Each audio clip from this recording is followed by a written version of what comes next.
Nando!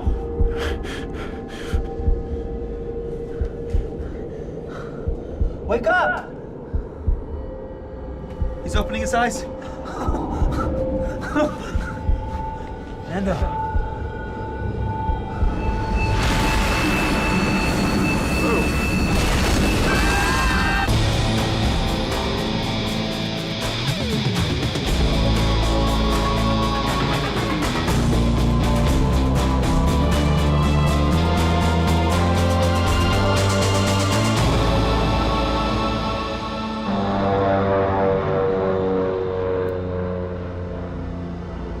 On October 13th, 1972, a Uruguayan rugby team is traveling from Montevideo to Santiago, Chile for a tournament.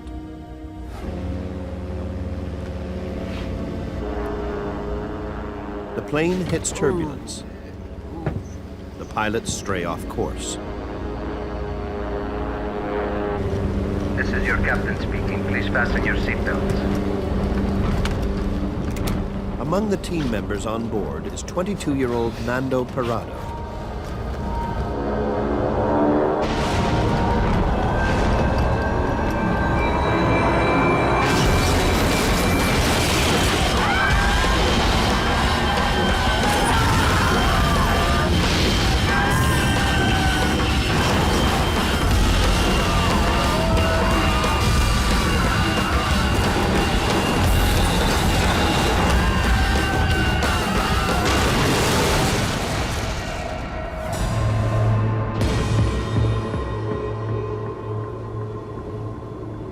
Thirty-two of 45 passengers and crew survived the crash.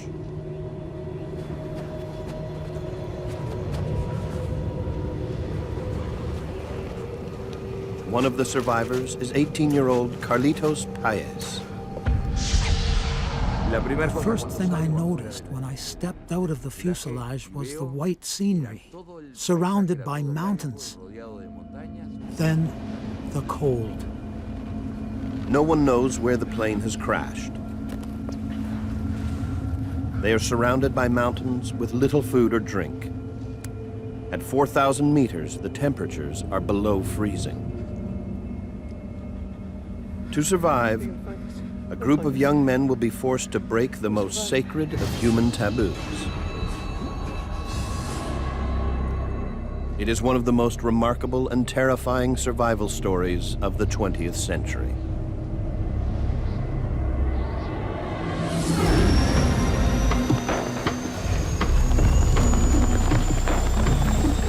When the plane does not arrive in Santiago, the Chilean Air Force launches a search and rescue mission.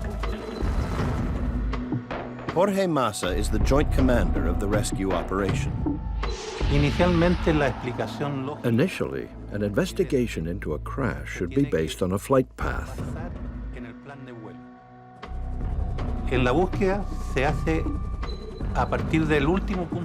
The search begins at the last known point and works backward from there.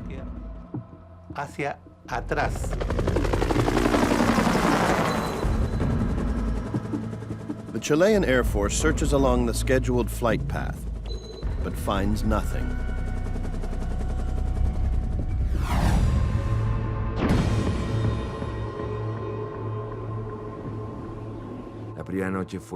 The first night was horrible. People screaming, people dying, the cold, very brutal cold. For many of us, it was the first time we had seen a dead person. By the following day, 4 more people have died. Among the dead is co-pilot Dante Laguirara. There are now 28 passengers still alive.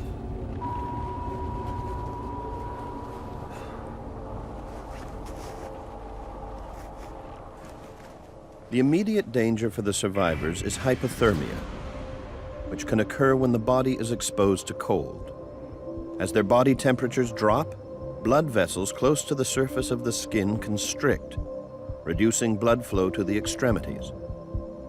This preserves the body's core temperature, protecting the vital organs. Continued exposure reduces nerve and motor functions.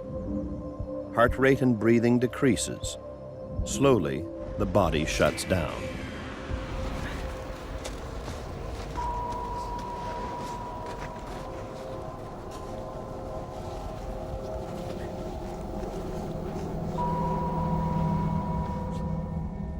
To stay alive, the survivors huddled together inside the plane's fuselage, sharing their body heat. At 4,000 meters, temperatures outside can drop as low as minus 40 degrees Celsius at night. Their only hope is to be rescued. The older boys said, "Carlitos, don't worry, we'll be rescued soon." I believed what they told me.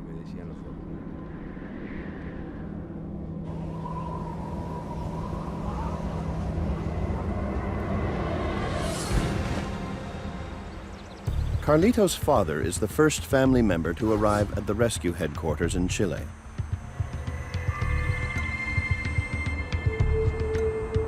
I come to speak with Commander Massa. My name is Carlos Páez Hilardo. Ok, vamos atento. Porque yo sabía que de ninguna manera aquel Carlitos Miguel, que era mi hijo, me iba a fallar. I knew that there was no way that my son Carlitos would fail me when we'd had so many adventures together and been so close. A famous painter at home in Uruguay, Carlos has crossed the continent to find his son. Hello, Commander Massa. Carlos Páez, desde el primer momento. From the beginning, Carlos Páez had the drive, courage, and determination to find his son. Massa takes the unusual step of allowing Carlos to take part in the search flights. Y había que estar horas circulando arriba de las montañas a ver si encontrábamos algo. We spent hours circling the mountains. I prayed for my son with tears in my eyes, not knowing if it was from the pain of the search or the reflection of the snow. La fuerza de la nieve.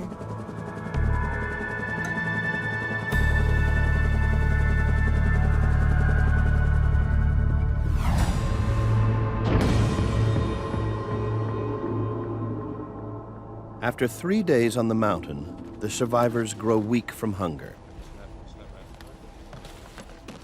They ration 8 chocolate bars, some candy and dried fruit, a packet of salted crackers, and 3 small jars of jam amongst 28 passengers.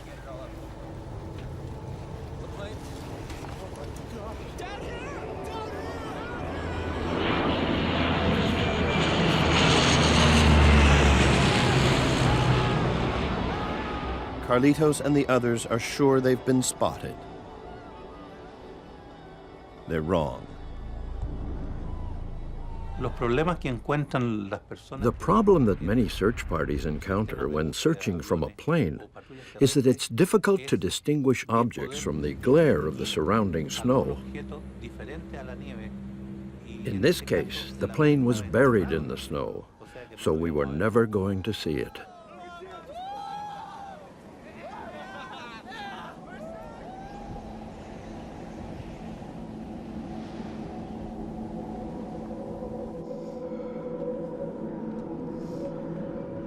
Nando Parado has been unconscious with a broken skull since the crash. But on the 3rd day, he wakes up. Where's my mom? On board the doomed flight was Nando's mother and younger sister, Susie. Nando's teammate, 19-year-old Roberto Canessa, breaks the news. Nando. So sorry. Roberto tells Nando that his mother died in the crash and that her body is buried outside with the others. You can't think about that. He implores Nando to stay calm so that he may help his sister Susie, who is alive but badly injured. Susie! Susie! Susie! Susie era mi hermana menor. Susie was my younger sister. We always got along very well.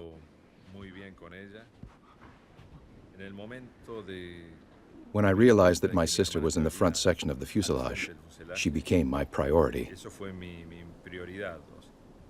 Nando's sister is gravely ill from internal injuries.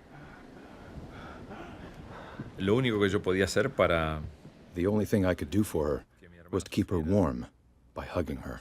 era darle calor, estar abrazado con.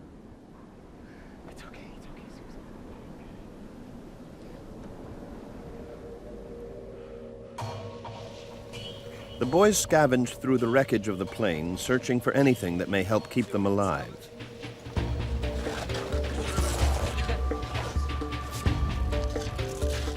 Desperation forces them to be inventive.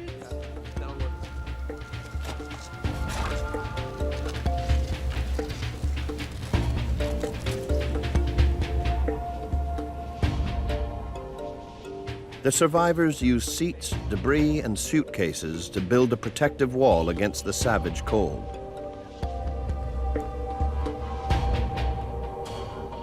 Their collective body temperatures create just enough warmth to avoid freezing.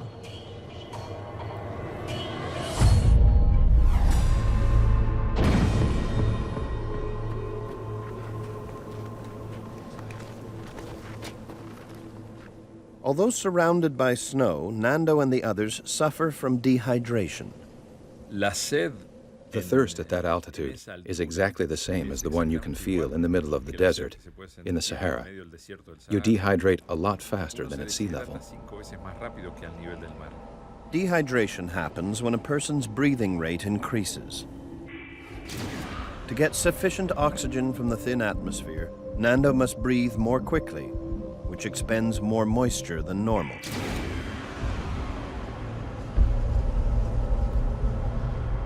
What Nando and the others don't realize is that eating snow also robs the body of valuable energy and heat and accelerates the process of hypothermia. Ingesting snow rapidly cools the mouth, and when it's swallowed, the cold water lowers the body's temperature. To restore warmth to the mouth and body, valuable heat and energy is expended. Sin una protección de labios. With no protection from the cold and wind, your lips start to break and bleed. And if you put snow in your mouth, it hurts a lot. It was a double torture, the thirst plus the pain of putting snow on your destroyed lips. El hecho de ponerse hielo y nieve en los labios totalmente destruidos. But there was no other way. No había otra forma. Carlitos tries to melt snow by shaking it, but it burns valuable energy and proves exhausting. The solution came about when someone discovered a way to make water, drop by drop. The survivors discover that every seat back contains an aluminum sheet. They fold the metal sheets to create a makeshift funnel.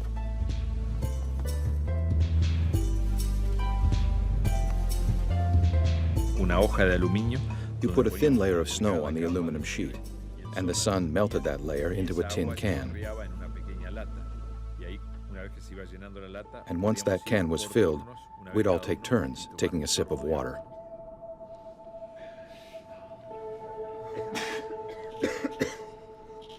Despite severe rationing, they are running out of food. Starvation is making everyone weak.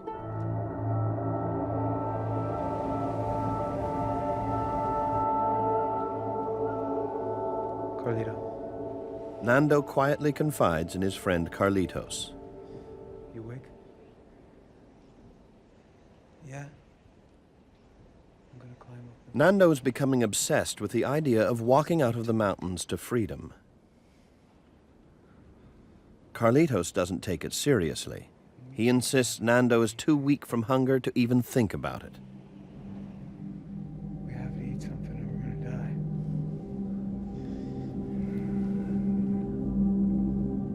Carlito.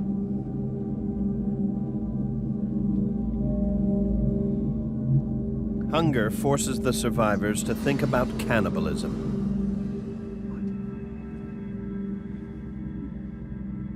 Now some even dare to mention it out loud. But the idea is still so alien, so forbidden, that nobody is yet prepared to act upon it. God help us all. I've been thinking the same thing.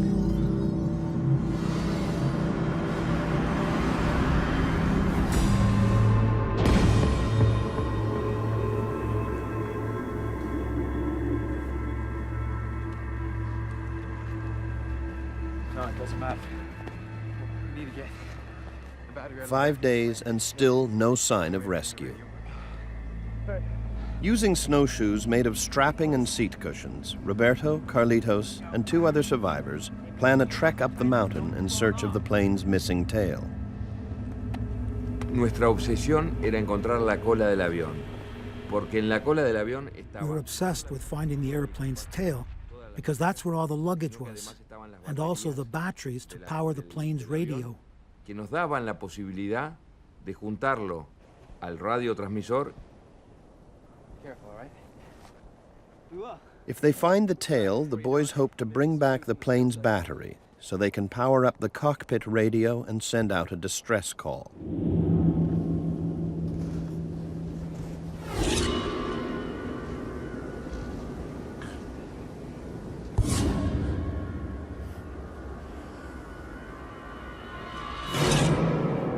Meanwhile, Nando studies a map from the cockpit, trying to find his escape route out of the mountains. He thinks he's figured out where they've crashed, not too far from the Chilean foothills. Nando believes that only one mountain stands between him and safety.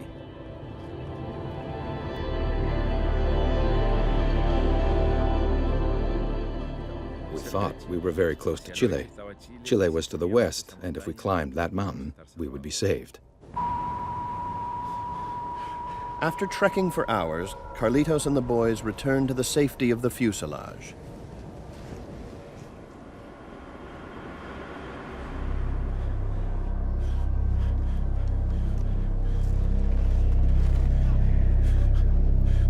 They were unable to find the tail section of the plane.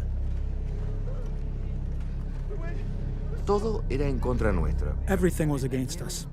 We were walking in snow waist deep, struggling because of the lack of oxygen and because we were so weak. And the cold, unimaginable.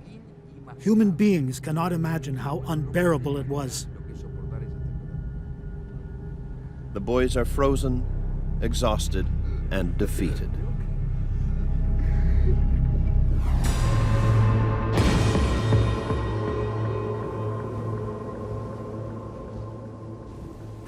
For Nando Parado, day 8 is devastating.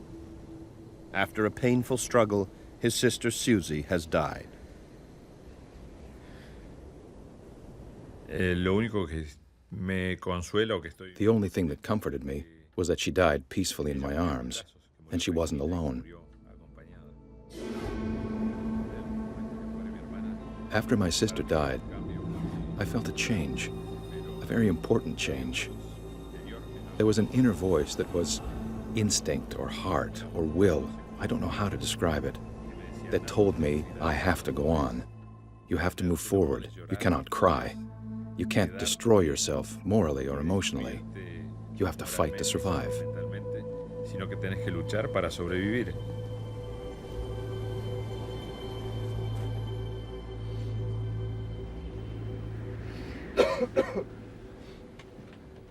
Finally, the food runs out. The last thing I ate was a peanut covered in chocolate. I made it last for 3 days. The survivors are slowly starving to death. Since the crash, Nando's body tapped into the limited energy reserves stored in his liver. To keep him alive, his body begins to feed off itself by breaking down fat deposits and muscle tissue into protein and energy. As his fat and muscle tissues are depleted, his body will become increasingly weak. Vital organs such as kidneys, lungs, and heart will eventually fail. Unless Nando can find a new source of protein and energy, he and the rest of the survivors will die. Nosotros probamos todo lo que podíamos We comer. tried everything that we could possibly eat. Pieces of leather, pieces of shoes, pieces of wood, even hair gel, but there was nothing.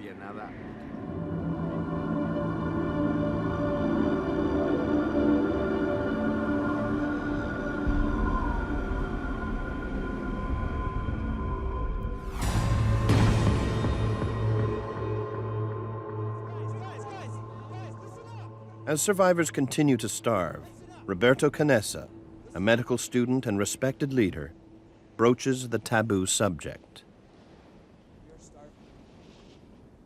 Roberto's message is blunt and urgent. Starvation is killing them all. Their only hope is protein, and there's only one way to get it. And the only protein here is in the bodies of our friends. If you want to see your families again,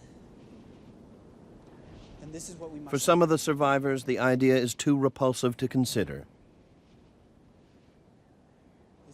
Others resist the idea on moral grounds. Nando argues that the victims' souls have left their bodies. He reasons that consuming their remains in order to survive will mean they haven't died in vain. Roberto Canessa was very important because he was a medical student, and he said, if we want to survive, we have to do it. And you have to be in that place, at that moment, in that position, with that fear, that feeling of abandonment, to understand that decision.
At first, not all the survivors will eat human flesh, but eventually, everyone will.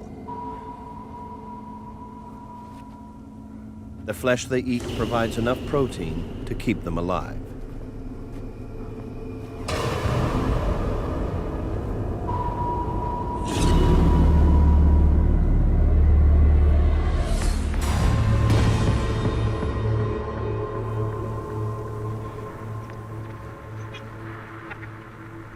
The survivors find a transistor radio and jury-rig the antenna. They try to find news of the rescue efforts.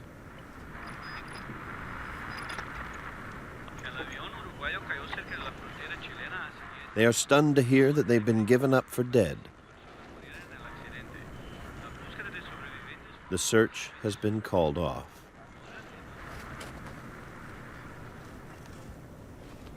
El momento que yo escucho en la radio, The moment I heard they called off the search, I knew we were going to die there, with no food, no water, no rescue.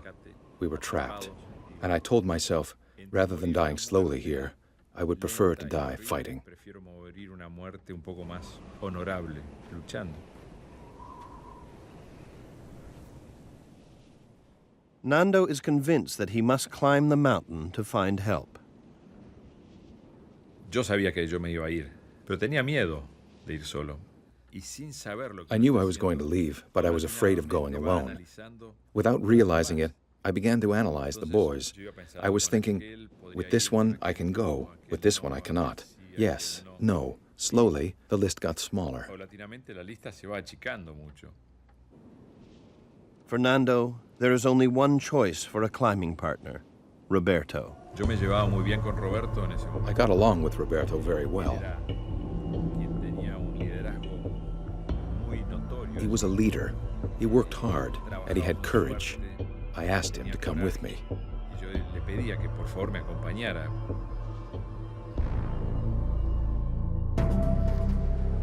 The official search has been called off, but Carlos Paez refuses to give up his personal quest to find his son Carlitos. He travels from village to village, asking anyone he meets if they have seen signs of a plane crash. Señor. Ah, ¿cuántos kilómetros son? Ya. 1,5 kilómetros, me dijo. Claro, hay una baja grande que hay ahí y toma para la derecha. Cuando guste, señor. Muchas gracias. His search makes him a legend in the region.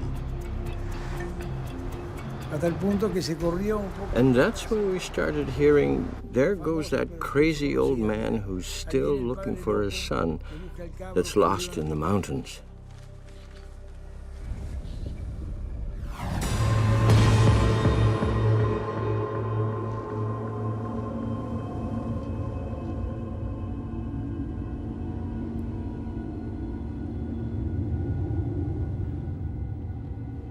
On their 17th night in the fuselage, the survivors hear a terrifying new sound.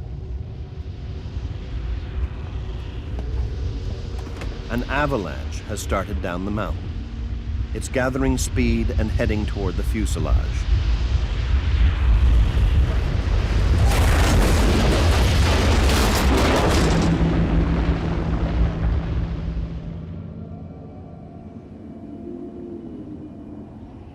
The avalanche buries most of the 27 survivors, including Nando Parado. I felt like I had 1,000 tons of concrete on my chest. I couldn't breathe anymore.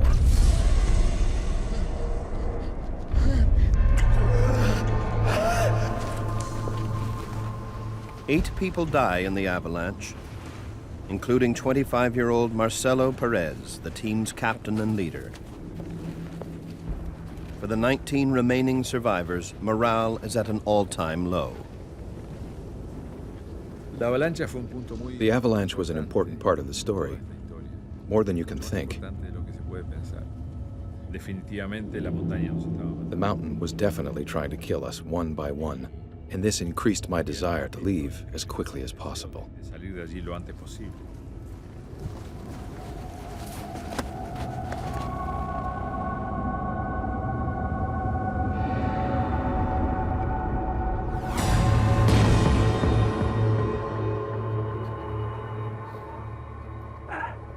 6 weeks trapped in the Andes. By day 43, only 17 survivors remain. But there is a small glimmer of hope. A few days ago, some of the boys finally found the plane's tail section, and in it the battery for the radio. Today, Nando, Roberto, and 2 others return to the tail with the radio and its transmitter. They hope to fix the radio and send out a distress call. Wiring the radio, transmitter, and battery together is extremely complicated. It will take days to determine the correct connections. Meanwhile, in their continual search for warmth, Nando and his friend Antonio discover a valuable commodity: pieces of insulation.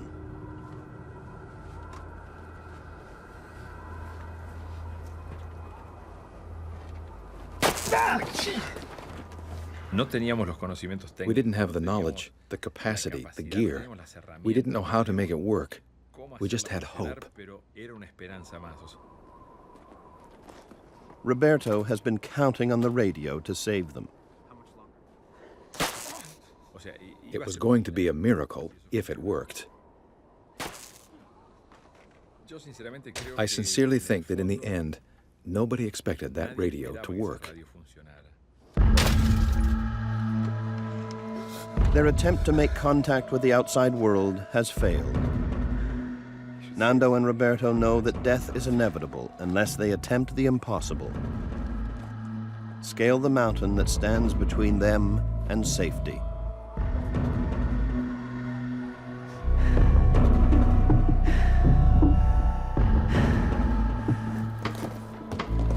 We're out farther. We're out farther.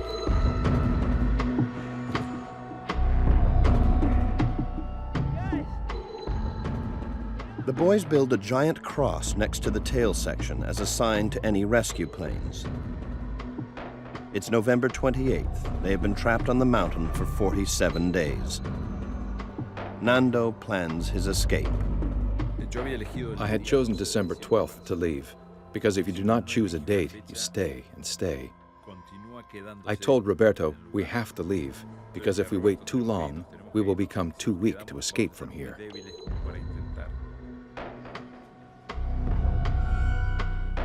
The preparation for the final expedition was a lot of teamwork, spectacular teamwork. Everyone gave it their best shot so we could be successful. Nando and Roberto expect the trek to go on for days. The greatest danger is freezing overnight on the mountain. The insulation found in the tail could save their lives. Carlitos was in charge of sewing a sleeping bag with copper thread that we got from electrical material from the airplane. Make sure you wire tight. Keep the stitch close together. They used the glare shield from the cockpit to make sunglasses for Nando and Roberto to protect them from snow blindness. To carry the supply of human flesh and water they will need, clothes are converted into knapsacks. Some gave their best clothes so that we could fight the cold. Everybody knew that this was the last chapter in our story. The expedition would prevail, or it was death for all of us.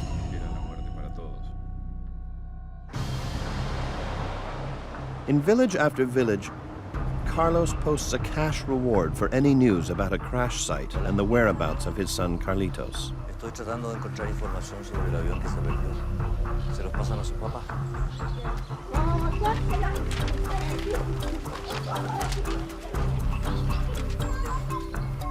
Yo siento que me transformé en un cartero. I felt like a postman, bringing news from place to place. I knew that the more people that were worried about the lost plane, the sooner we would find it. Ese avión perdido, y más pronto lo íbamos a encontrar.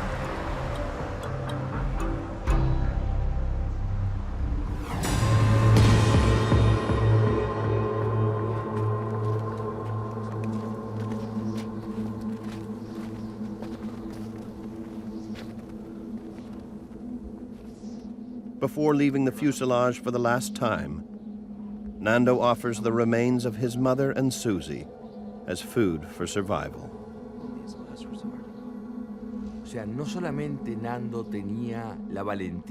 Not only did Nando have the courage to climb the biggest mountain in the world, he had the courage and nobility to authorize us to feed from the most sacred thing he had, his mother and sister.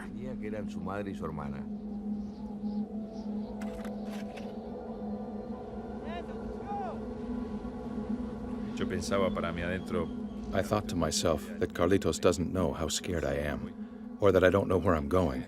I don't have the slightest idea, and I said, look, this could be very difficult, and we may not return.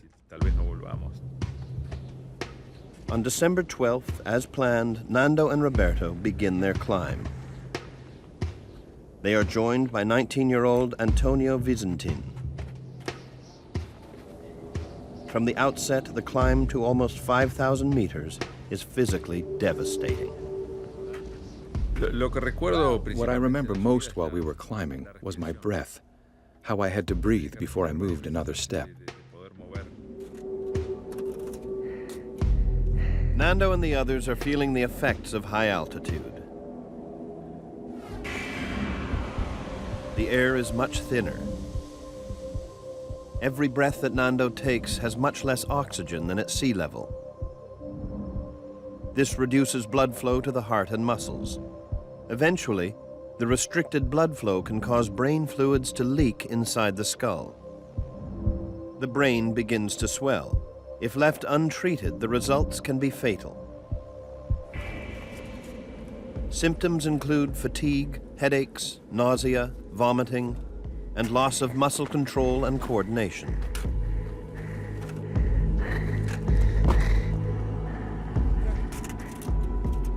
nos lleva a cerrar toda nuestra mente a todo lo que You close your mind to everything that is not of that moment. I was totally concentrating on the next step, where I was going to put my feet, my hand. My whole life was planning the next 10 or 15 meters, and then the next 10. los siguientes 10 metros, 15 metros, 20 metros. Era constante, pero en espacios cortos. It was a constant flow of short intervals. If I had thought about what was ahead, I never would have made it. And I think that the constant flow hid the physical pain.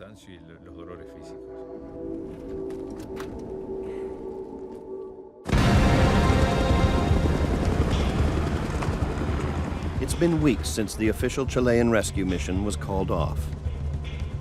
But the victims' families put pressure on the government in Uruguay to send up a special surveillance plane.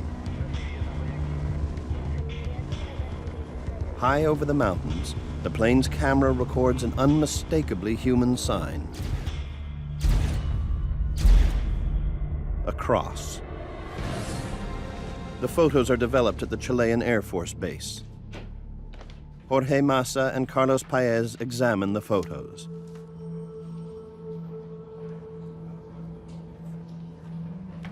Look, this is a cross. This is a cross on the snow. It's true. We've never seen a cross there before. This is a sign that the boys are alive. I hope you're right. I am right.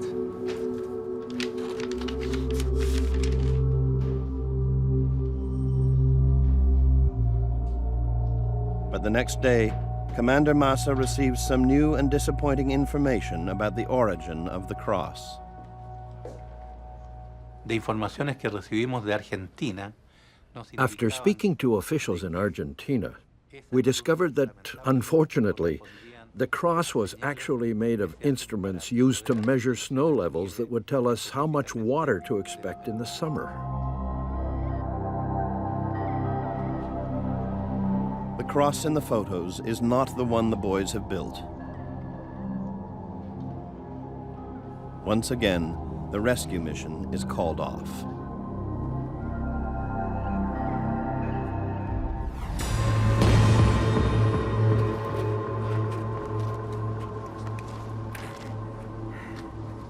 Pensamos que íbamos a subir la montaña en un día y íbamos a estar arriba. We thought we were going to climb the mountain in one day, and then see the valleys of Chile, or the lights of a city. But it wasn't what we thought. It was much bigger and much more difficult.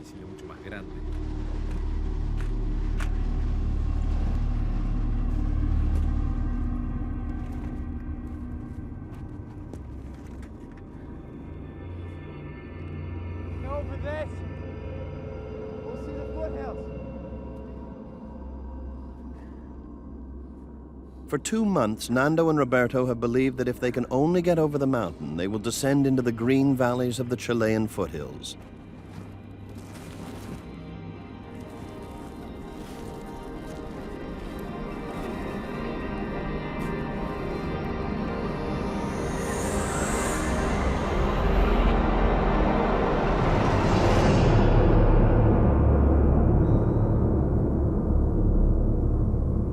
Me di cuenta al subir esa montaña, al estar en ese... After climbing that mountain, I realized that everything we thought was wrong.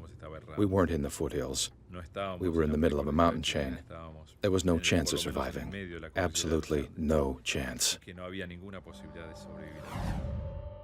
The boys believe the crash site is in Chile, on the western edge of the mountain chain. In fact, they are trapped in the middle of the Andes, east of Chile and in Argentina.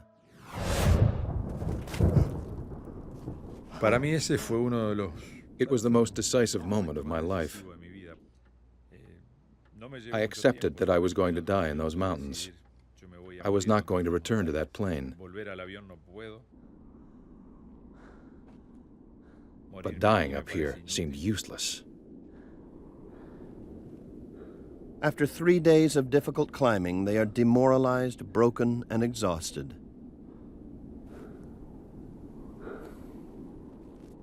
But Nando and Roberto resolve to forge on. They have already sent Antonio back to the fuselage. This allows them to add his third of the food rations to their own. Now they must make their way down the mountain into the icy valley.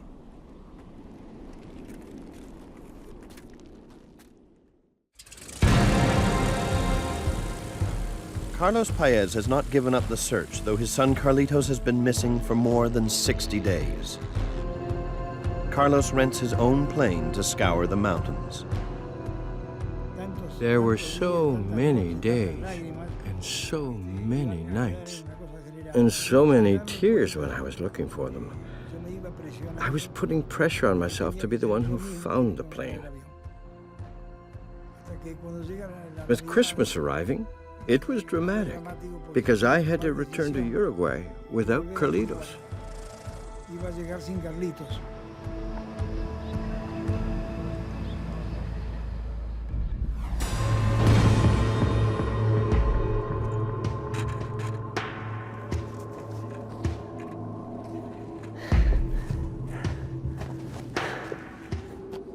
Nando and Roberto have been walking for days. Their muscles cramp painfully from overexertion.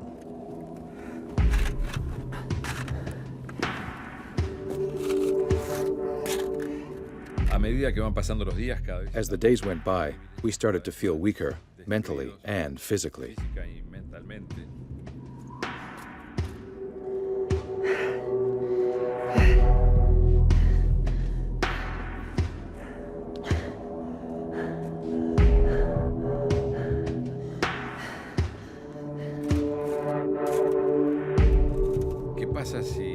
I wondered what would happen if Roberto broke his leg, or if he couldn't walk anymore. Do I carry him, or do I leave him here? These are doubts that a person has, because we're human.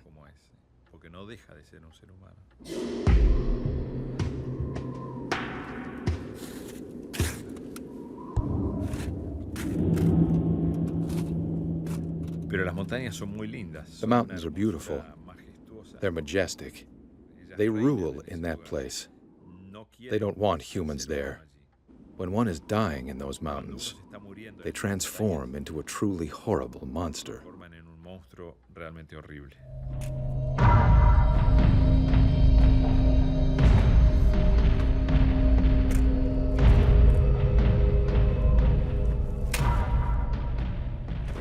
Seven days into their long trek, Nando and Roberto are barely able to continue.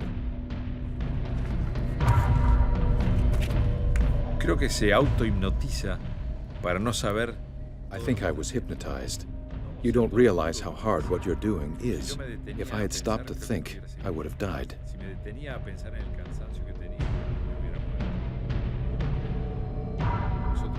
We were approaching our limit, a physical limit.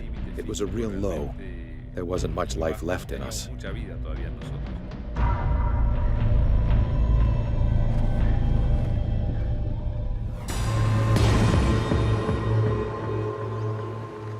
It's been 9 days since Nando and Roberto left the crash site.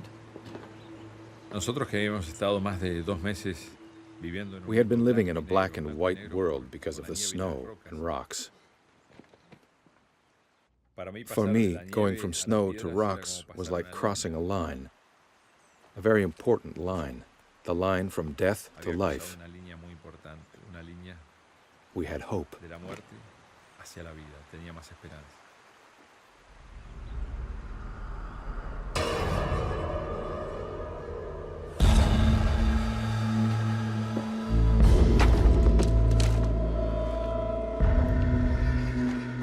Nando. A few hours later, the first real proof that they have returned to the land of the living.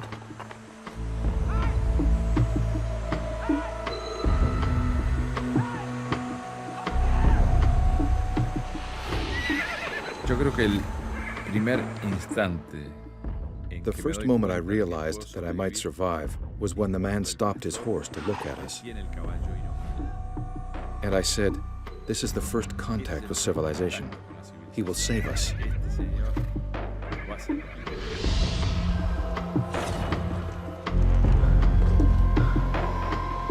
The man across the river signals that he will go for help.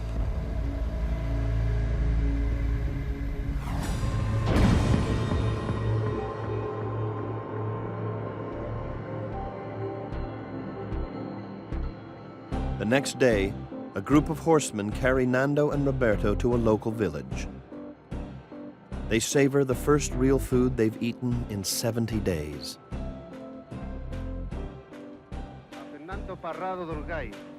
Word spreads of 2 plane crash survivors who have walked away from death.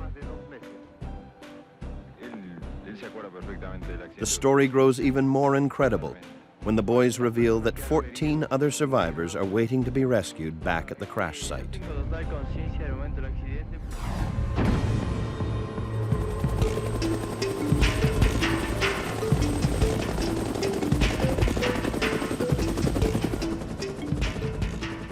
The Chilean Air Rescue Service dispatches helicopters to rescue the remaining survivors.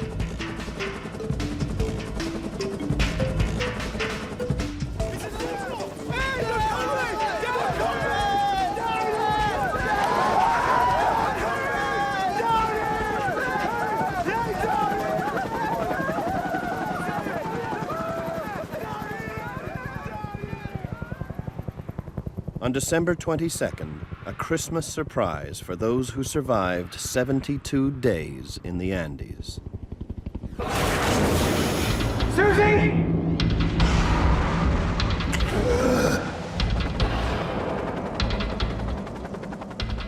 Carlos Paez has been told that his son Carlitos is among the survivors.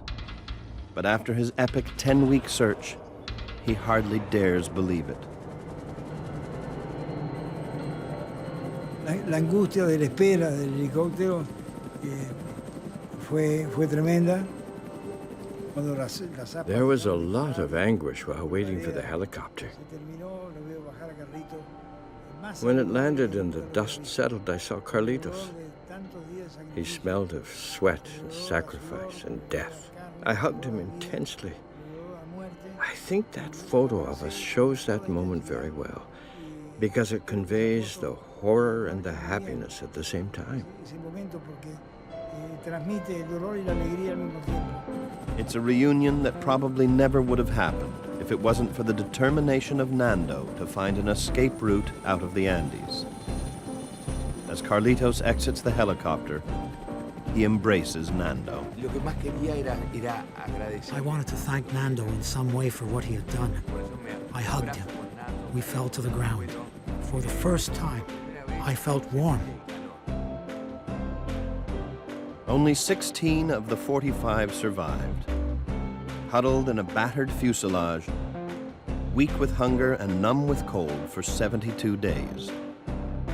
It is a testament to the strength of the human will, one of the greatest survival stories of the 20th century.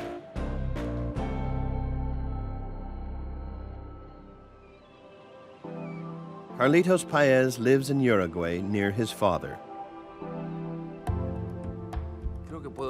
At 53 years of age, I am lucky to still have my father alive and active.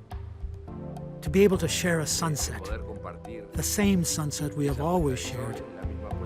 To be able to share these moments and continue to share this story that will forever be a part of our lives.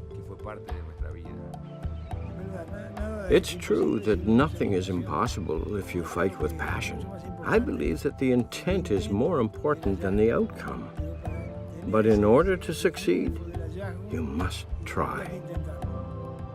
Nando is a successful businessman living in Montevideo with his wife and children. Yo creo que siempre me gustó estar vivo. Tal vez esta experiencia me dio la... Maybe this experience has allowed me to enjoy things I never enjoyed before. I enjoy the present. The past is past. The future is not here yet. And so I enjoy the present very much because I sincerely believe that I don't know what's going to happen tomorrow. People often live in the future, think of the future. I think of today. Today is the most important day of my life.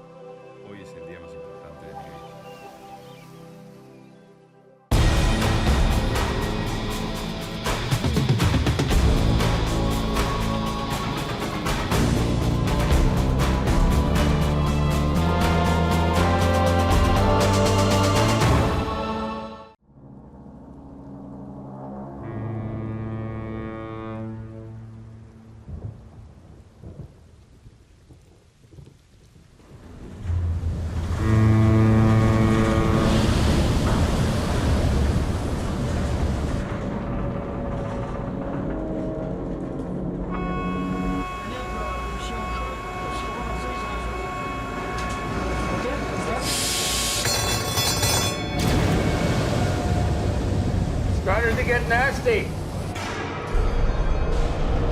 We've got to get out of here.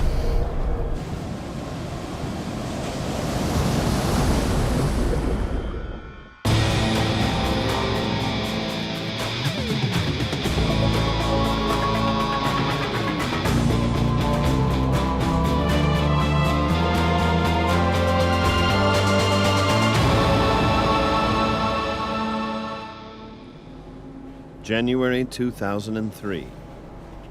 A captain and his ship are in trouble on the Atlantic Ocean.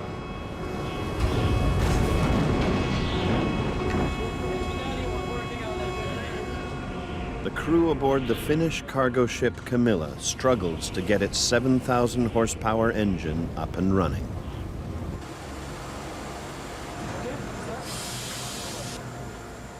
It's been breaking down all through the night. When the engine stopped working, I woke up instantly with the notion that something was wrong.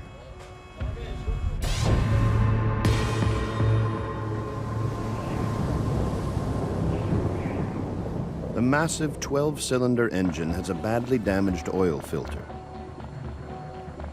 So there's no oil to lubricate the engine's crankshaft. The crankshaft grinds against the bearings that connect it to the rotating pistons. That constant friction has caused the engine to seize up and die.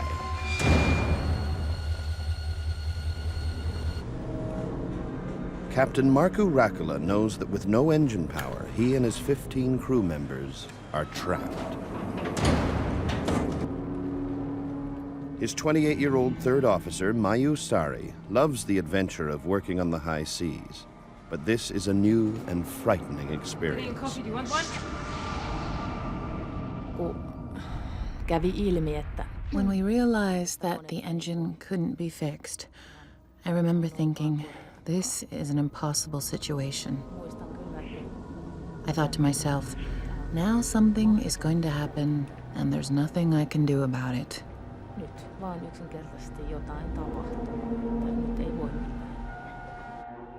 I felt numb at that moment.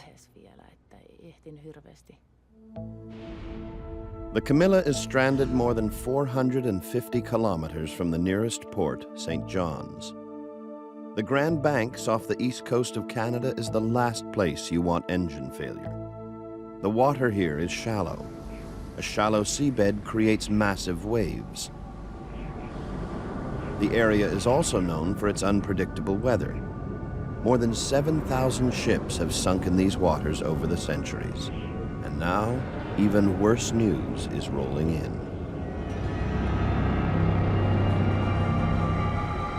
And tell him to double check with Esco. Mayu? Just a sec. Doesn't look good. Coming straight for us. We've run out of time.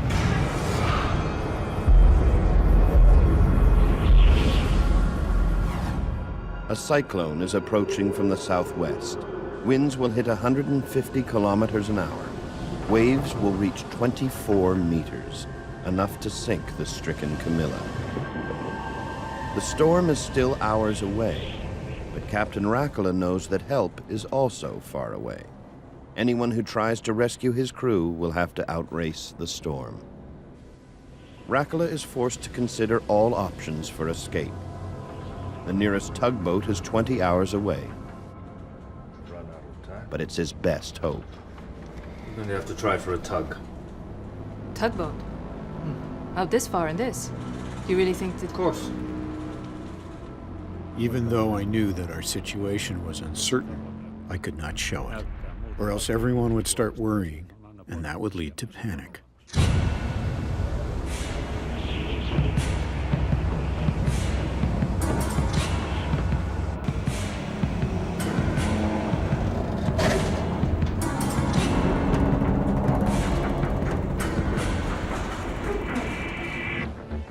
Because the Camila is unable to move forward, it has no resistance against the power of the storm. When the cyclone's waves hit this shallow floor, their energy gets compressed, creating huge breaking waves. which can smash windows, shift cargo, and potentially even turn the ship upside down.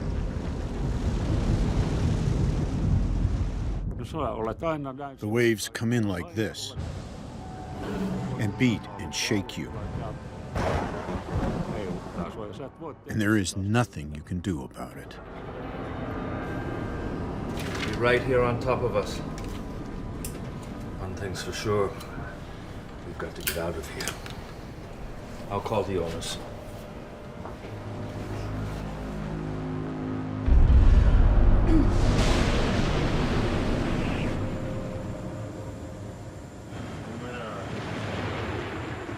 North 46, 55, 1. West 46, 49, 8. This is Mayu Sari's first job as an officer. During her 6-year sailing career, she has never had to fear for her life. Until now.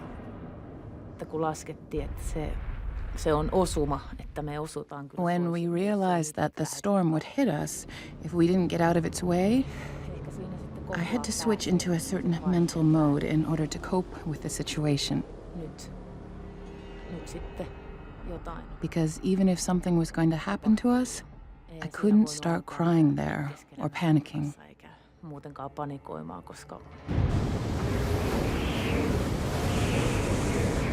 Starting to get nasty. Waves 6, maybe 7 meters. If a tugboat's going to save them, it will have to outrace the storm.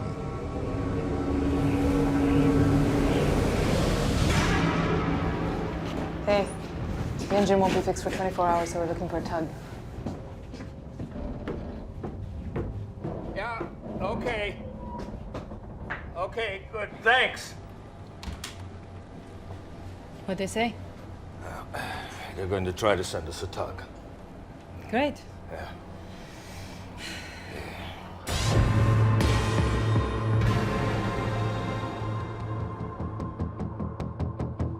So how's it looking out there?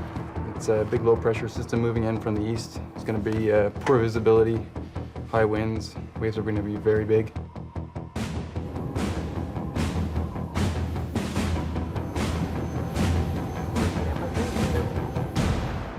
More than 600 kilometers from the stranded Camila is home base for 103 Search and Rescue Squadron. Veteran helicopter pilot Major Gilbert Thibault arrives on duty. We are asked to go in situations that are extremes, and we have to make decisions also that may mean somebody's gonna live or somebody's gonna die. In the coming hours, Thibault will face many life and death decisions as he and his team put their lives on the line to save 16 sailors.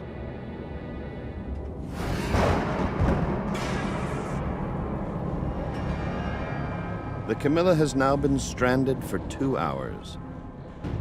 The storm is moving closer.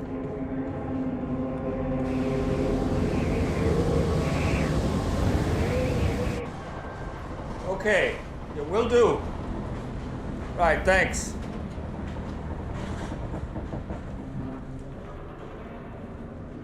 There are no tugboats close enough to get to the Camila before the storm hits.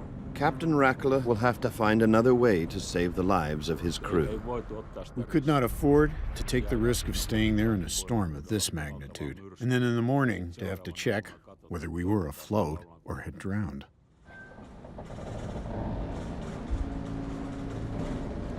He now faces the moment every skipper dreads.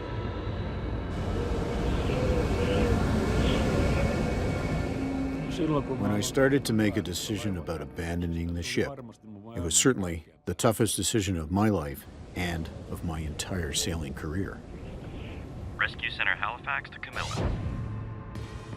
Go ahead, Halifax. Please state your present coordinates. 46-56-8 north, 46-47-1 west. You got that? Siinä oli yksi hetki, kun... There was a moment when I was quite terrified. It happened when the Coast Guard asked how many people our life rafts can take.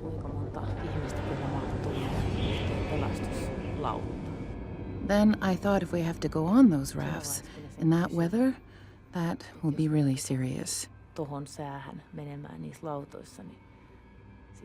But somehow I managed to wipe these thoughts from my mind and calm myself down.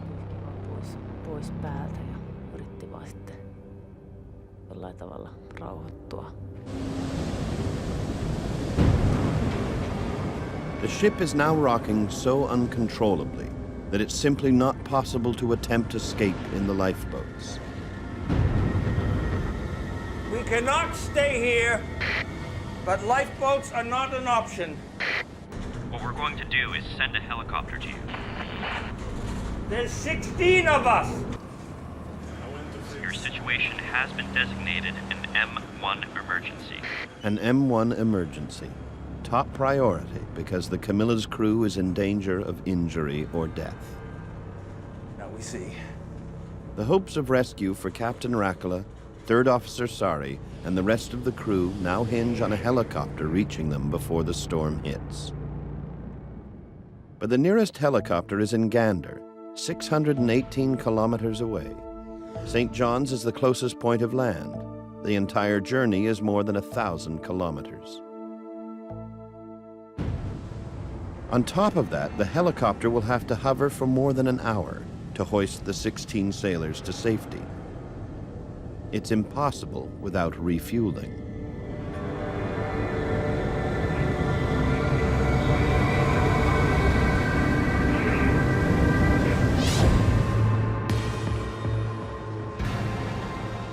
Urgent. Cormorant standby crew report to operations immediately. Cormorant standby crew report to operations immediately.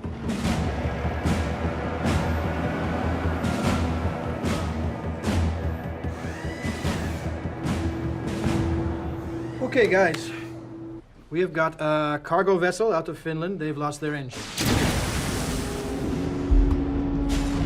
She's almost 450 kilometers offshore from St. John's. This mission will push men and machine to the limit. Major Thibault's co-pilot is Captain Andrew Mercer. Mercer spent years flying tactical helicopters around the world. But on this six-man team, he's the new kid on the block. Obviously, we can't get there and back on a full tank. Hibernia. It's probably going to be our best bet. Major Thibault is counting on a fuel stop at the Hibernia oil drilling platform, located 150 kilometers from the Camilla. It will enable the helicopter to make the entire round trip.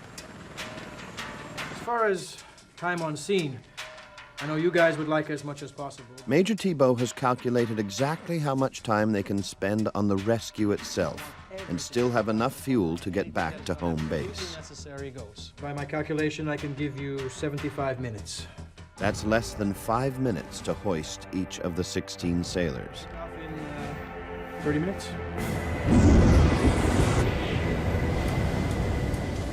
With each passing minute, weather conditions deteriorate as the storm moves closer to the stricken vessel. Before abandoning ship, the crew closes all doors and conduits in order to make the Camilla as watertight as possible.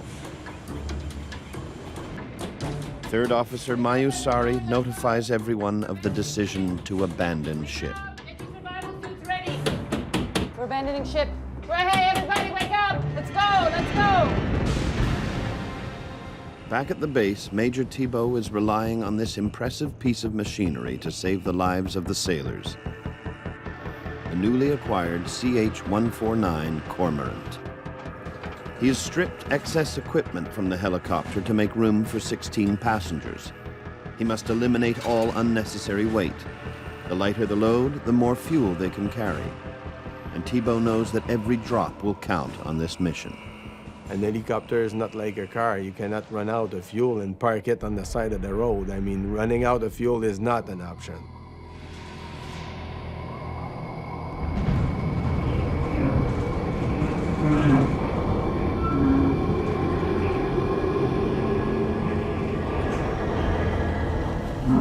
With little to do but wait, Captain Rakala considers the consequences of his decision.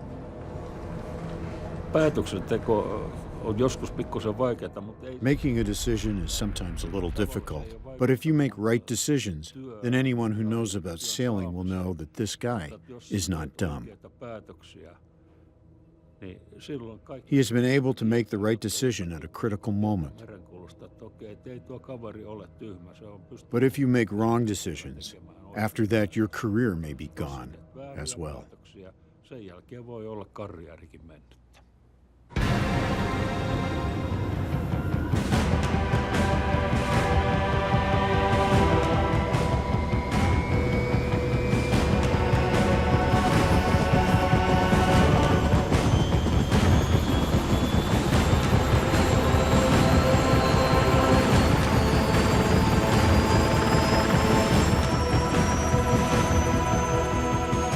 Sergeant Rob Vedito will be responsible for operating the rescue hoist. Before takeoff, he double-checks to make sure that this lifeline is in perfect working order.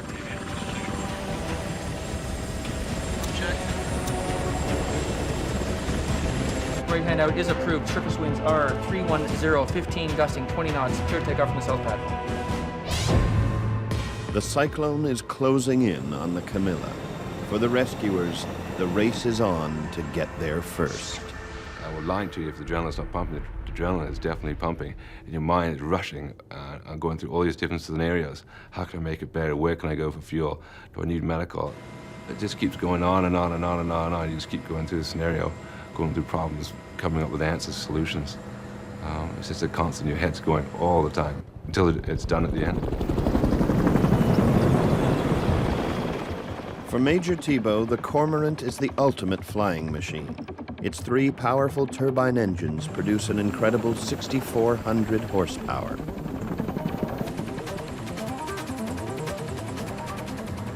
I often compare the Cormorant to an F1 race car, a machine with that much technology in it, and it's also a machine that you push to its limit fairly often in the job we do. The Cormorant-shaped rotor blades, protected by titanium strips along the edge, improve lift and increase speed. It also means this helicopter can operate successfully in extremely high winds. But even the Cormorant has its limits. If they get caught in the approaching cyclone, Major Thibault will have to abort the mission.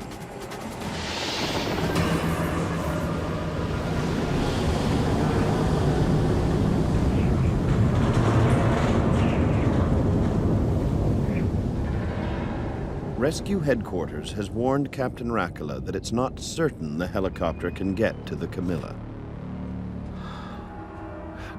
Of course, there was a sense of distress when we were told that the helicopter may not be able to come if the wind picks up. And there was naturally a sense of uncertainty on the ship about what was really going to happen. Will they be able to get us out of there, or will they not be able to get us out?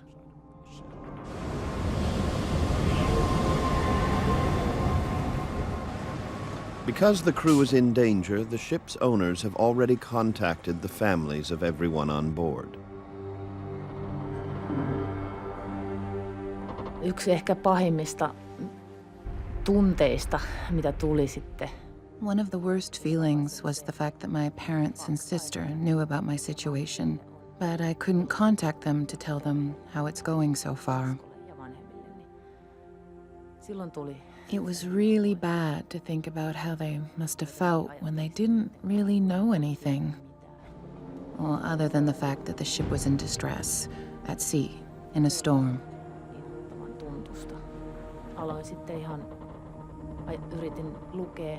I started reading a book to get my mind away from it, so that I would not panic. I sat around, took deep breaths, and calmed myself down. Not to do anything stupid, like get nervous or overreact.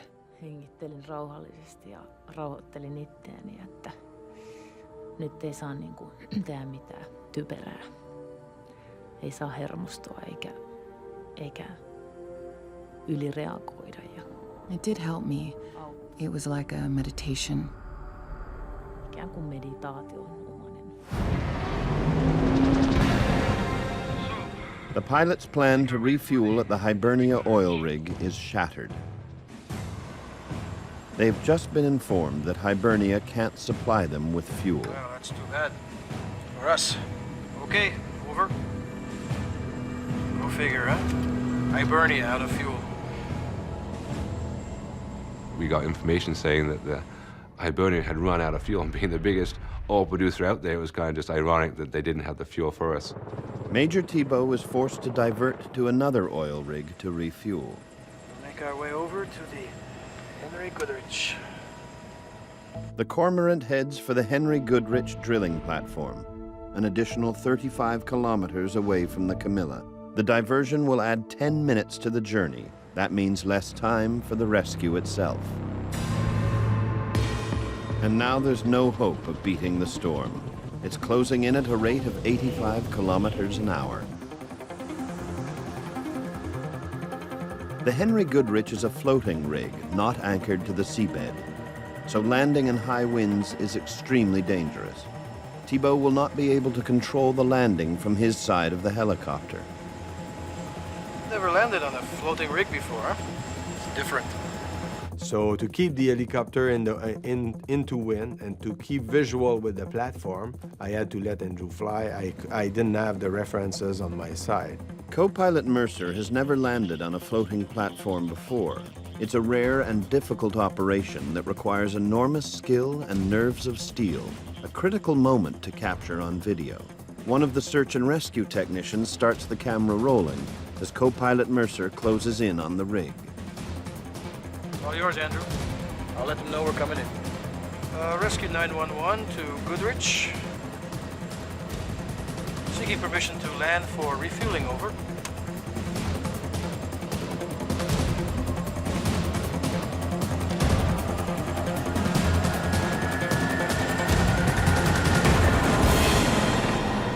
The Cormorant has landed, but now the helicopter's in danger of being blown off the platform. In order to prevent this, Mercer has to reverse the angle of the rotor blade, a technique known as negative pitch. This creates a downward force and pushes the helicopter onto the landing pad. We actually sucked ourselves onto the oil rig. It's a really neat thing that we can do. I don't think very many actually helicopters can do that. On the Camilla, Captain Rakala prepares to abandon ship. Yes, one can't help but wonder what my wife was thinking and whether we would ever see each other again in this world. When this thought came, I just had to push it to the back of my mind because I had to look after things at hand and then think about it again when the right time came. Appreciate the top up. Glad to be of help, Major. Best of luck out there. Thanks. We'll need it. After the stop on the oil platform, the Cormorant has just enough fuel to get them to the Camilla, hover for 75 minutes to hoist the stranded crew to safety, and fly 477 kilometers to the nearest land at St. John's. But then, just before takeoff, the unthinkable happens. Okay, we're set. Com failure. We've got a com failure. Switching over to main system. Andrew, can you read me? Rob, can you hear me?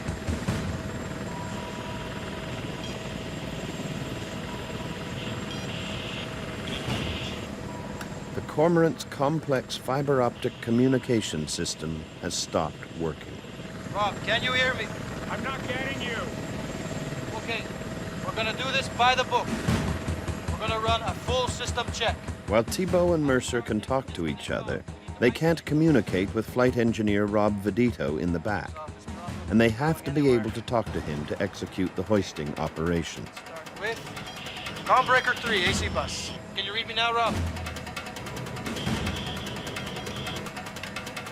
Combreaker 2 on DC bus. Combreaker 3 on DC bus. Now the Major has a gut-wrenching decision to make. Press on or abort the mission altogether. This is not good. Breaker 3, AC bus. Can you hear me now, Rob? Okay. Let's run everything twice. Breaker 3, DC bus.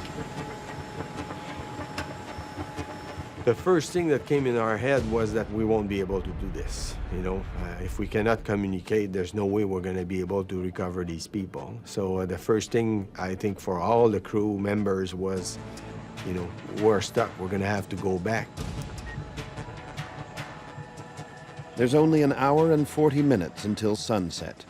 Barely enough time to get to the Camilla and do a 75-minute hoisting operation. Thibault and Mercer systematically reset all the breakers on board.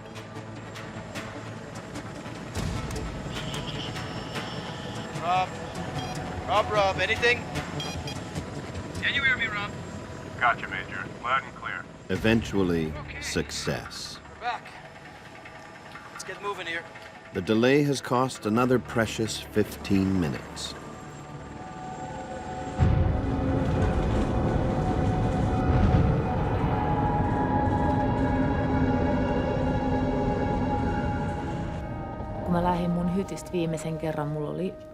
When I left my cabin for the last time, I had those things we were allowed to take with us, a few papers and a passport. I had packed my suitcase and I think I'd made my bed, just in case if the ship doesn't sink, somebody might come and see how I had lived there.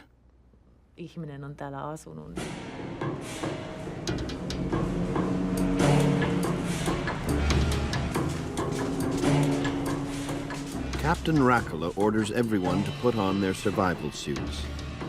These dry suits are waterproof. They're made with neoprene, a synthetic rubber that contains millions of tiny air bubbles. The bubbles act as an insulator and help with buoyancy. Dry suits provide warmth by protecting the clothing beneath from wind and water. Without the suit, the bitterly cold water of the Atlantic would kill them.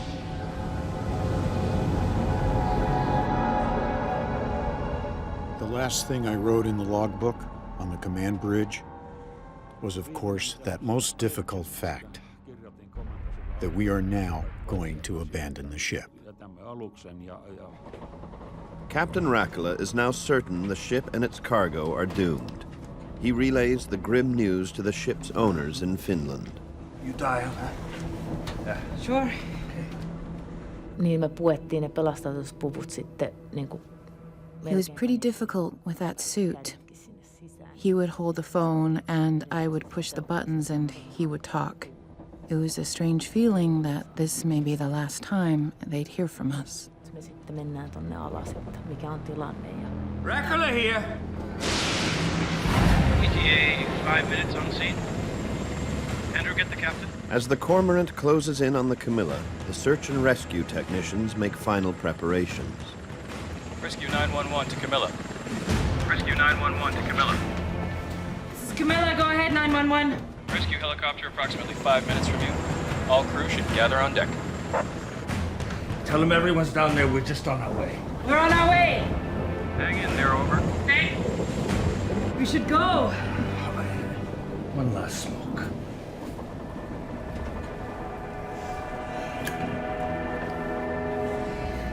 After this trip, I quit.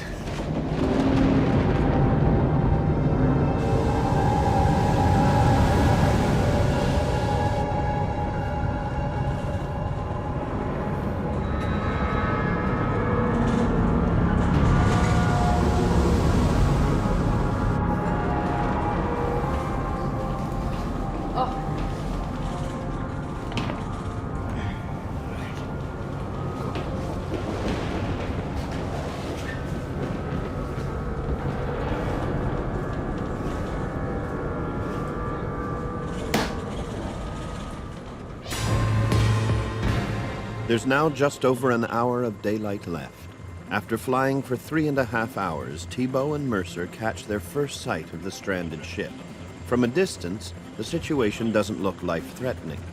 But as they move in, it becomes obvious that this operation will test Thibault's helicopter and crew to the limit. Suddenly rides this huge 300 foot piece of metal is out of control. Very slowly, it's not spinning like a cork, it's moving very slowly, rolling, twisting, corking, sliding up and down the waves. And you suddenly realize this is not a stable platform. We have to rescue 16 people. The storm is closing in. Scientists call this type of storm a meteorological bomb because it is intensifying at such an explosive rate. Within a few short hours, its winds have more than doubled in force from 35 to 75 kilometers per hour, with its highest waves reaching over 80 feet, the height of a 7-story building. My impression was that these guys were not going to make it through the night, and we had to take them off. Otherwise, that was the end for them. Major Thibault has a huge challenge. He has to figure out how to get as close as possible in order to lower his men onto the moving target. But if he flies too low, the cormorant could run into the mast of the tossing ship with deadly results.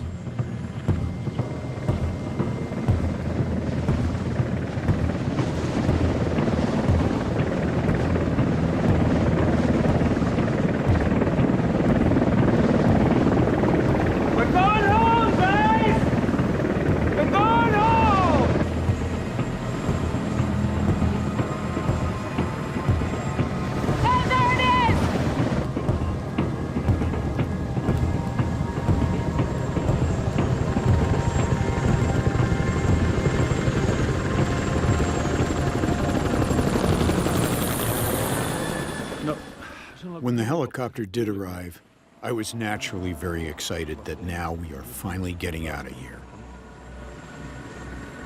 This is gonna be tough. I'm gonna swing around for another look.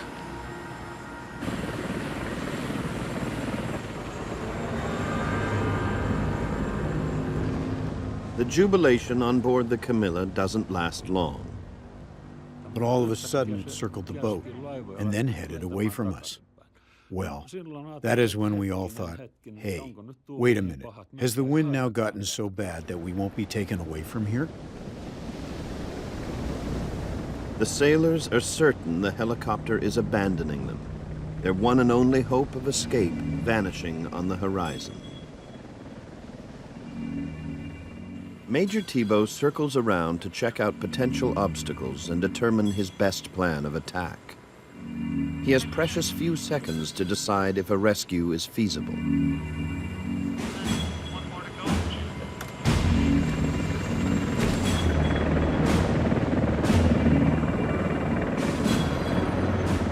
Thibault must keep the helicopter at a constant equal distance from the ship.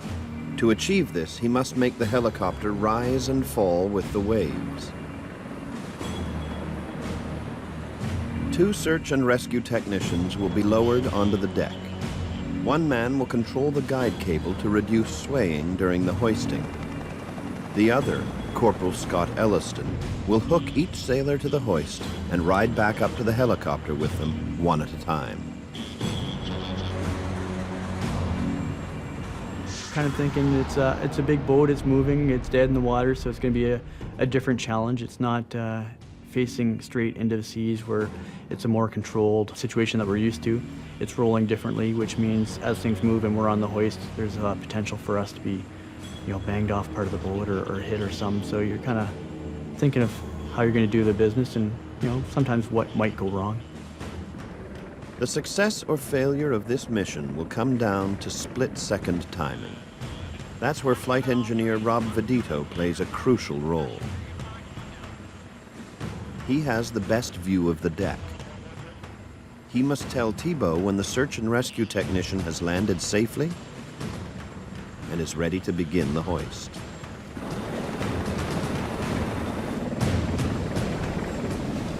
As Vedito counts down, the rhythm of his voice signals how close the hoist is to its target. 5, 4, 3, 2, 1. Steady. Ease down. Rescue 911 to Camila, over. Go on, 911! We need you to move your crew forward to the bow of the ship, over. Hey! It's pretty icy over here! Me hoipereltiin sitten ryhmässä sieltä. We staggered to the front while the boat was going up and down, and the survival suits were quite slippery, so we had to walk carefully. I took the safest route to go across the deck. I held onto the railings all the time so that I would not slide back and forth. It was tough. Liikkuminen oli vähän hankalaa siinä vaiheessa. The first rescuer is now on deck, controlling the guide cable. It's time for Corporal Scott Elliston to start his descent. You definitely feel vulnerable on the end of the cable, whether you're going to potentially get banged into something or if the helicopter has a malfunction and has to set down on the ground or whatever, if it's going to end up going down. You're on the end of the cable attached to the helicopter, so you're going to get dragged along with it, so you're definitely exposed when you're on the end of the hook.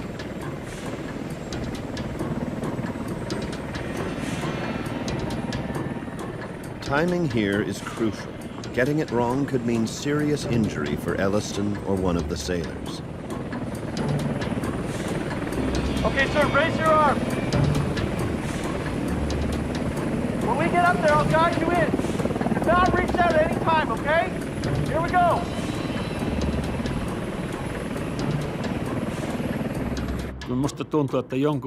I had some notion that the crew must have been a little bit scared, since no one had ever been hoisted by a wire into a roaring helicopter. And I can understand it well, since I myself felt some horror looking at that thin wire. How could it possibly carry two men? The cable may look flimsy. It is less than 5 millimeters in diameter. In fact, it can lift more than 800 kilos at a time. To maintain an equal distance between the ship and the helicopter, Taboo has to constantly increase and decrease power. Because the power is changing, adjustments are required to all the other controls. The helicopter is never stable. Keep in mind that that boat is rocking like a chair, like 45 degrees each way, and it's moving up and down. So you're following that boat through all that motion. And then, if you don't anticipate properly, the boat starts to rise up again. And now it's coming towards you, so you have to move the helicopter back up.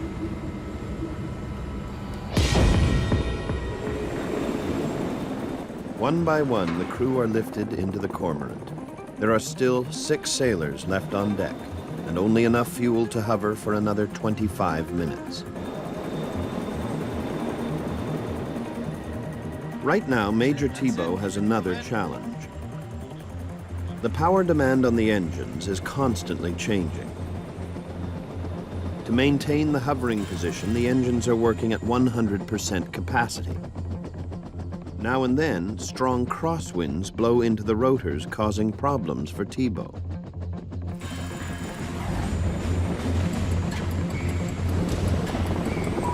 Enough to hold up here, boys. Let's go. Keep it moving. The crosswinds create something called translational lift. When that happens, the engine doesn't have to work nearly as hard. This constant change causes massive vibration and puts enormous physical strain on both the helicopter and Taboo.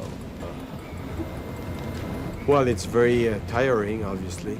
There's a lot of turbulence. We're moving a lot. It's a very demanding, not only mentally, but physically. Do not reach out at any time, okay? Scott Elliston prepares the 11th sailor for liftoff. 5 remain to be saved. Taboo is keeping a close eye on his fuel gauge. He's running out of daylight and out of fuel.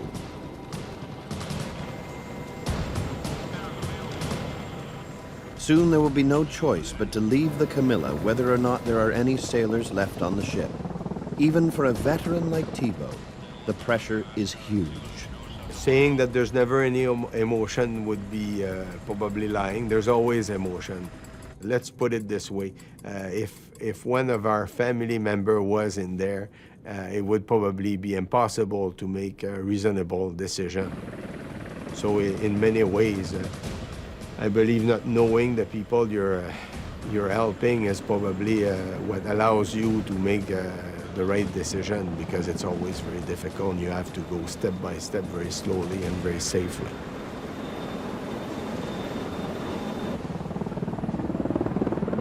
Tietysti siinä on muita. We had to be calm. We couldn't show that we were scared or in panic because there's always that danger of fear being contagious. And now we had so little waiting time left that we needed to take it easy.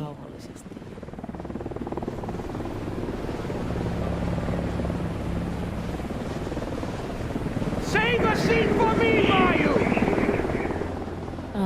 Kun tuli mun vuoro mennä siihen vaijerille ja... When it was my turn to go to the cable, I already knew what to do.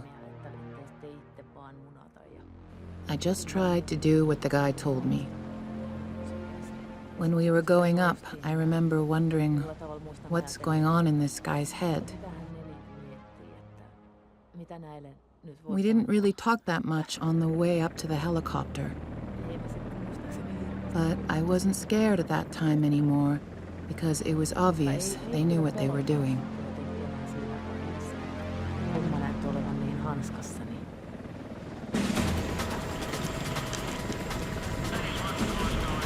Rob, tell Scott we have 10 minutes of fuel left.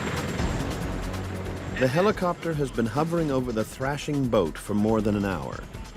The winds are increasing, the waves are getting bigger, and daylight is beginning to fade. Now you get the pressure on the radio. They're like, okay, where are you at? We got to get going. So then it starts getting even more pressure. Now you're rushing even more because now you're down to the wire where you have to get it done. Kun mä olin siellä helikopterissa, niin siinä oli semmoinen pallon muoto. When I was in the helicopter, I looked through this rounded window, and I tried to look one last time. And I did see it down there, floating. And it hurt to see it over there, rocking alone. It felt like, how did we dare to leave it there alone in the dark sea with a storm coming? The rescued sailors don't realize that up in the cockpit, Thibault and Mercer are now trying to deal with a new danger. It's killing us. The additional weight of the sailors in the back, combined with the demand on the engine in hover mode, is causing decay or drooping on the rotors. They are actually slowing down. Last thing you want to hear is rotor. When you hear the warning, rotor, rotor, rotor, you know that the helicopter's run out of power. And if you're losing power and the speed of the rotor drops, you know where you're going. You're not flying anymore.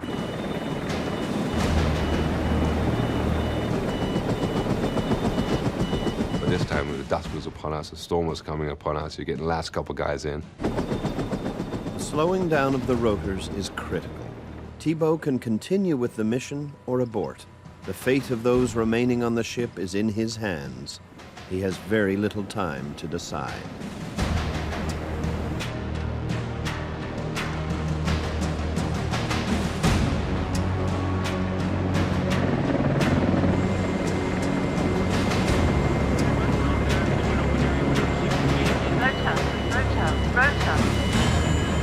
Just going to have to ignore it.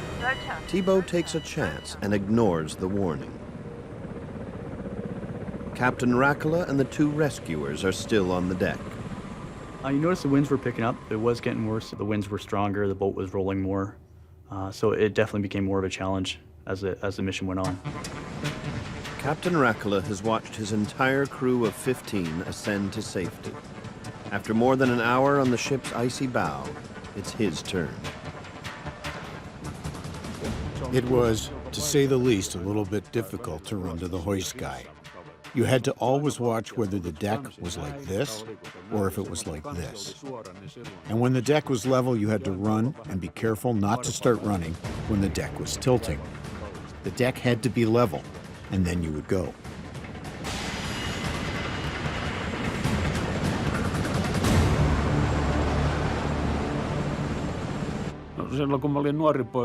When I was a young boy, I naturally was hoping that, if and when I went to sea, that I would never have to abandon ship. But that's what happened. And of all things, on a helicopter.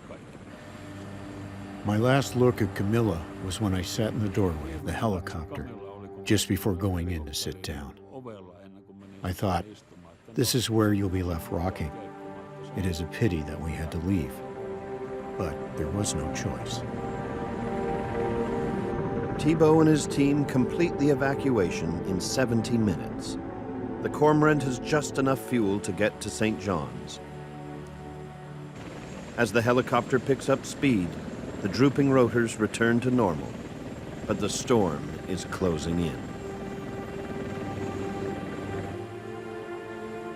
The sailors settle in for what they hope will be an uneventful journey. With daylight fading, the flight home will be in total darkness and bitter cold. Let's keep altitude at 200 feet.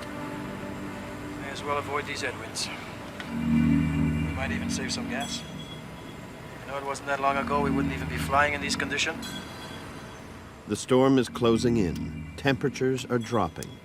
Thibault and Mercer know that there's a real danger of ice building up on the rotors. The last thing you want on a helicopter. Helicopters are not designed to fly in ice. When I was flying Army-type helicopters, you avoided it like the plague. You hit a cloud of ice and you did a 180, you returned back. Not anymore. The Cormorant is equipped with special de-icing equipment called a Rotor Ice Protection Unit, or RIPU for short. The RIPU system transfers heat into the rotors to prevent ice from building up. But there is a trade-off. De-icing draws a huge amount of power that has to come from somewhere. Ice is building rapidly on the rotors. The RIPU is sucking up power to get rid of it, and the Cormorant is working to the max to keep its heavy load aloft. Something's got to give. The chopper is using so much power that Mercer's control panel, all the instruments he needs for navigation, dies. Using EIS screens. Prepare to take over. They're standing by. Just give it a second. So now we're flying at night, low level over the ocean, in freezing rain and snow, and then to lose your instruments is quite something. I'm going to try switching my signal generators over to you. Here we go. Thibault transfers the generators from his control panel over to Mercer's side of the helicopter. Essentially, I was using now his instruments or his signal generator to provide input into my screens. Oh, that's one way to get the adrenaline pumping, huh? It seems to be The holding. Cormorant heads for St. John's, 477 kilometers away. The passengers have no idea what their pilots have been dealing with in the cockpit. We never knew a thing about that. We couldn't even hear any sign that the helicopter might have had any kind of trouble. And I have the feeling that had we known, we would surely have thought, okay, we're going from the frying pan into the fire.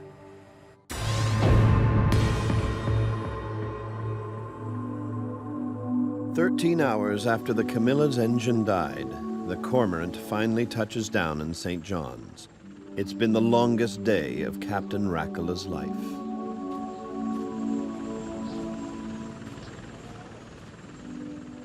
It felt wonderful when the helicopter finally landed at the airport and we were able to walk on dry land, so to speak, without getting our feet wet. It was a really fantastic feeling. From Major Thibault and 103 Search and Rescue Squadron, it's all souls saved. Mission accomplished.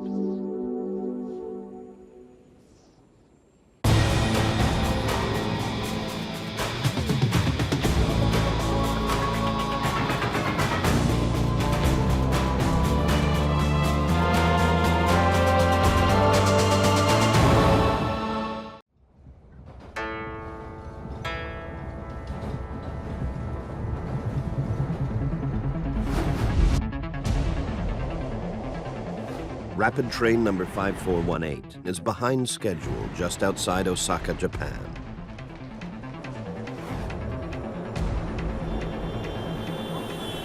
The driver is trying to make up lost time. 電車は予定より少々遅れております。次は尼崎です。The train enters a curve at 116 kilometers an hour, 46 kilometers over the speed limit. Seconds later, it's airborne.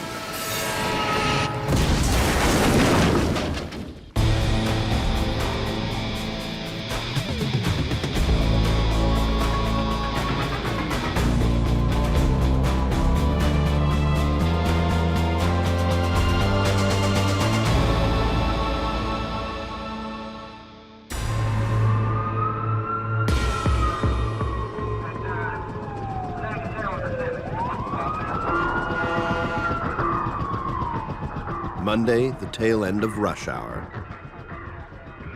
For more than 650 passengers aboard rapid train number 5418, the morning commute ends in disaster.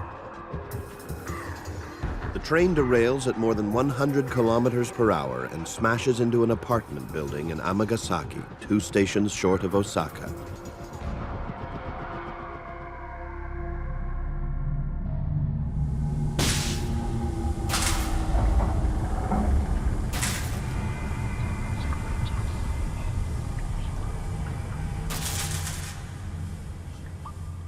It's hard to believe that anyone inside the first 2 carriages could have survived. But this man has. Shortly after the crash, Kyoichi Yoshida, a 39-year-old video engineer, regains consciousness. 目が覚めた時は、もう世界がなんか。When I woke up, the world in front of my eyes was foggy. It could be because I wasn't fully conscious.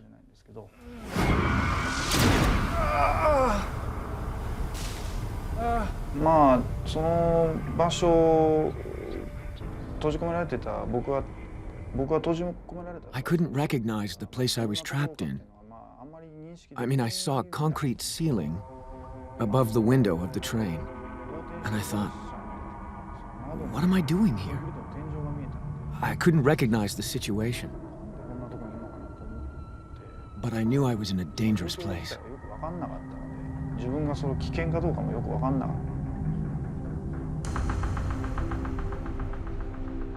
Yoshida was traveling in the lead carriage, which hit the apartment building with such force that it's now buried deep inside the basement parking garage.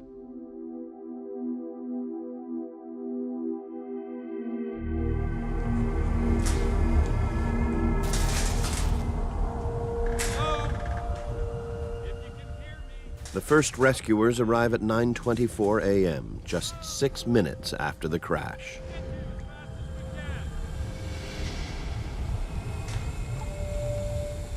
Nothing could have prepared them for what they see inside the wreckage.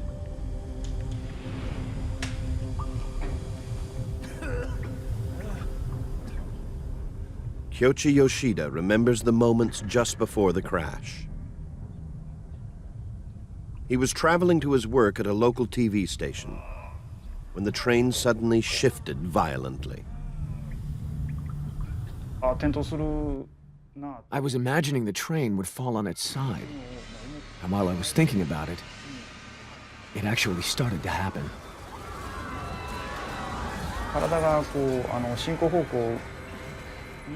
I was thrown to my right, toward the front of the train. Then I realized that I was facing backwards. I could see down toward the rear part of the train, and while I was falling, I was losing consciousness.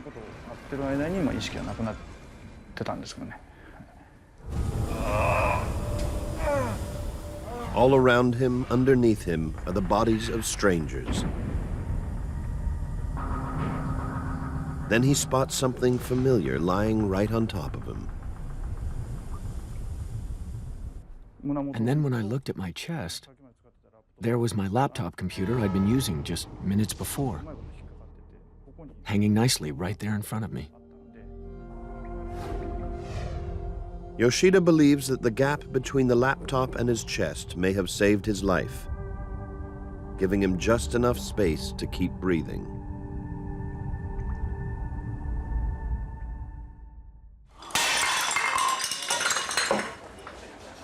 18分、ちょうどラッシュアワーが終わる頃、JR 市山線で列車事故が起こりました。この電車には650 The news of Japan's worst rail disaster since 1963 hits the airwaves within minutes of the crash. Momoko Suzuki is at work when the news breaks. She's horrified by the report of numerous casualties, especially since her husband and her daughter Junko often ride that train. この事故によって列車の1両目は完全に大破。しかしながら奇跡的にもその車両には生存者がいました。現在のところ事故での死者は2、30人と確認されています。The rescuers soon realize that 20 to 30 dead is an optimistic prediction. In the first hour alone, they discovered dozens of bodies, most of them in the two front carriages. Hundreds of injured are taken to nearby hospitals, and many are still trapped in the depths of the wreckage.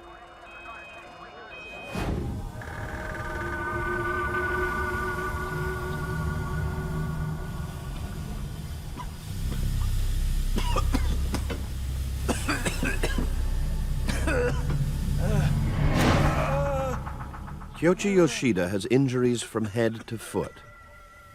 A broken pelvis, broken ribs, severe whiplash. Even more serious, his legs are trapped in the wreckage. They're squeezed to the point where there's a danger of getting crush syndrome, a deadly condition that can set in as early as half an hour after entrapment. It's critical that he gets medical treatment before his legs are released, or his vital organs could shut down.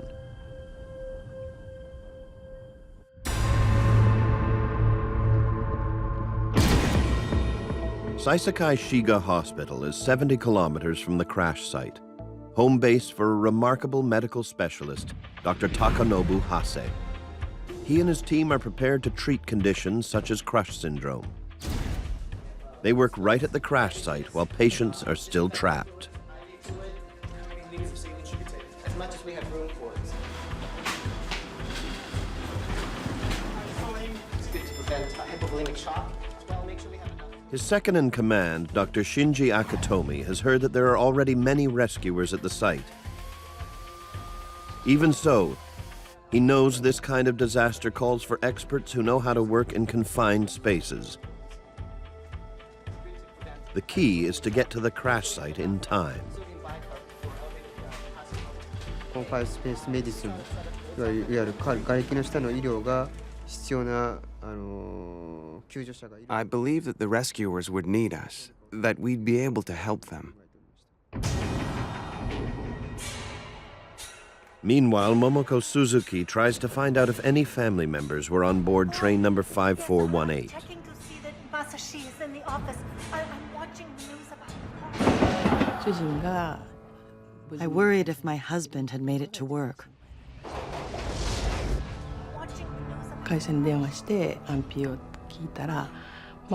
I called his office and they told me he's in.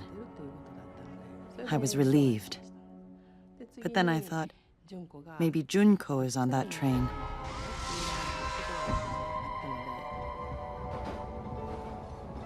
Momoko's daughter Junko is a 30-year-old artist. She takes this train 5 times a week to get to a design course at a nearby technical school.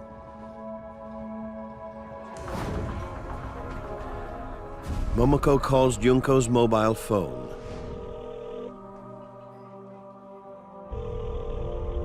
She prays it will be answered.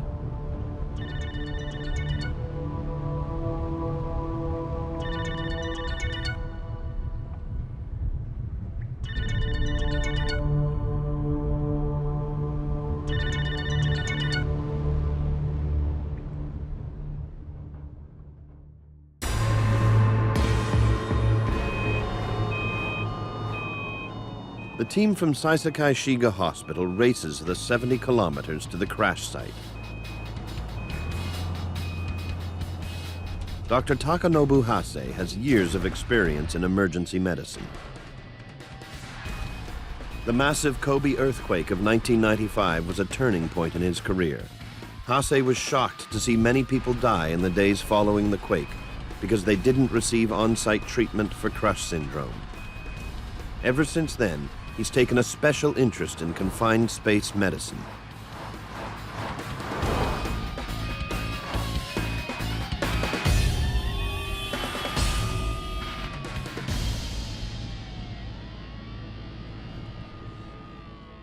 The team uses this time to mentally prepare themselves for the tasks that lie ahead. Dr. Hase reminds his team to give the trapped passengers fluid resuscitation before they are released. He reminds them if they get it wrong, people will die. Before they are released. Okay? A young intern, Hiroaki Nagata, has joined the team. He's never set foot on a disaster site before. 私はその現場が初めてでしたので It was my first time, so I was just going to do exactly as the senior doctors ordered. At the time, I had no idea what I could do for anyone. I was very nervous. Very nervous. The senior doctors offer encouragement. 永田先生に伝えたかったことは I told Dr. Nagata that at the disaster site everybody will be agitated and rushing around. I said that we have to prepare ourselves to be calm. That's what I told him.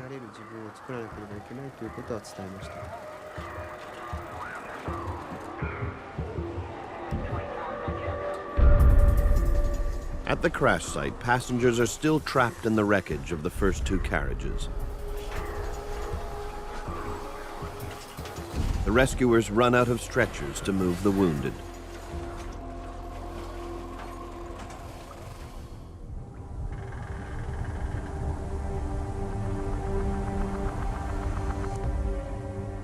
A few survivors are trapped so deep in the rubble that the rescuers won't even discover them for several hours.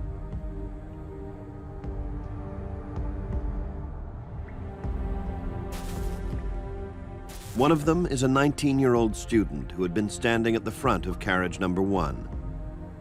The crash hurled him forward into the driver's cabin. The young man is trapped alongside the dead driver, pinned from the waist down. His limbs are under terrible pressure. He's conscious enough to make contact with his family. He tells them that he may not live long enough to be rescued. Don't give up. Just hold on. Hang in there. Further back in carriage number 1, Kyoichi Yoshida fights his fear and pain by encouraging the person next to him.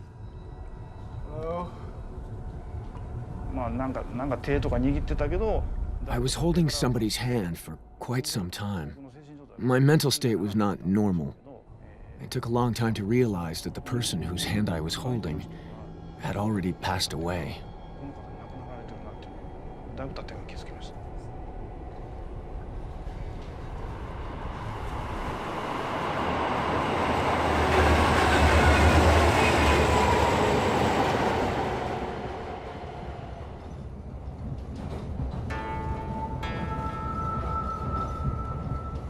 This morning, Yoshida changed his routine. Instead of riding at the back of the train, as he normally did, he sat in the very front carriage.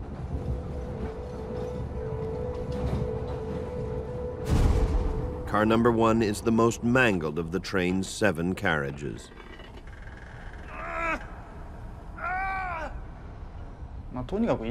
It was really, really painful. I was so preoccupied by the pain that there was no room left to think about, how am I going to survive?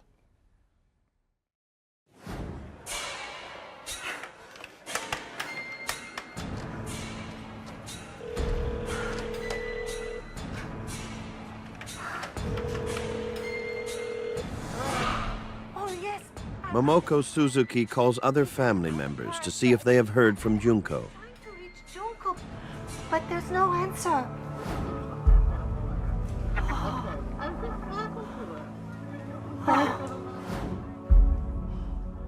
She learns that Junko was in touch with her sister earlier that morning.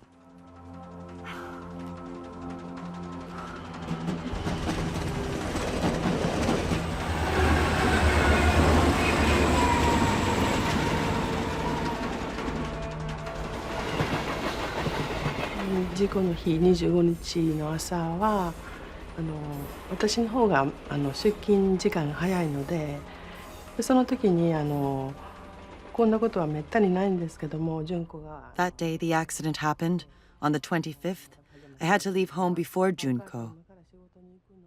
I usually leave home at 7:20. 行ってらっしゃいって言われたんで、はい、行ってきます。 It had never happened before, but Junko got up and came downstairs, still in pajamas, and she said goodbye, and she said goodbye again. I was wearing shoes already, and I remember I was wondering, why is she saying goodbye twice today?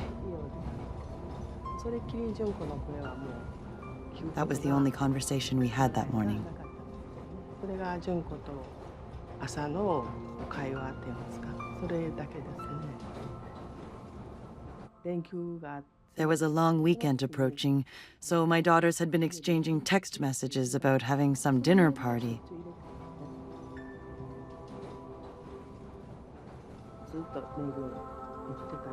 They were exchanging messages at the time, and suddenly it was cut off.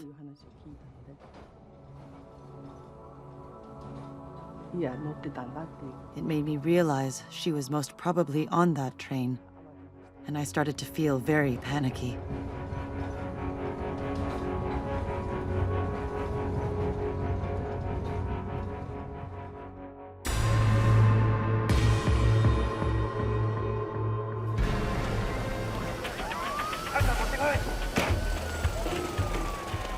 By now, emergency workers have ferried more than 400 injured passengers to hospital.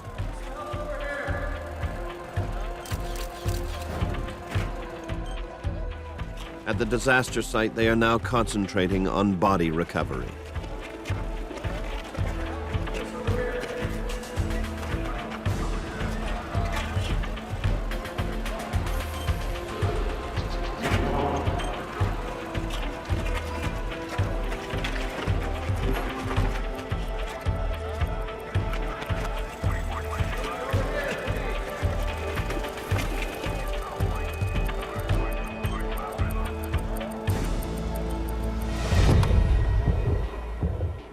After fighting traffic and roadblocks, Dr. Hase's team finally arrives. They hope they haven't arrived too late. The first thing I saw was a horrendous sight.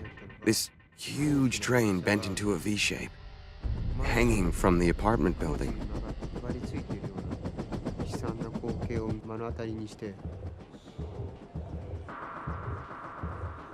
It was a much bigger accident than we'd imagined.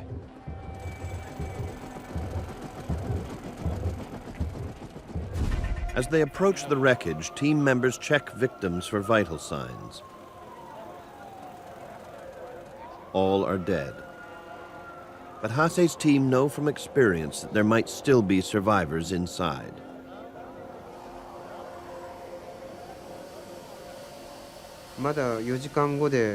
Four hours had already passed since the accident, but things were still chaotic. If anyone was still trapped inside, they'd need confined space medicine. Also, rescuers might have been injured in secondary accidents. That's what I had in mind when we arrived at the site.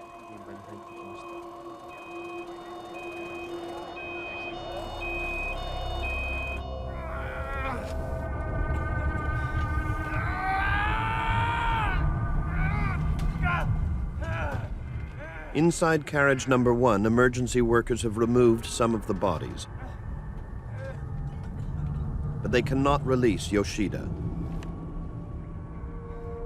Crush syndrome is now a real risk.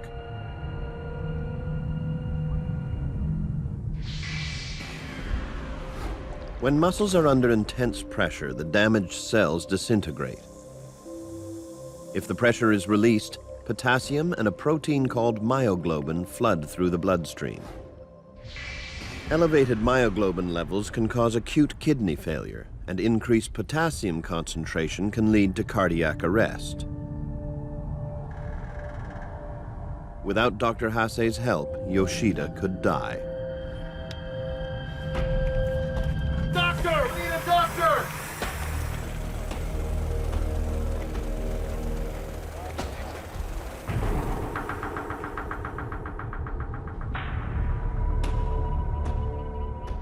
As Dr. Hase's team enters the destroyed parking garage, they are stunned by the destruction around them.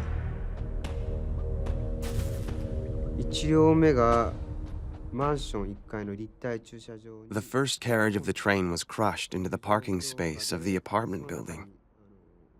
We went in there.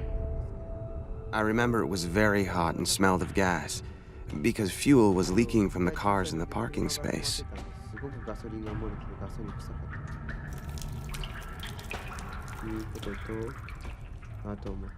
Reinforcement steel was exposed, and there was shattered glass everywhere.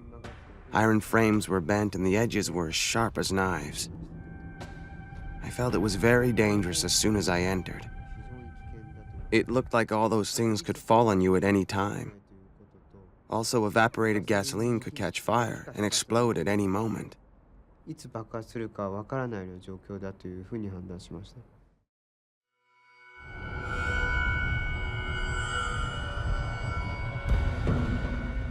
Inside the demolished car park, there is not enough oxygen and too much carbon monoxide, a toxic combination.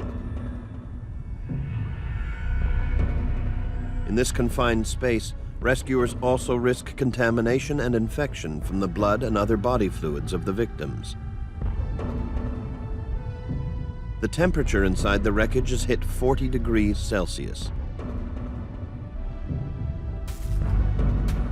But Dr. Hase and his team persist, carefully checking vital signs of each body in their path. Finally, Dr. Hase comes face to face with Kyoichi Yoshida. I recognized him as a doctor the moment I saw him. And I thought, oh, the doctor has arrived. He was providing triage very prudently, taking so much time to make sure.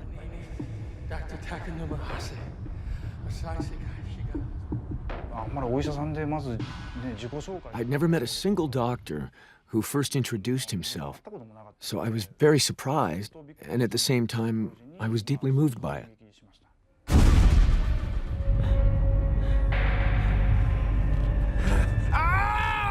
Dr. Hase realizes Yoshida's leg is trapped and under great pressure.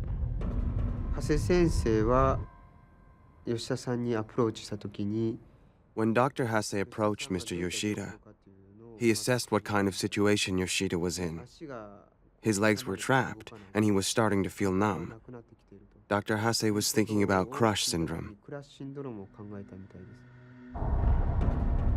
Hase knows that Kyoichi Yoshida needs to be put on an intravenous drip right away.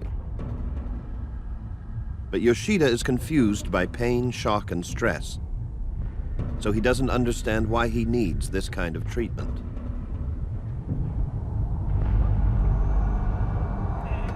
The doctor explains that intravenous fluids will help prevent crush syndrome and possibly save Yoshida's life. He first told me something like, "I am cutting your clothes." Even though my clothes at the time were all crumpled up and torn, he excused himself first, before using the scissors. And I was so touched by how polite he was.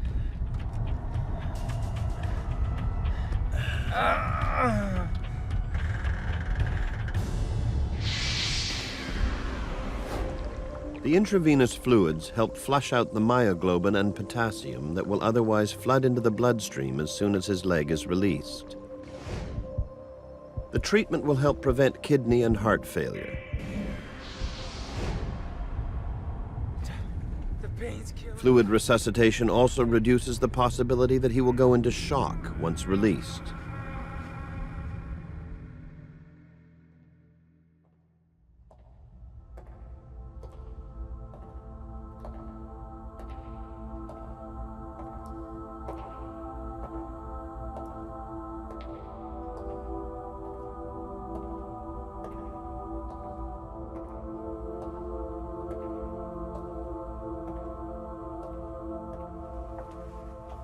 Momoko Suzuki has called all the local hospitals.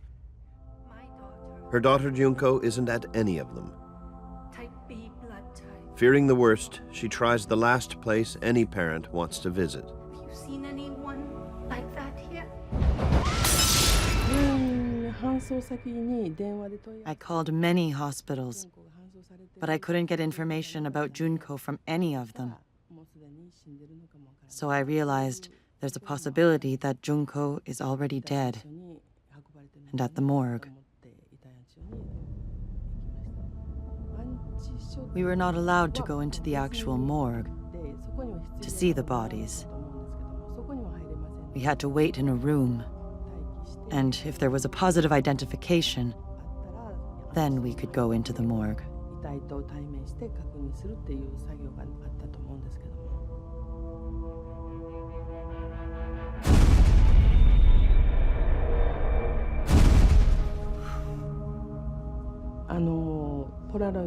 There were Polaroid photos of the dead people that I had to go through to check if Junko was among them.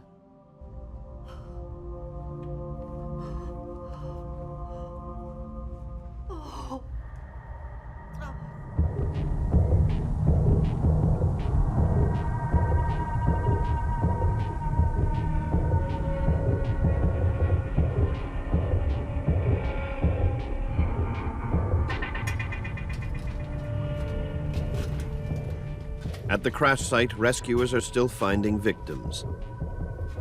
More than 5 hours after the accident, they discover a young woman deep inside carriage number 2 who matches Momoko's description of her daughter Junko.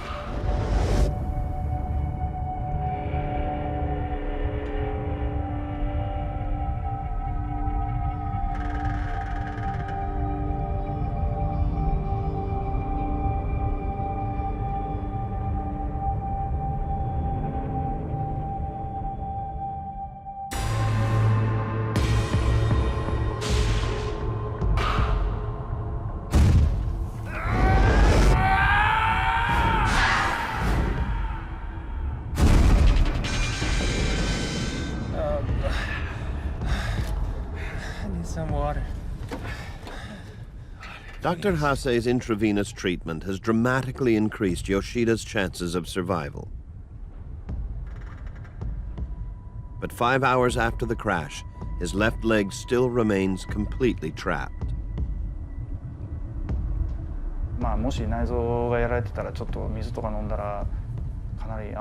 And I was thinking, if the inside of my body was damaged, drinking water could cause problems. But I couldn't stand it, so I took some water. And also, it was unbelievably humid, so I asked them to pour the water from their bottles over my head.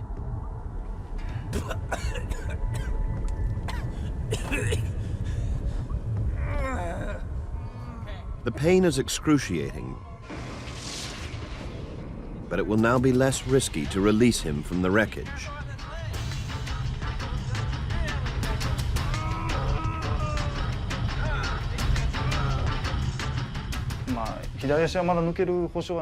Although there was no guarantee that my left leg could be pulled out of the rubble, I felt relieved somehow.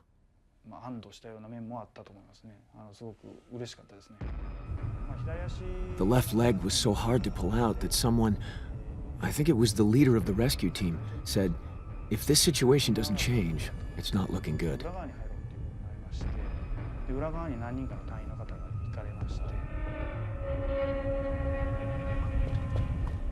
The rescuers are having a hard time figuring out which foot is Yoshida's. Tangled in the mountain of rubble with his left leg are the limbs of dead bodies.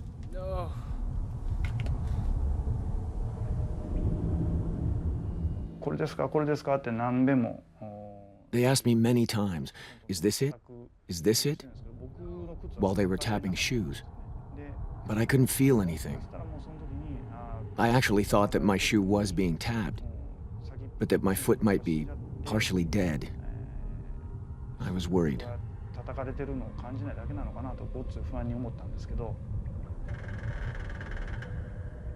Yoshida wants to call his family, but can't find his phone. So I put my hand in my pocket, and there was no phone. Then I realized that I was holding the phone in my left hand at the moment of the accident, and that it must have been thrown somewhere.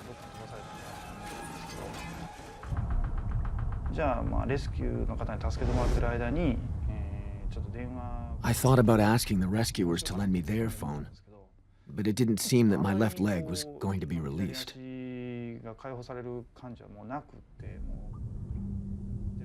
It occurred to me to call my family, to let them hear my voice and let them know I was still alive. But then I also thought that if I didn't pull through, they might be devastated. So I decided to call them after I was released. Yes! Yes! After 10 minutes, the rescuers have finally identified Yoshida's foot. As his leg is released from the crushing pressure, Yoshida experiences a strange sensation.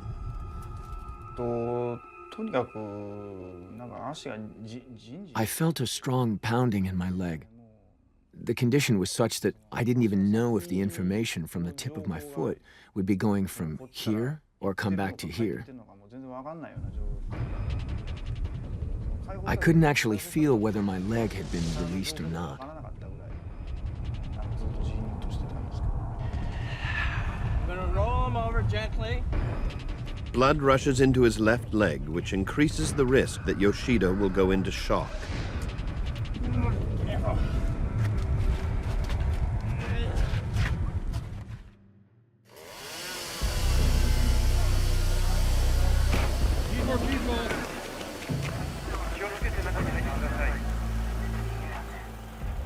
Meanwhile, other rescuers working in a different part of the wreckage have finally managed to free Junko Suzuki.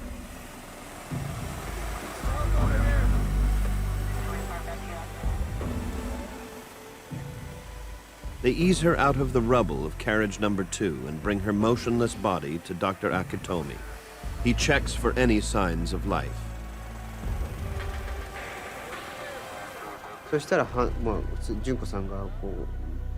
Miss Junko arrived in front of me. I was surprised because she was covered in oil and I couldn't tell whether she was breathing or whether her heart was beating.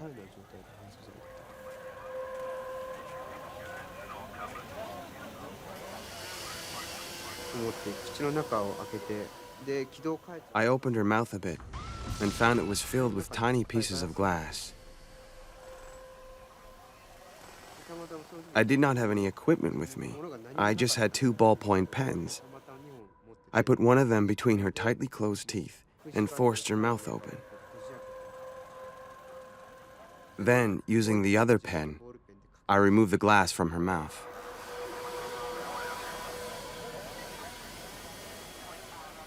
Dr. Akitomi tries to get any kind of response from Junko. His efforts fail. He realizes she's in a coma.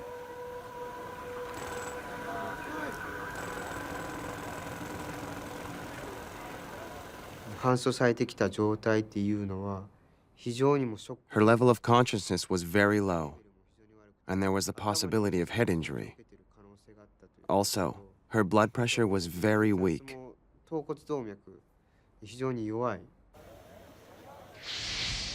Junko is also in shock because there isn't enough blood and oxygen flowing to her brain, heart, kidneys, and liver. So these organs are in danger of shutting down.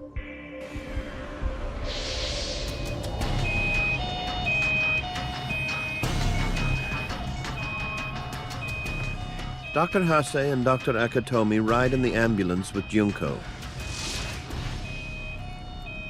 fighting to keep her alive. This could be touch and go. Damn. She's really hanging in. She stopped breathing. Her consciousness level dropped dramatically. It was a bad situation. Dr. Hase quickly gave her mouth-to-mouth resuscitation, and I went to get a breathing aid.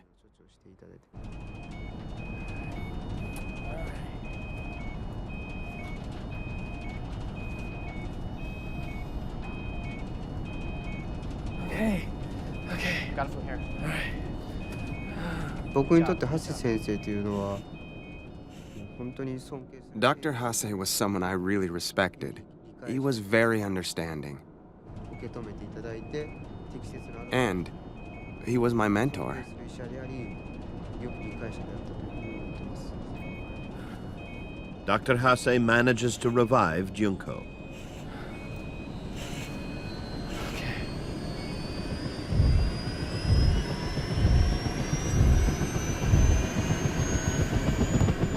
Her condition is so critical that her only hope is an airlift to hospital. Dr. Akatomi and Dr. Hase decide they must take the journey with her.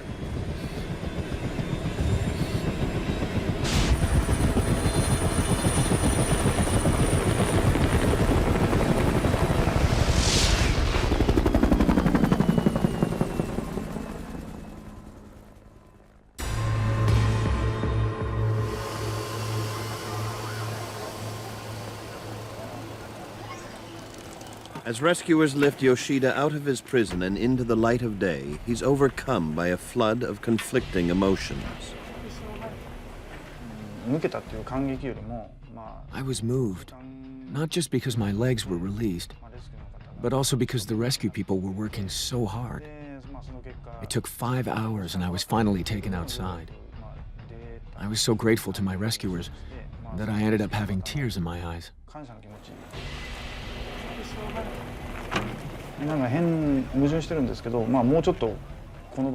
I actually felt like staying there a little bit longer. That's how much we bonded in that small space. It was a real, special atmosphere. Thank you so much.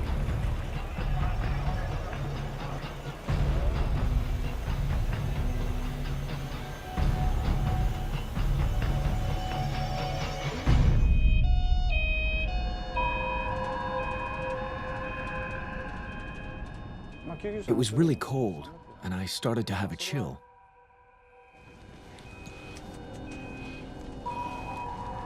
Yoshida is suffering from shock. There is also still a chance of crush syndrome. Even though he was treated on site, doctors will have to watch closely for signs of kidney problems in the next few days.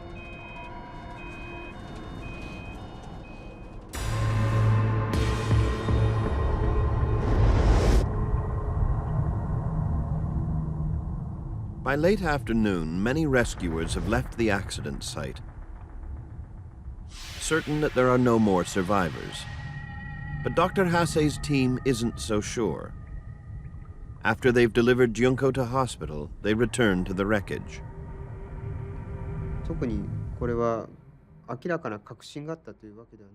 I'd heard that in other countries, there have been quite a few cases where people were rescued 24 hours, even 48 hours later. I was not sure that any survivors would still be trapped, but I wanted to help in case someone was found alive. Just after 4 p.m., rescuers hear several voices from the very front of carriage number 1. Among them is the 19-year-old student whose lower body is pinned beside the lifeless driver. He feels pressure in his chest. Breathing is difficult. Both legs were trapped. He couldn't feel anything, couldn't move his legs at all.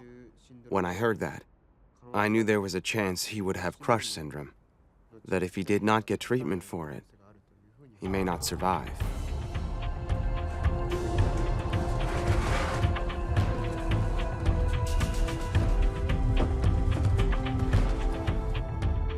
The team's intern, Dr. Hiroaki Nagata, works his way toward the driver's demolished cabin.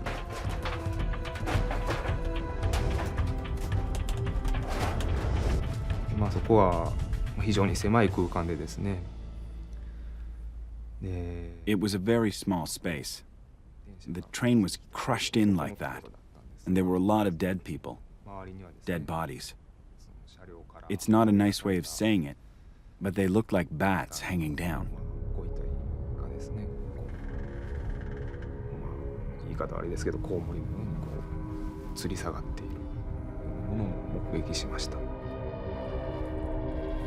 Dr. Nagata prepares to treat the young man for crush syndrome and encourages him to hang on for a little longer. そうですね、もうあかんわ言って弱気な発言をされてる時もありましたね。言い方悪いですけど、青か言って。He actually sometimes said I might just give up. When he said that, I told him don't be a fool, that rescuers are trying to get to him. So until they reach you, until they save you, you can't give up. That's what I told him. 頑張れや。そしたら助かるし、いうことを喋りましたね。非常にやりにくかったです。やりにくいけど必要なので、やらなければならないという状況でした。そういう。It was a very awkward way to be giving treatment. I knew that if I failed to give him IV fluid, he was going to die. So I did my best. You're gonna make it. It's okay.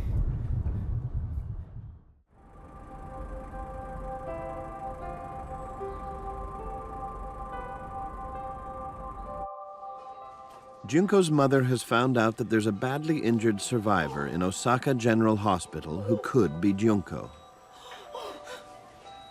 Are there braces?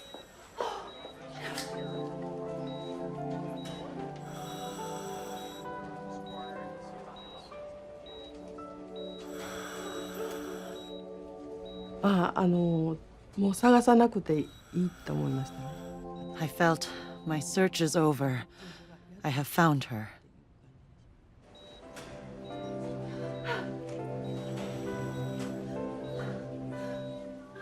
Junko is still breathing, but only just.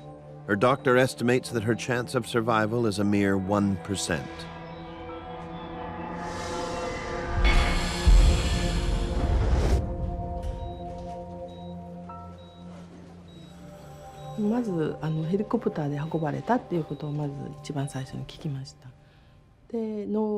The doctor told me that Junko was brought here by helicopter and that there was an emergency operation in her stomach area that they had to do without permission in order to save her life.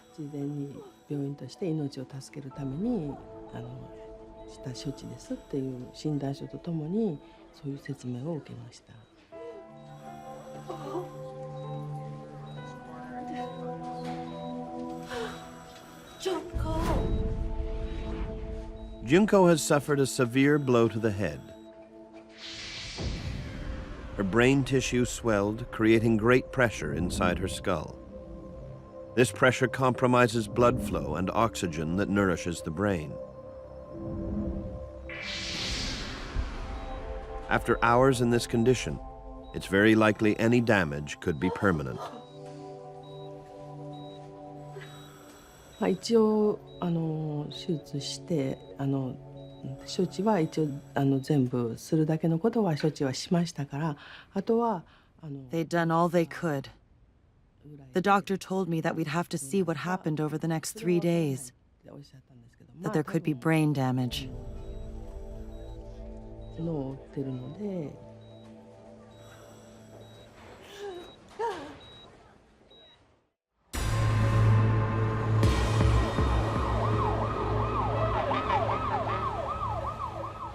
Dr. Hase's team works into the night to help save the lives of several remaining trapped passengers. All are suffering from crush syndrome and need on-site treatment. The young man from the driver's cabin is the last survivor pulled out alive, 22 hours after the crash. In all, 107 passengers died in the crash. 555 have been injured, many severely.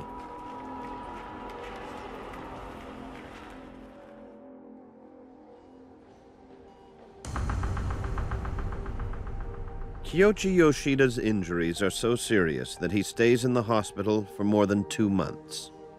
He is deeply moved by the team that volunteered and traveled 70 kilometers to save his life.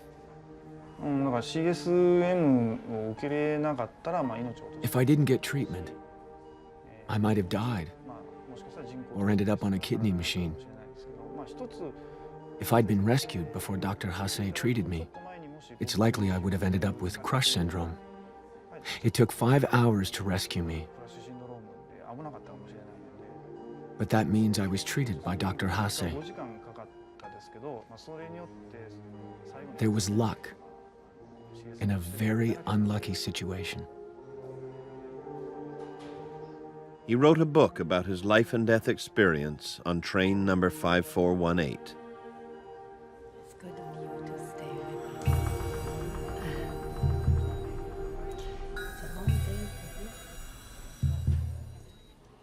After the accident, Junko Suzuki lies in a coma for many months. Her family keeps a constant vigil at her bedside. I couldn't accept the fact that she's going to die. I always had it in my mind that she will be okay and she will regain consciousness. One day, 6 months after the accident, Junko finally wakes up. Oh, Junko. Junko, you're awake. Mom here, Junko. Oh, I don't believe it. I was taking care of Junko all the time. I was so happy that I was her mother when she called my name. The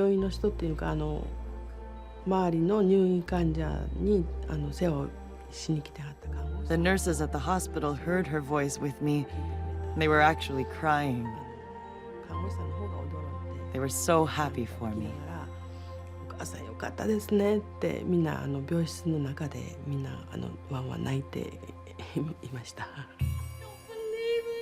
Oh, yes, Junko. Junko did suffer some brain damage, but after intensive rehabilitation, she is back home with her family. She's become something of a national hero. Support has poured in from across Japan. I was really relieved that I was alive. 杉純子さんが5ヶ月ぶりに意識戻ったっていうことは、もう本当に奇跡。 It was a miracle that Junko Suzuki regained her consciousness. A series of miracles.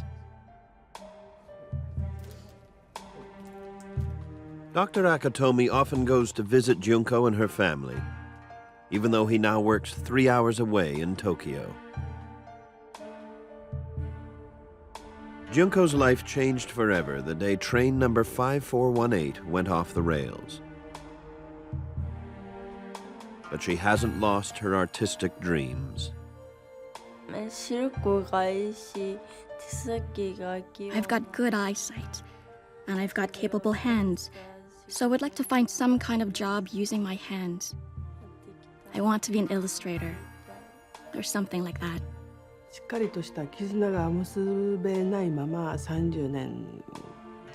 She was my daughter. But for 30 years, we'd never really been that close. I've been given the chance to raise my daughter again. We can actually start again. I feel that.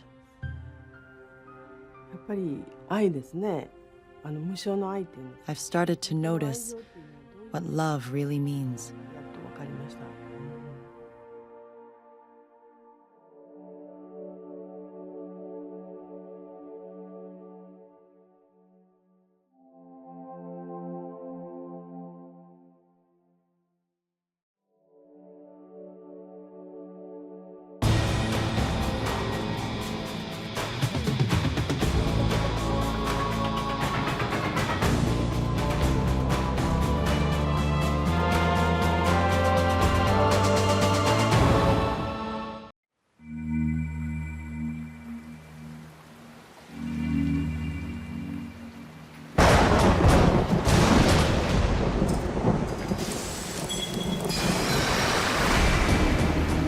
A flash flood trapped 7 French cavers 100 meters underground. As the water rises, it forces the men up against the cave roof.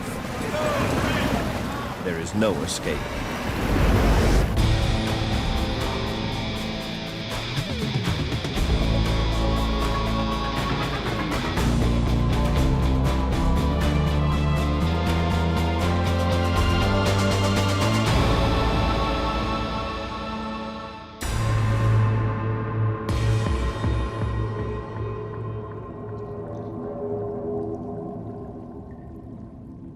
In southern France, a freak storm turns a weekend caving adventure into a life and death struggle. 7 men scramble into their life rafts and wait helplessly as the floodwaters force them relentlessly upward. The air pocket that's keeping them alive is shrinking. If the water keeps rising, it will crush them into the cave's ceiling and drown them. Nicolas Violande is on his first overnight caving expedition.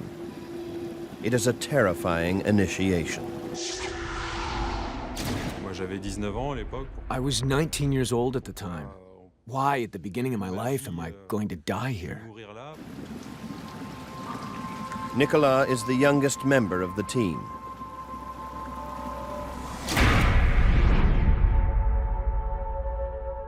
He and 6 more experienced cavers have been planning this expedition for months.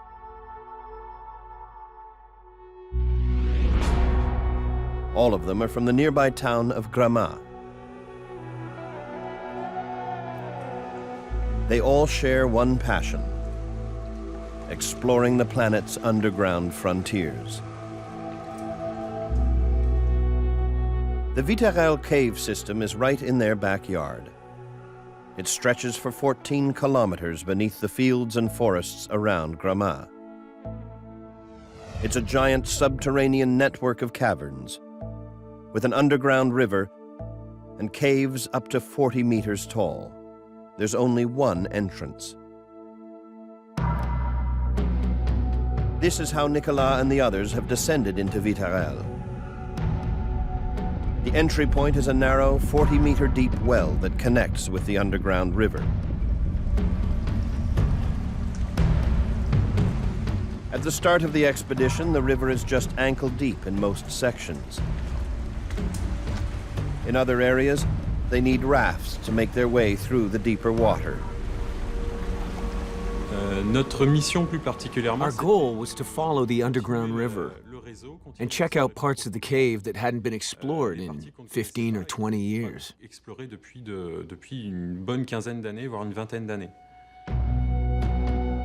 2 days into their expedition, a freak wave of violent thunderstorms sweeps through the region.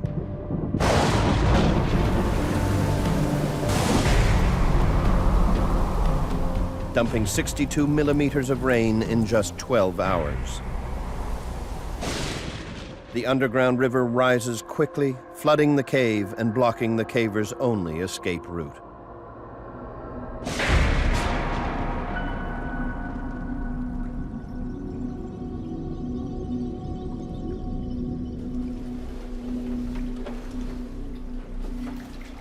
Nicolas and the 6 other cavers have been trapped for most of the day.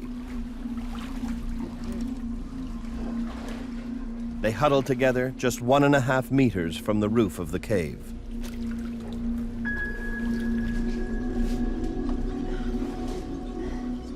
There were no sounds anymore, no noises. It was a silent lake that was rising little by little.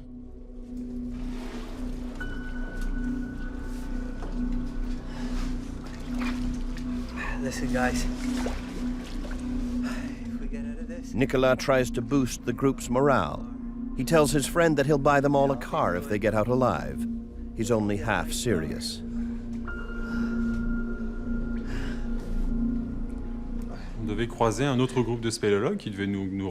We were supposed to meet up with another group of cavers the next day. So once the water rose, we knew our families would sound the alarm and contact the rescuers.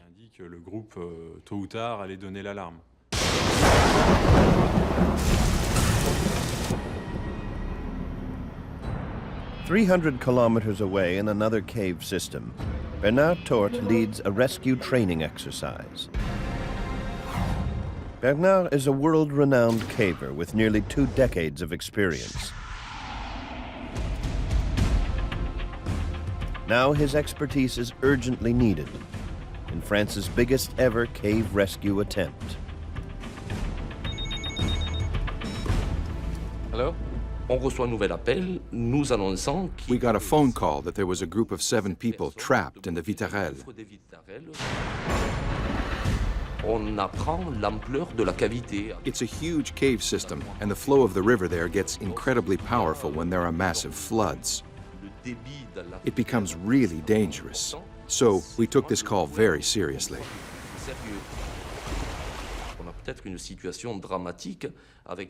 We knew we had a potentially tragic situation on our hands.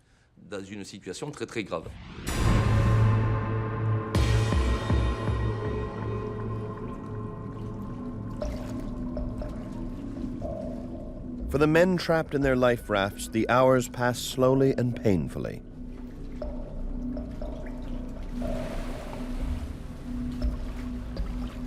At 8 to 10 degrees Celsius, the water is bone-chillingly cold.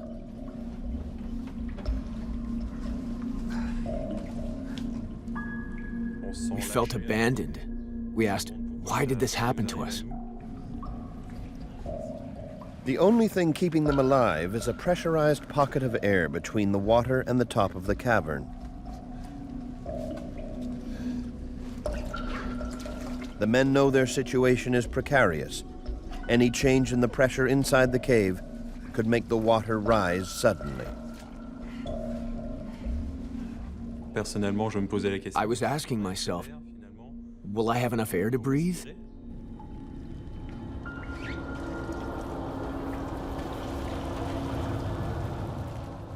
It was either we get out, or we will be left to die.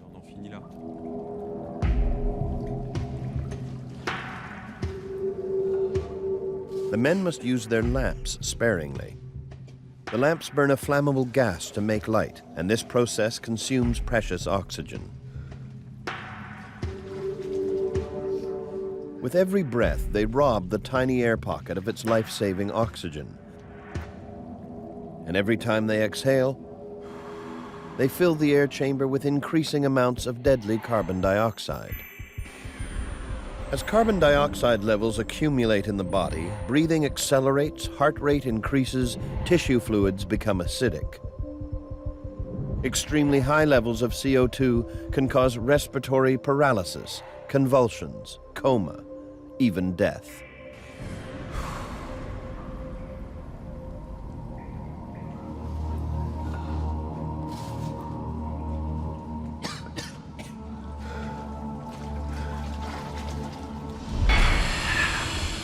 Computer technician Philippe Verger is the team's technical expert. He uses an altimeter to check the air pressure in the bubble. He knows that as long as the pressure remains stable, the water will not rise or drop suddenly. Philippe reports that the pressure is high and holding for the moment.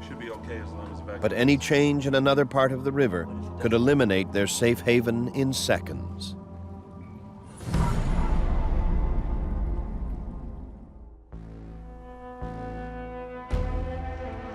In the town of Gramma, family and friends of the cavers are worried.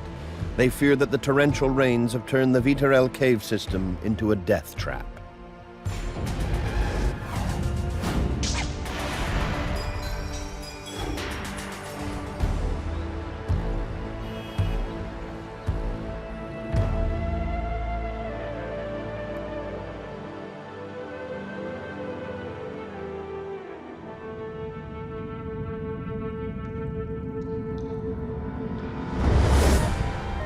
Rescuers set up headquarters on a military base above the cave system. Rescue groups from across the country converge on the small town. But because the entrance well is flooded, they are unable to get down in the caves.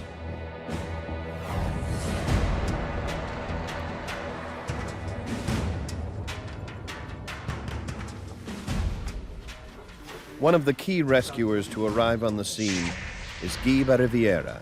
My feeling is there might be stuff somewhere between here and here. My concern is that I need to put it 2 months ago. He's a veteran advisor with the country's caving rescue organization called Spilio Secours Français. More importantly, it's where he grew up and began caving as a boy.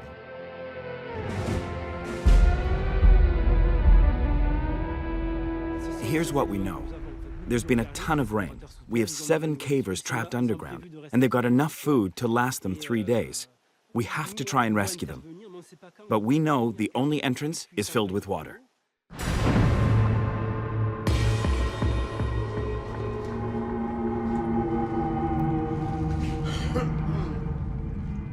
Nicolas Violand and his fellow cavers have now been trapped for almost 24 hours. So far, the air pressure has held steady. But they're in for the shock of their lives.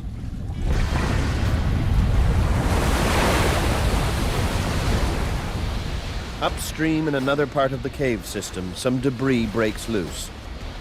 As the blockage clears, there's a sudden, dangerous drop in air pressure, then a powerful surge of water.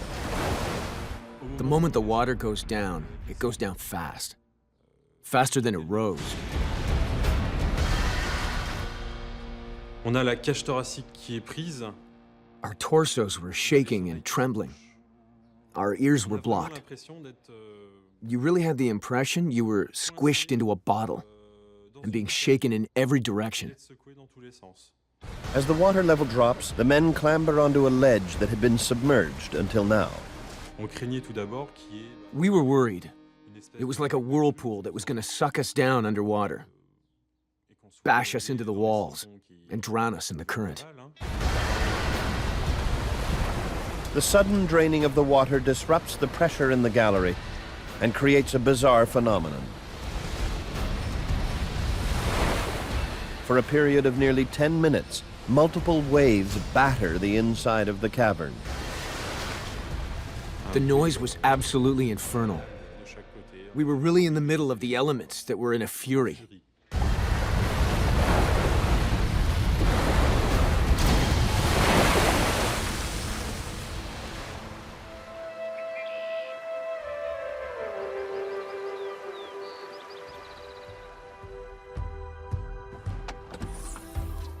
The unpredictable underground river presents a huge challenge for the rescuers. In order to conquer it, they desperately need the expertise of world caving specialist Bernard Tourt.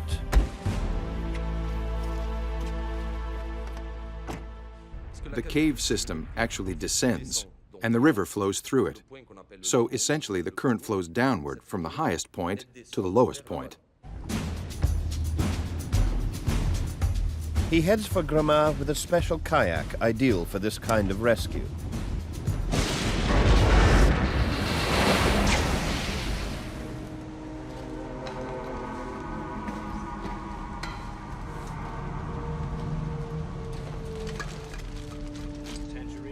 The water has receded. The trapped cavers make camp on a 3-meter-wide ledge. The waves have left them badly shaken.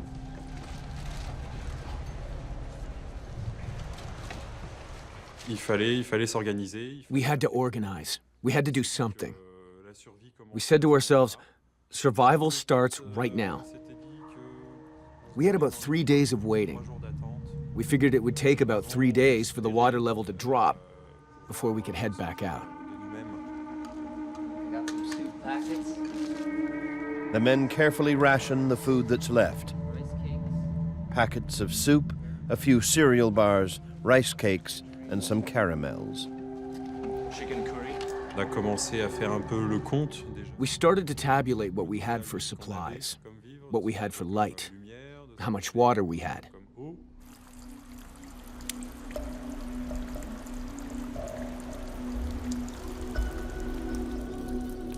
We had a stalactite that ran with water, drip by drip, that we collected and purified with hydroclonazone tablets.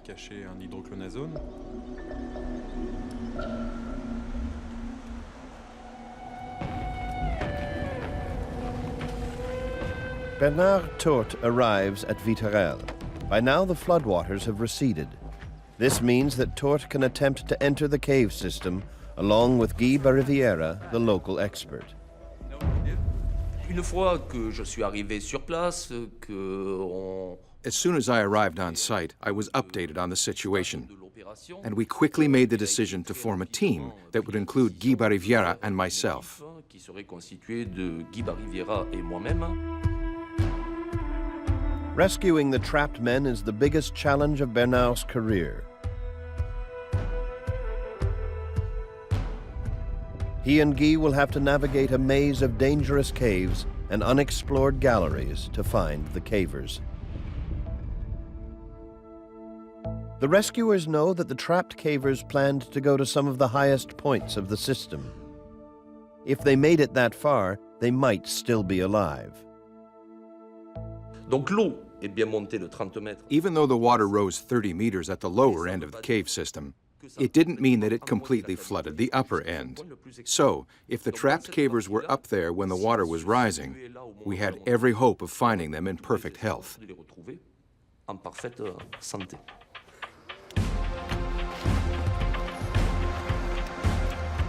Bernard and Guy prepare for their underground search with military precision, gearing up with the most sophisticated rescue equipment.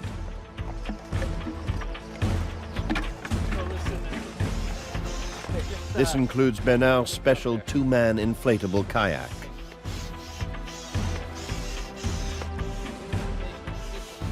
Guy, who's already been underground on a scouting mission, tells Bernard that the current is very dangerous. The objective of the mission was go to the furthest point possible in the cave system. We figured once the water started rising, the cavers would have moved camp, would have withdrawn to a higher part of the cavern. So Bernard and I left on his customized raft with a lot of equipment to fight the current and to do a lot of climbing. When Bernard and Guy descend into the cave system, they discover that the underground river is still raging in some passages. In others, it's flooded right to the ceiling. Making any headway among the jagged rocks is taxing and dangerous.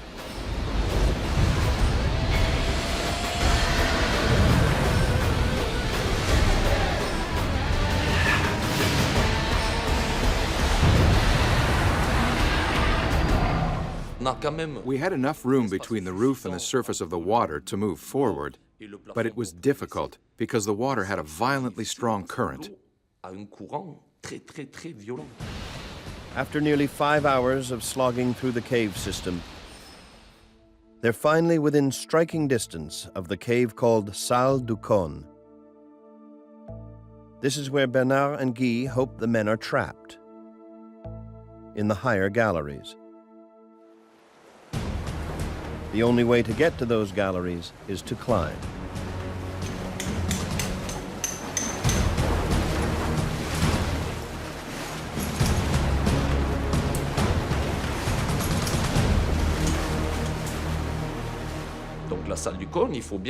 Imagine the Salle du Cône is a chamber that is pointed.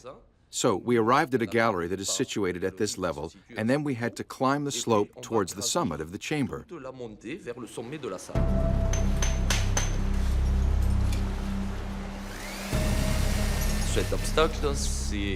was about a 15-meter climb to get up to the upper gallery.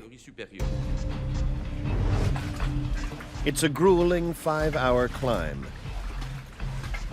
The two men drag themselves forward, hauling heavy equipment and Bernard's inflatable kayak.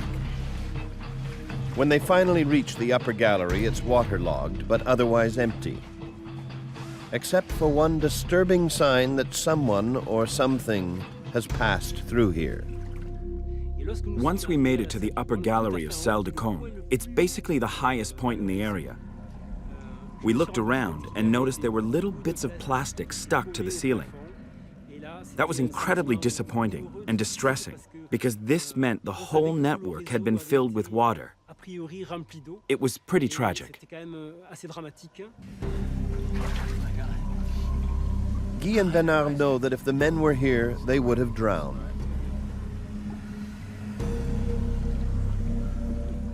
If they're still alive, they have to be somewhere even higher in the cave system.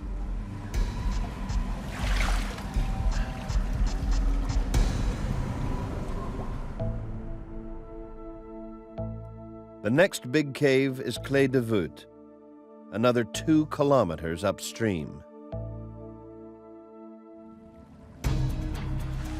Bernard and Guy want to press ahead, but it's too dangerous.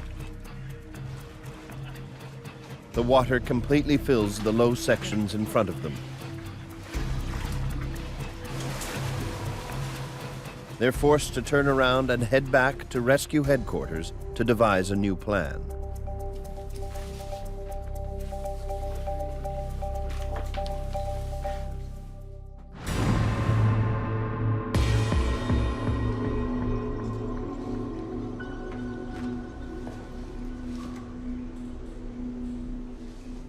Nicolas and the other cavers can only wait.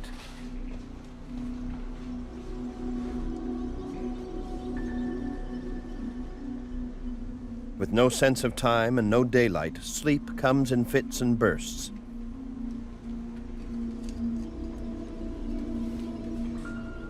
Some sleep, others talk, and always they worry about the changing water level.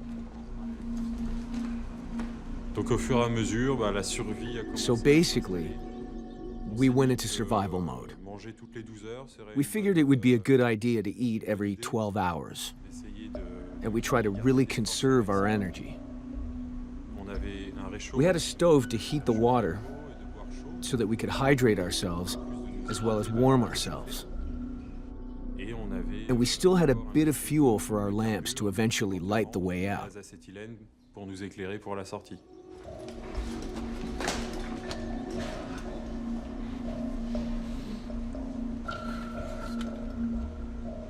They fantasize about the perfect meal.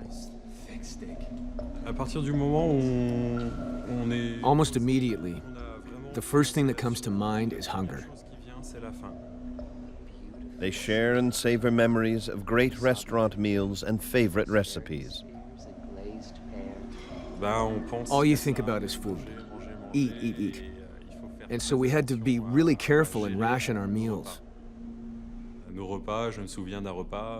I remember we had one meal that consisted of a spoonful of curried rice, 15 milliliters of hot tea, a quarter of mandarin orange, and a rotten chestnut. That was a meal. When Bernard and Guy resurface, the rescuers adopt a new strategy to speed up the search for the missing cavers. They tell their fellow rescuers that it's difficult and risky to make headway underground. They'll have to find a quicker way to get access to key caverns. It's time to bring in the heavy machinery. The topographers will try to pinpoint the location of caves that rescuers haven't been able to reach via the underground route. The drilling teams will punch through the earth to get direct access to the chambers below. Drilling should create new entry and exit points along the cave system.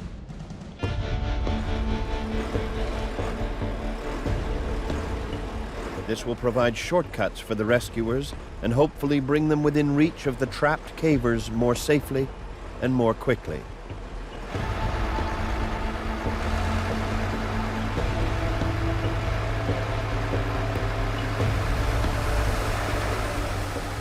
Deciding exactly where to drill is a daunting task. Just 30 centimeters in the wrong direction can mean missing the entire cave system. Sur cette opération, il nous fallait deux types de machines. We needed two types of machines for the drilling operation. We needed drills that could go very deep to try to locate the river, and we also needed drills that could bore out a hole large enough in diameter for a person to fit through. That was essential. Once started, the drilling teams hammer away at the rock day and night. At the same time, other rescuers try the underground route via the well, which is the cave's only natural entrance. They must work their way up the river to where they think the men could be trapped.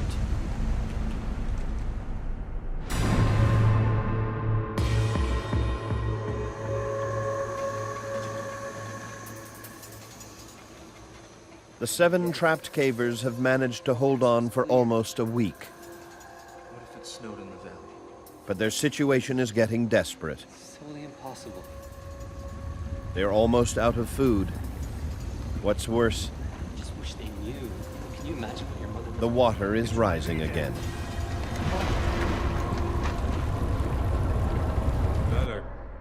With news of the rising water, the fear flooded right back in.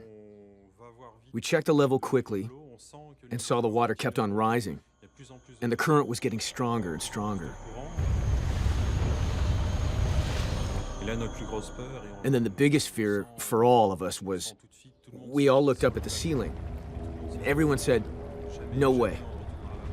There's no way we're going in the rafts again.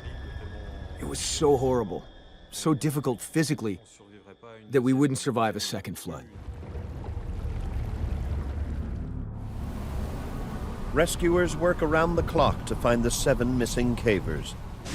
Then the weather takes another disastrous turn. For the second time in a week, torrential rain hammers southern France. Water floods the cave entrance, shutting off all access.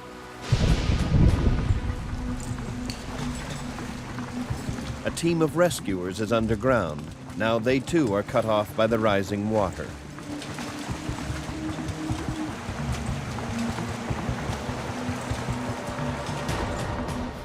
Above ground, Bernard Tourt has to find a way to warn them, and fast. He scribbles a message on a notepad, attaches it to a bare lamp bulb and a phone, then sends it all down a small drill hole.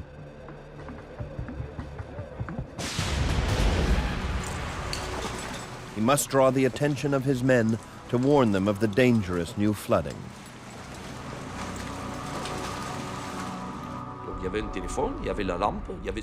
So there was the phone, there was the lamp, and there was the message. And the objective of that was to stop them from going any further.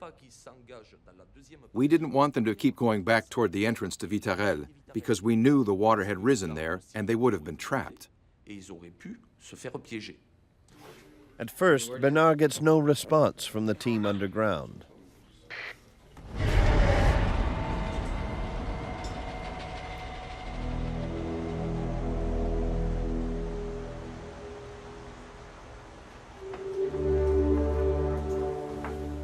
He waits for 3 hours, then a welcome sign of life from the rescuers below.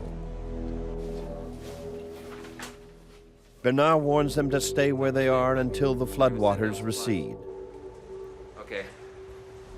Got it. There's nothing these trapped rescuers can do until the water level drops again. Or the drilling crew enlarges the holes so a body can squeeze through. But they are safe. Okay, adjust your stuff.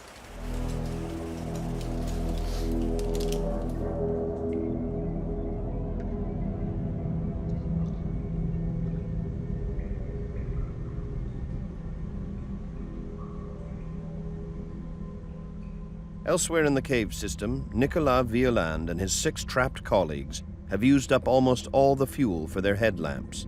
Even if the water level drops, they no longer have enough light or even the strength to walk out of the cave system on their own.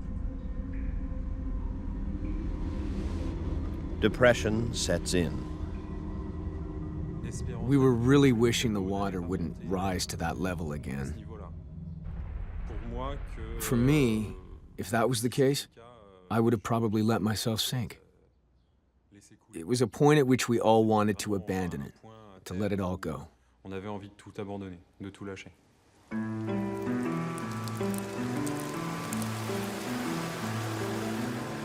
Drilling teams work around the clock in the race to blast into the rock and enlarge the existing hole.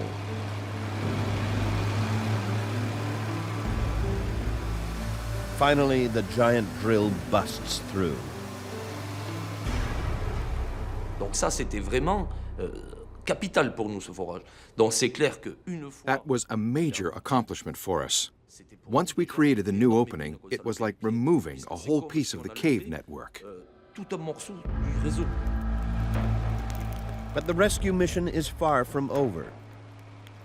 Even though they've created a shortcut into the cave network, they're still not certain where the 7 missing men might be, or even if they are still alive.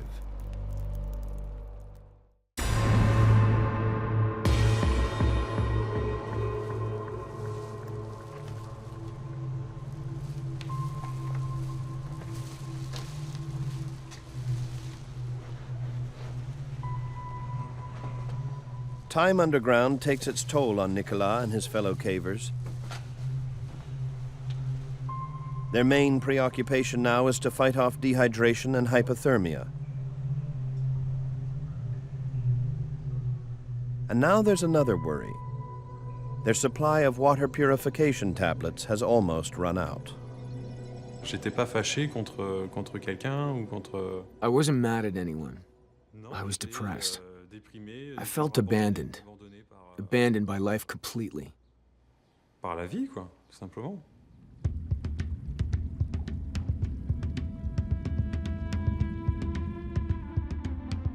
By now, the massive rescue effort is an international story. The media has descended on the quiet countryside. Bernard Tourt and his team now have to deal with a new set of challenges, especially how to prevent any bad news from leaking out. Ça faisait près de 200-300 personnes qui venaient. There were about 200 to 300 people who came from everywhere.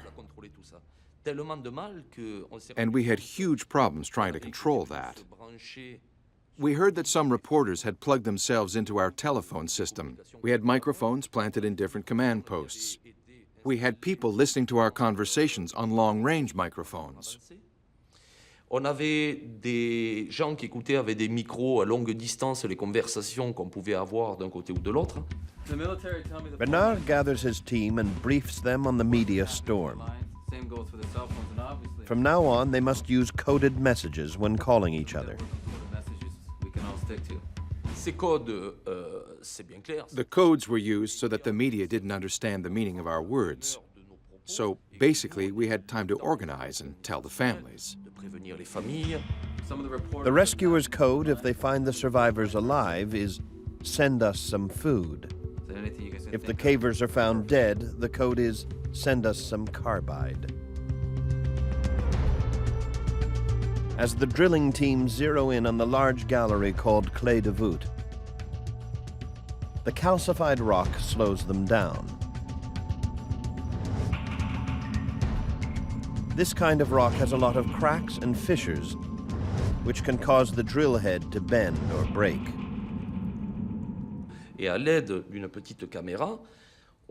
With the help of a little camera that we sent down into each hole, we looked to see if there were any galleries. At the same time, we measured the speed of the air current, because if there's a strong air current, that means there's a direct connection with the larger cave network. The drill has penetrated 28 meters down into the rock. Suddenly, it breaks through to a large cavity of air. We immediately decided to widen the drilled hole. Bernard and Guy hope the cavers are trapped here, somewhere in the galleries of Clé de Voûte. But the camera can find no signs of the missing men.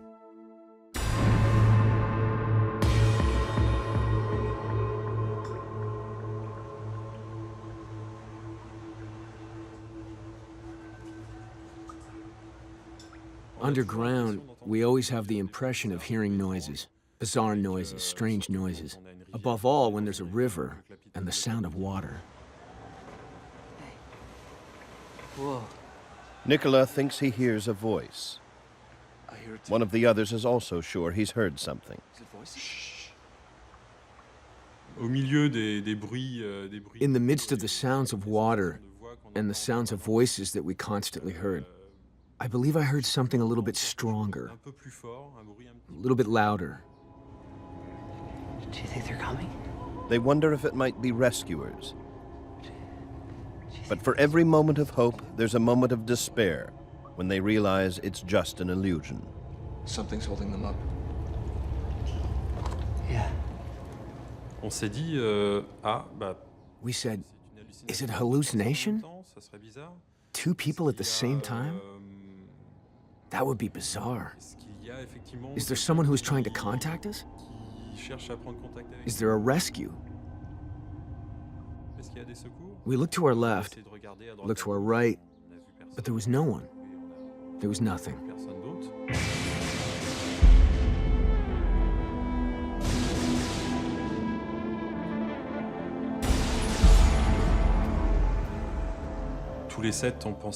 All seven of us thought a lot about our families. We thought they must be dead worried. After waiting several days like this, we all wished they still had hope. That they all thought, as long as we don't find them, they are still alive.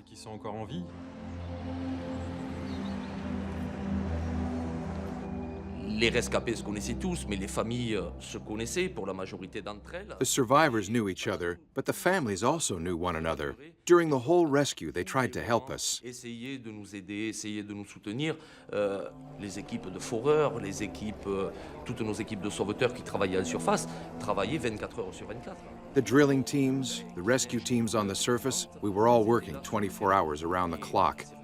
It was raining, it was snowing, it was freezing. The support of the families was very important and helpful and kind to the rescuers. They made us coffee, they brought us food. They really tried to lend support to all levels of the rescue effort in the face of a daunting challenge. Apporter leur soutien à tous les niveaux de la pyramide et certainement pas dans les endroits les plus confortables, dans les endroits où les difficultés étaient les plus rudes. The rescuers are encouraged by the enlarged drill hole above Clé de Voûte. They know that if the trapped cavers are still alive, this is the most likely place to find them. Guy Riviera prepares to descend into the cave system once again. Okay, good. All right. Guy est rentré sur cette opération. Guy went underground about 5 or 6 times, and every time he was down for long, complex, and intense missions. All that, combined with fatigue, puts a rescuer in danger of getting injured.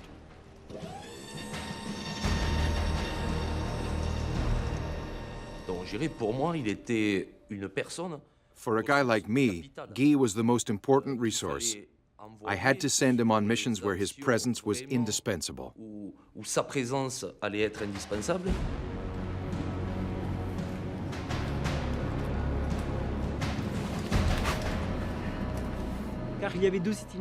There were 2 possible routes, a main climb and a gallery that went off in another direction.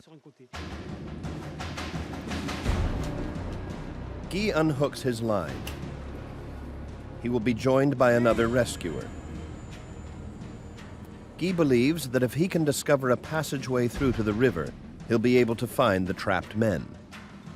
If they're still alive, they've got to be close. We went into that gallery with the hope of finding our survivors. We covered 300 meters.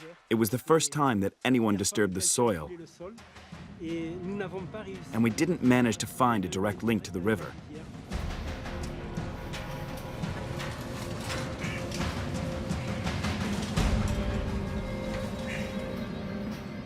No sound, no sign of air currents. Guy explores other areas of the cave system with no result and no sign of the river. Finally, after many climbs and many obstructions, we reached a cavity of a few meters that blocked off yet another gallery.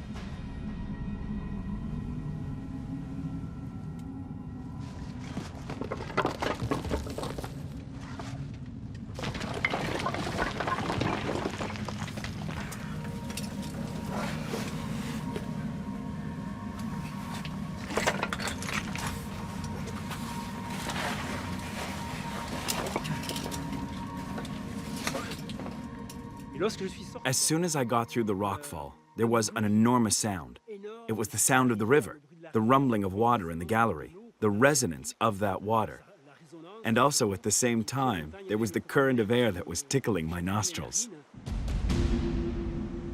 The discovery of the underground river is a big breakthrough. Guy believes that the trapped cavers must now be within shouting distance.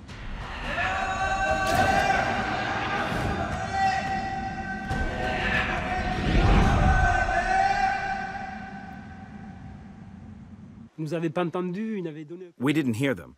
There was no sign of life. But at least the search could now accelerate. They push boulders into the cavern below, hoping that the noise will spark a response from the trapped men.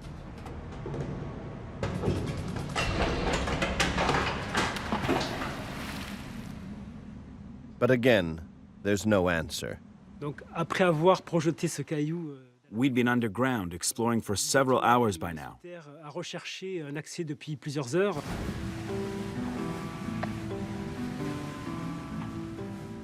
Guy reports to the rescuers on the surface. 43, do you read me?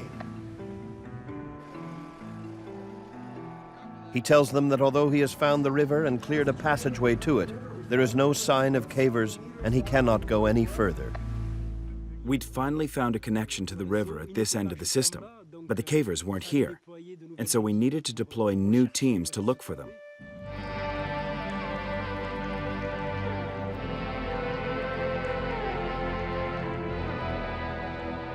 After more than a week of rescue work and 5 marathon underground missions, Guy is exhausted. He has no choice but to head back to the surface.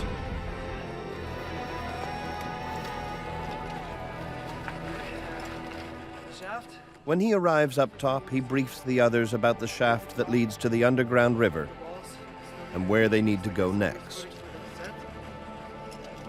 He's set the path, and a fresh team of rescuers can now continue the hunt for the trapped cavers.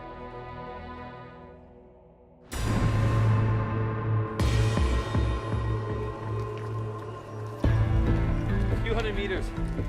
Reach a giant shaft. Cyril Arnaud is a member of the next unit going in. Okay.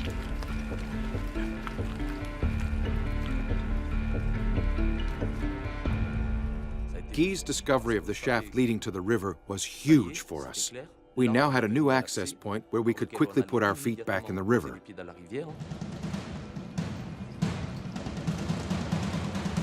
At this point, every minute counts. There has been no word from the trapped cavers for almost 200 hours. There's no evidence that they have survived the floodwaters.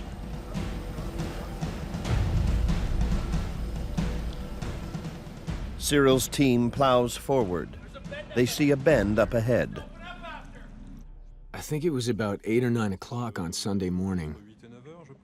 Everyone was in their sleeping bags. And then distinctly I heard a voice. Someone who was talking to someone else.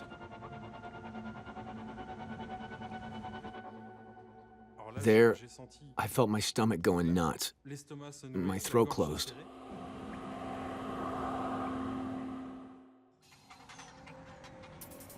The 7 cavers have been trapped for 9 days. They are so weak and disoriented that they can't even tell if the sounds they hear are real. There it is again. Et là, à ce moment-là, And at that moment, everyone yelled with all their lungs. tous ses poumons. Oh! Et c'est les quelques secondes qui suivent. Then we waited. All 7 of us. Stressed, tense, shivering on edge. And then we heard... La réponse. The answer we were waiting for 10 days. La sensation qu'on a eue. When we saw the rescuers arrive later, the sensation was unimaginable. Inimaginable.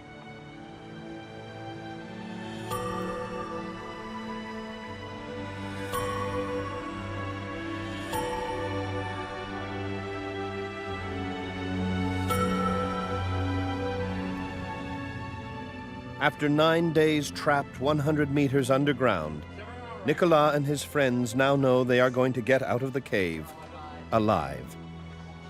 To celebrate, they present the rescuers with one of the stale pieces of cake they've been saving. It was contact with another human being. To know that we were not forgotten, not abandoned, and finally that we would get out.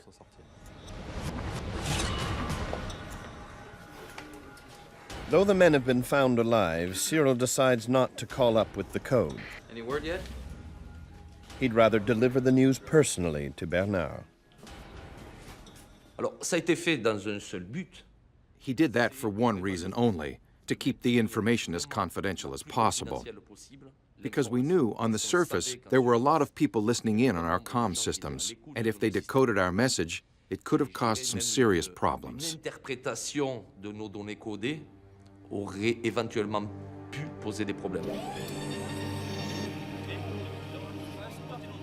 In the middle of the night, on the 10th day, the cavers begin to emerge from the bowels of Vitarelle.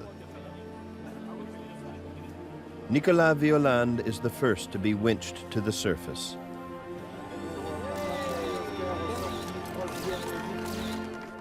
pourrai jamais assez remercier. I could never thank enough all of the people who took part in the rescue. It will forever be etched in my memory, in my eyes. We'll always remember those first images of the rescuers looking at us, seeing us alive at the end of 10 days. 10 days of anxiety.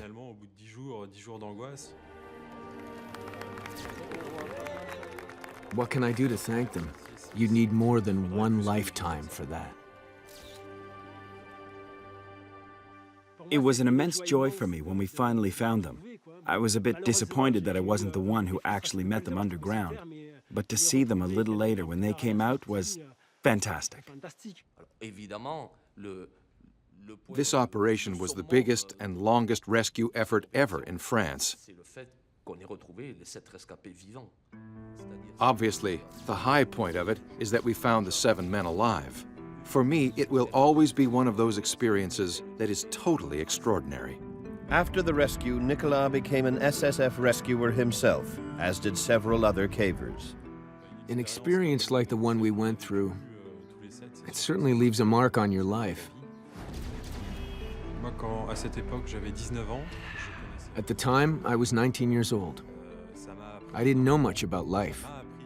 It taught me a lot. It taught me personally to live more intensely, to pay attention to my choices, and to pay attention to my friends, to respect life.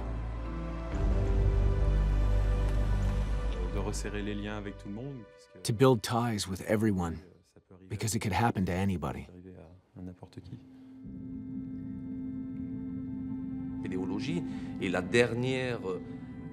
Speleology is the last activity in the world that allows us to uncover territories completely untouched by civilization. It's fabulous. All the mountains have already been climbed by one route or another, but underground there's still much to discover. Today we still find new networks of 30, 40, even 50 kilometers.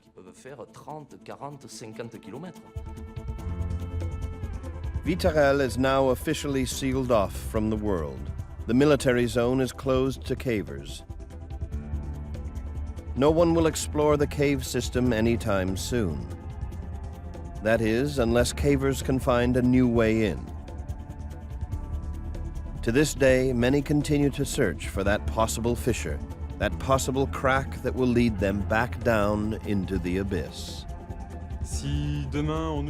If tomorrow we find a new entrance to that network, I will be the first to return.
October 8, 2005. In northern Pakistan, in the capital city of Islamabad, a massive earthquake rips through the Margala Towers in one of the city's wealthiest areas. Inside, all hell is breaking loose. In her ground floor apartment, Khalida Begum struggles to hustle her elderly mother out of harm's way.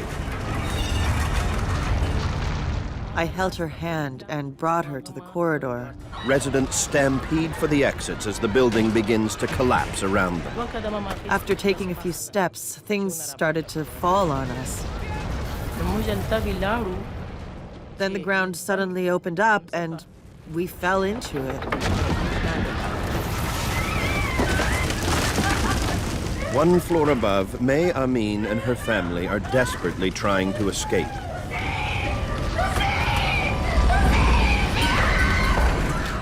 But the earthquake's force is swift and deadly.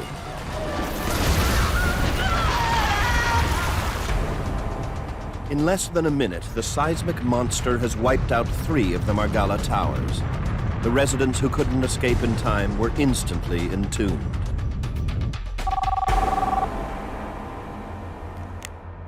Hello, John Holland. More than 6,000 kilometers away in the middle of the night, John Holland gets the call. He leads one of the world's top disaster response teams, a highly trained group of search and rescue volunteers known as Rapid UK. When I turned on the TV, you could see aerial pictures of villages and towns that have been totally destroyed. And the most dramatic pictures that were coming back were of the Margala Towers in Islamabad. Holland learns that the earthquake, measuring 7.6 on the Richter scale, has crippled much of northern Pakistan and Kashmir, along with parts of India and Afghanistan. It's one of the worst natural disasters in Pakistan's history. Hold on a minute, will you? We would welcome assistance from friends all over the world. We are in the process now of sizing up the damage. Okay, yeah, I'm on the way. Evacuating people.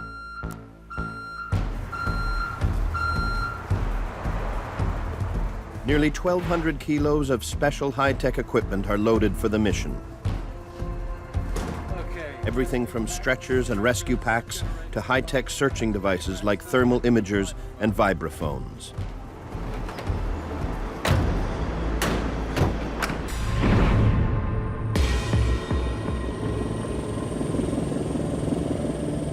At the Margala Towers in Islamabad, there is an urgent need for well-trained rescuers. Hundreds of people lived in these buildings.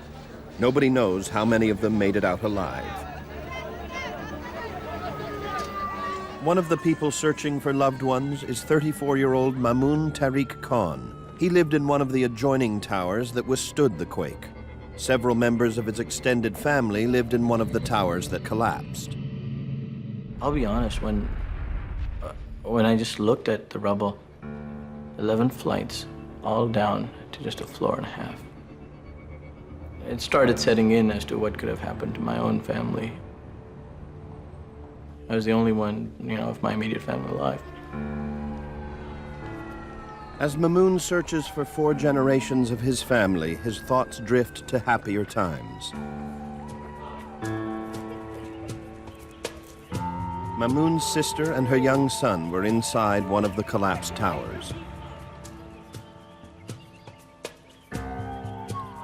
Also missing, his 76-year-old grandmother and his 56-year-old mother, Khalida. Next time, why not bring the refrigerator? It's easier to carry.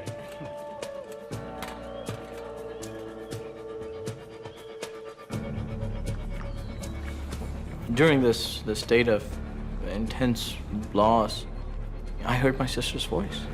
I turned around, she was holding her baby in her arms. Mamoon's sister and her son narrowly escaped before the tower collapsed. The very next thing was, where's Mom and Grandma? And she says, they're right behind me.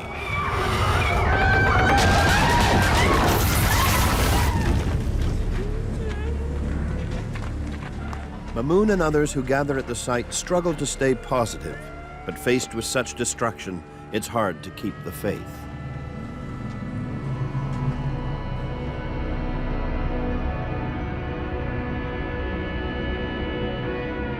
Even the most optimistic would find it hard to believe that under thousands of tons of rubble, the weight of 10 collapsed floors, Mamoon's mother and grandmother are still alive. They are trapped in a tiny, hollow space.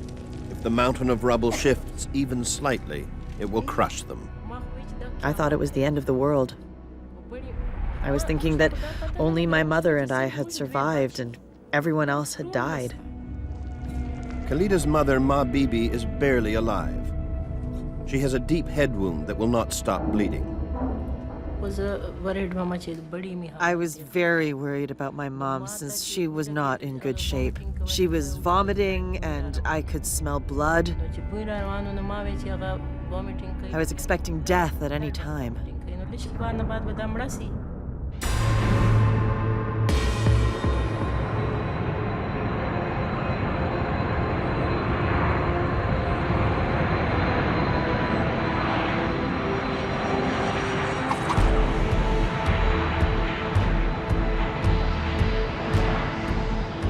John Holland and his disaster response team have arrived in Pakistan. We were met at the airport by the British Embassy, Pakistan government officials, the military, the police, and because we were the first international rescue team there, everybody wanted us.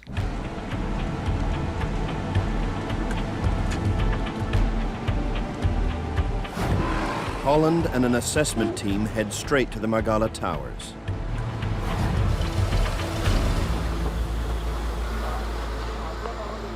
He evaluates the damage while other Rapid UK members load equipment back at the airport.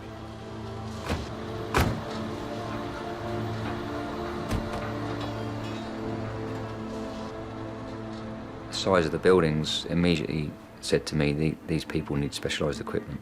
They need specialised teams in there. Holland asks the rest of his team to move as quickly as possible to the Margala Towers. The rescuers face a volatile situation. A large crowd of onlookers hover helplessly, desperate for quick results, some kind of sign that family members are alive. Why don't you help us instead of pushing us around? I saw the rubble. I was all, on top of them. But knowing that it's going to be a while, it was a terrible feeling to know that they were not the priority right then. And I could not make them the priority either. Because he's accompanied by officials, Holland is rushed through the crowd. But he knows all too well that in an earthquake, roughly 90% of the people saved are dug out within the first 24 hours. Holland also realizes that aftershocks from the quake can shift the rubble, killing those who are trapped and those trying to save them.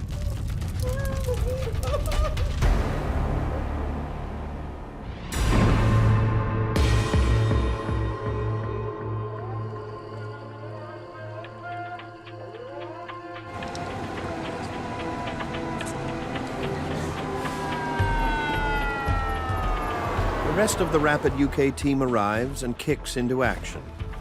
While some of them set up a base camp and communications center, another group starts searching right away. Anthony, can you put it near the generator, I think? One of the members is Gillian Dacey, the team's medic. Like all Rapid UK members, she is specially trained. And that includes basic search, basic rescue, working at height, logistics, security, base camp issues, communications. The mission has been meticulously planned. Nothing has been left to chance. The camp is fully equipped. We're a self-sufficient team, so we take out our own food, which is sort of pre-packaged sealed ration packs. We take a small amount of water to start us off until we find a local supply. We take all our own search equipment, rescue equipment, take our own toilet equipment, so we're not a burden on the local people or environment. At the heart of the operation is a state-of-the-art communication hub. Check. Can you read John over? Satellite phones as part of the communications equipment, along with computers, broadband internet access, and we've got our own radio communications on site as well, in between team members and the base camp. The team gears up to start searching the surface of the rubble. Clear. Proceed to site for surface search. Over. Roger, over and out. Come on, we're up, everybody. There are enough provisions at the camp for a 10-day mission. Under the rubble, time is running out. Khalida listens helplessly as her mother moans and grows weaker by the hour. Here, put this against your head. It'll stop the bleeding, Ami. شو كردي شي مور سر الزيمة I was happy that I was with my mom. It was good that she was with me. I was trying my best to comfort her. I knew that we couldn't get out without the help of God.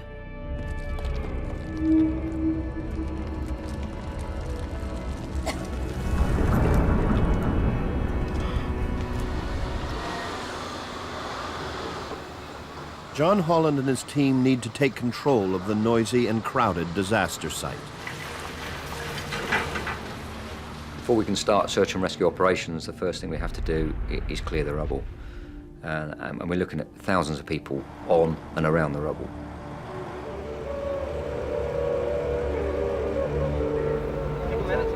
Asking people to leave the rubble when they've got families missing, relatives, friends, neighbours, it is a very hard job to do. And it's certainly not one I like doing, but it has to be done. I stayed right next to where the action was for most of the time. I yelled at the administration, I fought with them, and even then, I just couldn't change the pace at which people were being pulled out. The problem is that the noise of the rescuers above ground can drown out sound coming from deep inside the rubble. In the beginning, we could hear the drilling of machines and the sirens from the ambulances. Across the site, operators are ordered to turn off their machines. Then the drilling stopped. I thought they'd ended the search because they thought that no one else was alive. The search area is huge, roughly the size of a soccer field. So the team's next challenge is simply where to start. By hand is going to take way too long to reach him in any reason. To identify the best area to search, the team studies a blueprint of the towers. Next, they consult a missing persons list. Literally inch by inch until we can... So then we were able to match up the flat numbers and where we thought that people might be. In the process, Holland and his team learned that between 70 and 120 residents of the building are still missing. But despite all the maps and the missing persons list, the team's best clues to pinpoint a primary search area come from local residents. Yeah, okay. That previous night, somebody had heard voices. Whether that was true or not, we're not sure. However, you've got to start somewhere, and we based it on information. Hello? Can anybody hear me? Hello, is there anybody here? The team begins a sweep of the top of the collapse to see if anyone is buried just beneath the surface and survived the impact. Okay, be careful, move slowly. Hello, can anybody hear me? When you carry out calling and listening search, you're not necessarily looking for people just underneath the surface. They could be a few meters down, basically within listening distance. Is anybody there?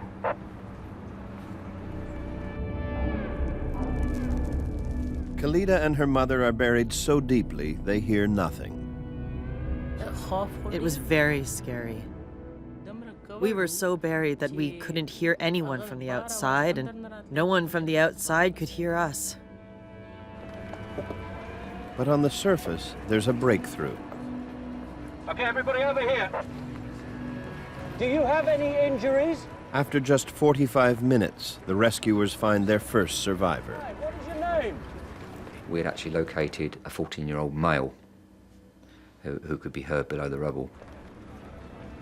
The boy has a leg injury, but is otherwise unharmed. We need stretchers, crowbars, hammers.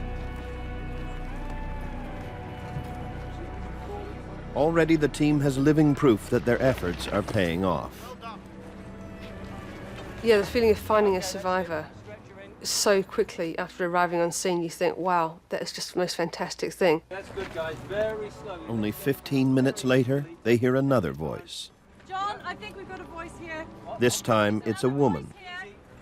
Coming over, Julian. She was only about 2 meters down, but there was a huge slab of concrete from the floor above, literally pushed against her face. All these people have been standing on her, on top of her, and she was very seriously trapped, very seriously injured.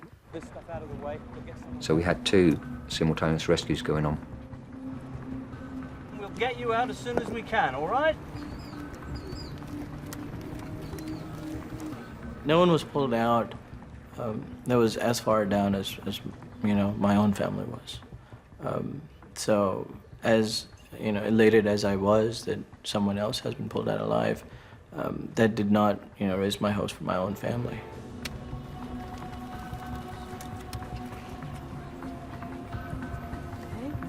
The first thing we did was to try and clear the dust away from her face. So she'd been covered in this sort of really suffocating type of dust for a day and a half. Relax, stay calm. Who's at two there? All available for...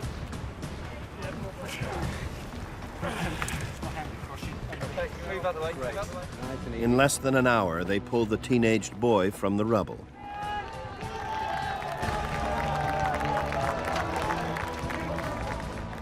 But it takes a full 6 hours to free the woman from under the concrete slab. One of her legs will have to be amputated, but she will recover.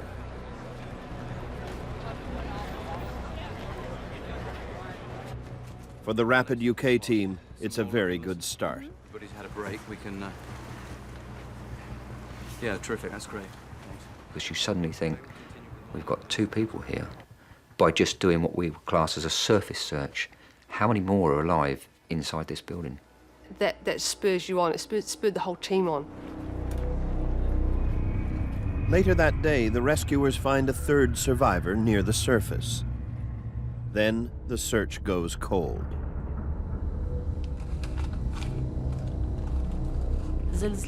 I was remembering those moments just before the earthquake, and I was thinking what a good moment it was.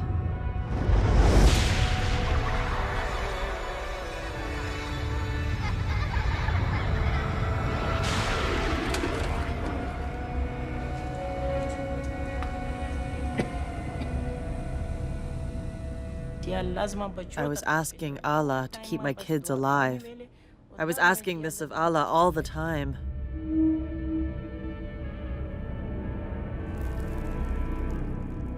For the time being, Khalida's mother has stabilized and has stopped vomiting blood. Hope was all but gone at this point in time. They hadn't found someone for a good 10 hours, I think. I clearly realized that, you know, it was hard for them to survive 11 flights falling on them. For the Rapid UK team, it's time to switch strategy, to move deeper into the rubble in search of air pockets that might contain survivors. It's hard to believe that anyone trapped in lower-level apartments, like Khalida and her mother, can survive such a devastating earthquake. But non-collapsible objects like sturdy couches, stoves, and filing cabinets are capable of bearing the weight of a collapse. These objects can also create air pockets and hollows known as voids. It's in these spaces that survivors might be found. It can be the pockets that form from the collapsed roof, or it can be stairwells, lift shafts, anywhere we think there's a space. You could see voids from the outside. So if you can see voids from the outside, then it's fairly guaranteed that there's going to be voids on the inside. I guess it comes down to where you are in the building at the time, and a bit of luck. If you happen to be standing in a place that's going to form a void when the building collapses, I mean that's fantastic. But if you're trapped in an area, if you're trapped under a beam, then yeah, there's no chance. To hear survivors in the deepest voids, rescuers need special listening equipment. Okay, let's get the probes down, boys. Ready?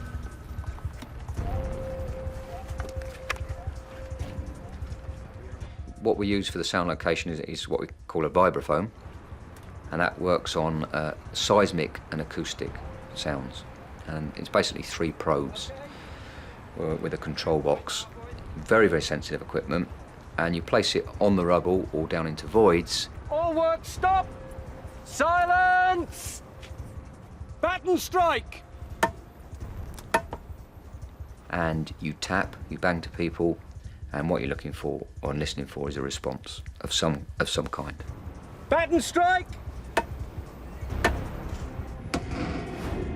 The sound of the hammer travels deep into the pile of rubble. The team hopes that any survivor below who hears it will shout or bang back a message.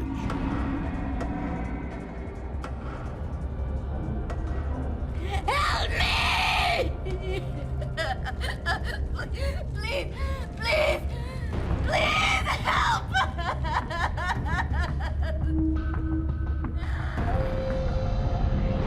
From the depths of the disaster site, a human voice rises to the surface.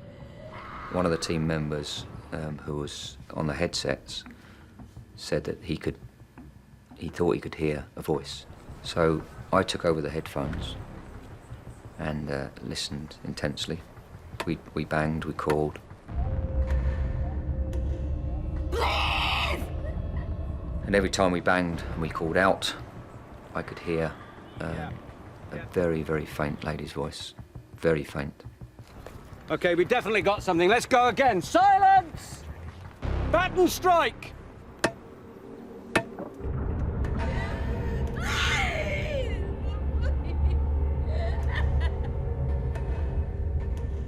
She was very deeply buried, and she sounded very, very desperate.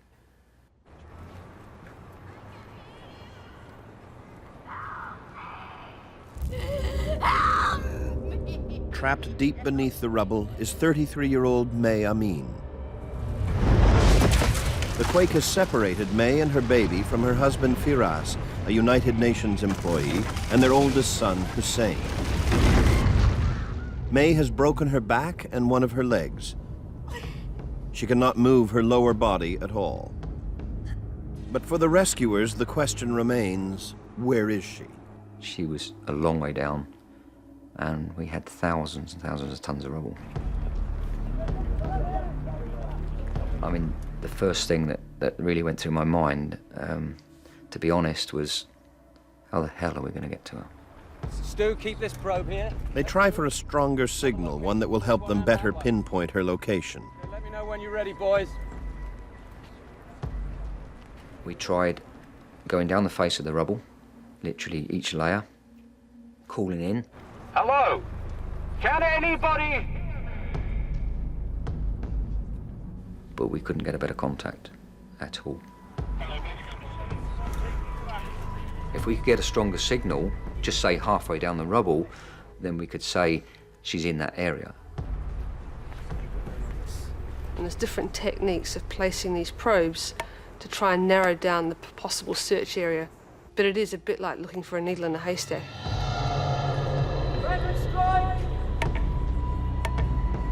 Let's repo again.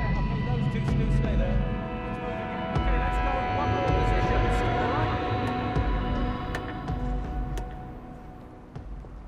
They are unable to get a stronger signal. Then suddenly, the signal disappears altogether. We called, there was no answer, and we thought, well, what sort of happened? We thought, you know, it's taken this long. Why did the voice go? Why did we lose contact with her? What have we done to have lost contact with her? And that really did affect all of us, I think, in some way or other. More than 30 hours have passed since the quake. What the rescuers don't know is that May Amin's 2-year-old son Abbas is also trapped in the rubble.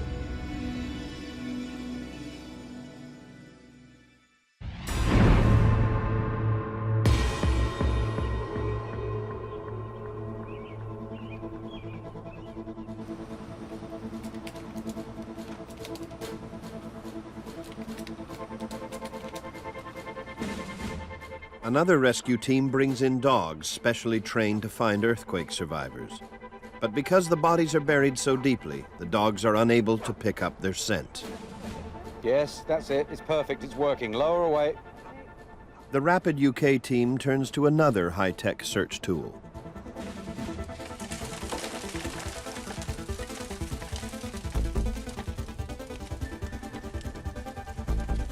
It's a special fiber optic probe. designed to twist and bend around rocks and other obstacles. Fiber optic probe is known as a snake eye. It's a camera basically on a cable and a pole, and it gives you an image of basically what you can see. It's in colour, has its own light source, and you have a control box which basically shows the image, whatever it's looking at. But yet again, no signs of life. Now the team searches for invisible clues using an instrument able to detect the carbon dioxide signature of human breath. It's basically a probe with a control box, an analyzer, and you're pushing the probe into voids, areas again, and you're looking for CO2 emissions from the exhaled breath of a person that's still alive. But yet again, the rescuers come up empty. For John Holland and the others, May Amin's voice, reaching out from deep under the earth, continues to haunt them. There was no point whatsoever that I thought about stopping the search for her. Because in my mind, she was alive. We were not going to give up on her, because you'd have regretted that for the rest of your life. So that was never an option. We know it's a woman and we think... In order to continue the search, they have to resort to a riskier method, digging machines.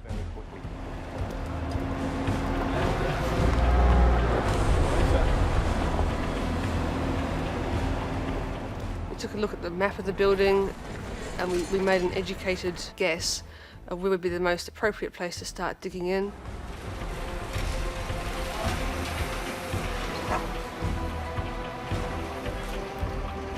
Back at the camp, John Holland gets an unexpected break.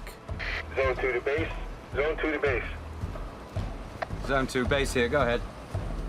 I was called on the radio to come back because a small void had been exposed that looked like it went further into the rubble.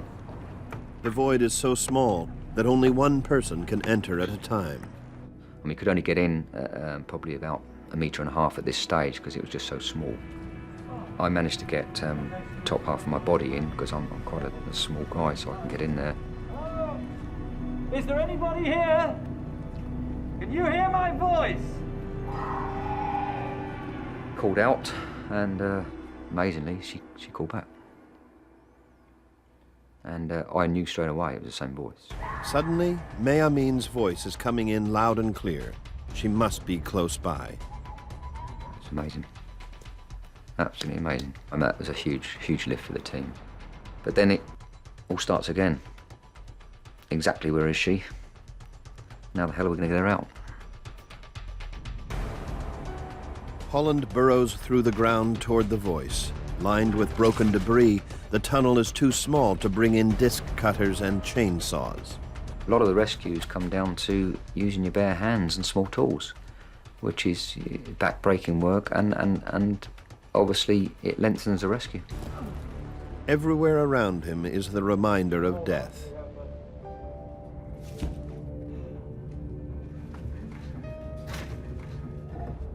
You don't think about them at the time. You know they're there. You try and cover them up. You try and put them out of your mind.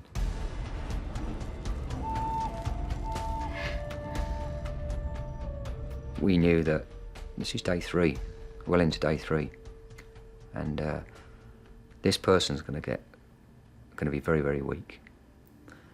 They may be injured, so it is a race against time.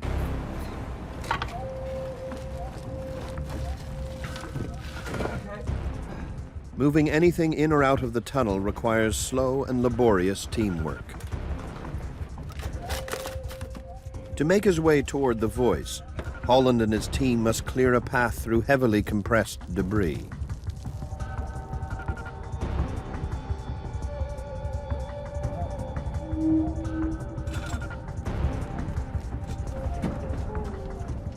Holland has moved 3 meters into the tunnel. Can anybody hear me? I can hear you. My name is May. May Amin. Please. It is important to reconnect with May. After passing out, she regains consciousness and must fight to stay alive.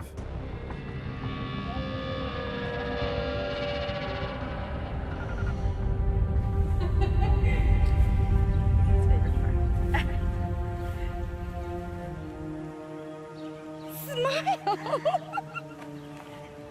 I love you.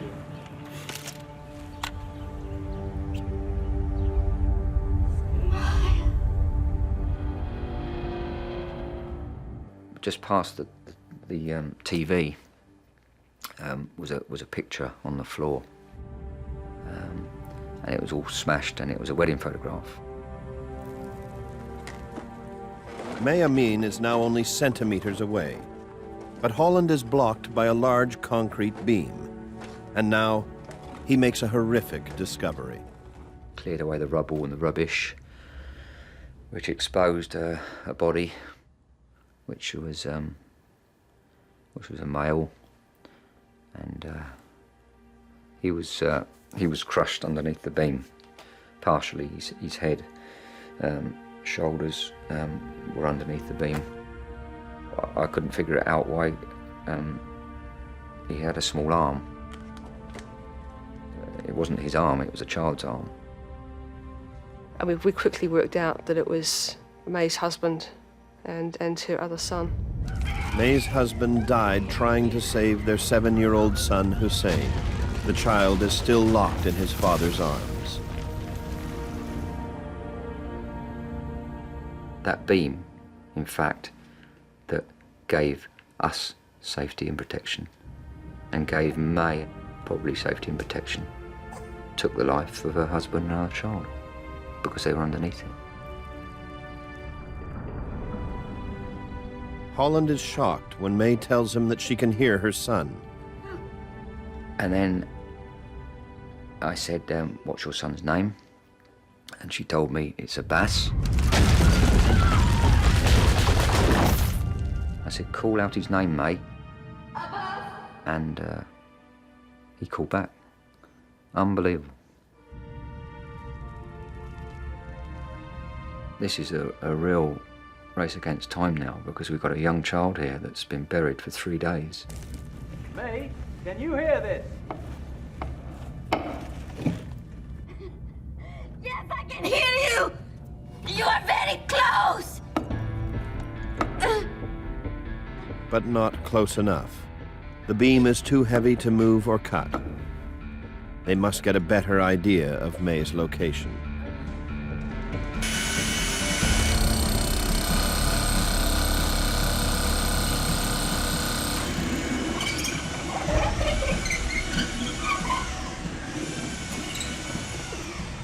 May, can you see the light?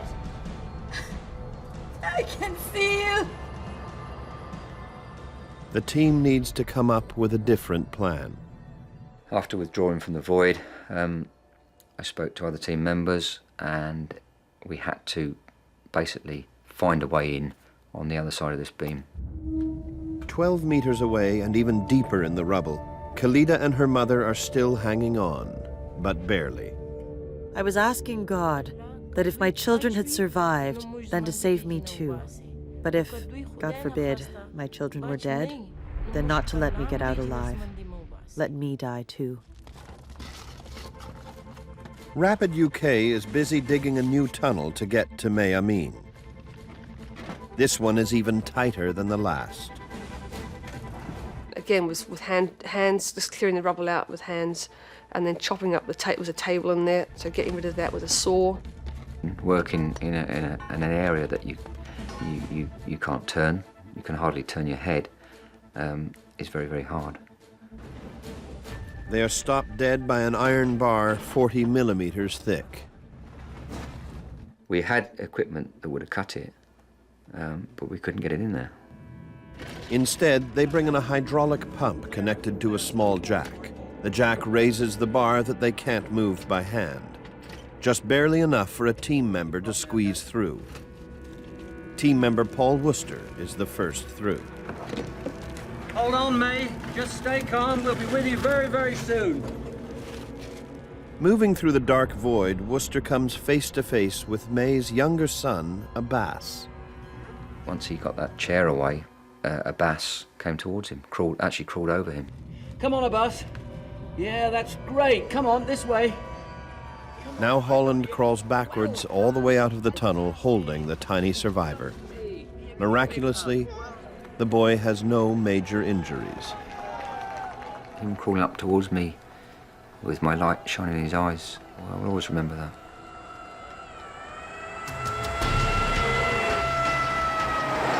The badly injured May needs medical attention urgently. Initial information that had come out from her was that she had pain in her back and her legs, and that she might have been trapped in some way, which immediately to us was starting to ring alarm bells in terms of medically just how that was going to affect her if we started to move her. Because of those injuries, Gillian Dacey, the team medic, is sent in. Yes? My name's Gillian. I'm a paramedic. Abbas! Abbas is fine. He's on his way to hospital. He's all right. Took my helmet off and put it on the end of the bed to generally light up the area. My legs, but Dacey reaches May and spots May's dead husband and son just centimeters away. At the time, you just you focus. You've got to focus on the job in hand, and I guess I tried not to think too much about it.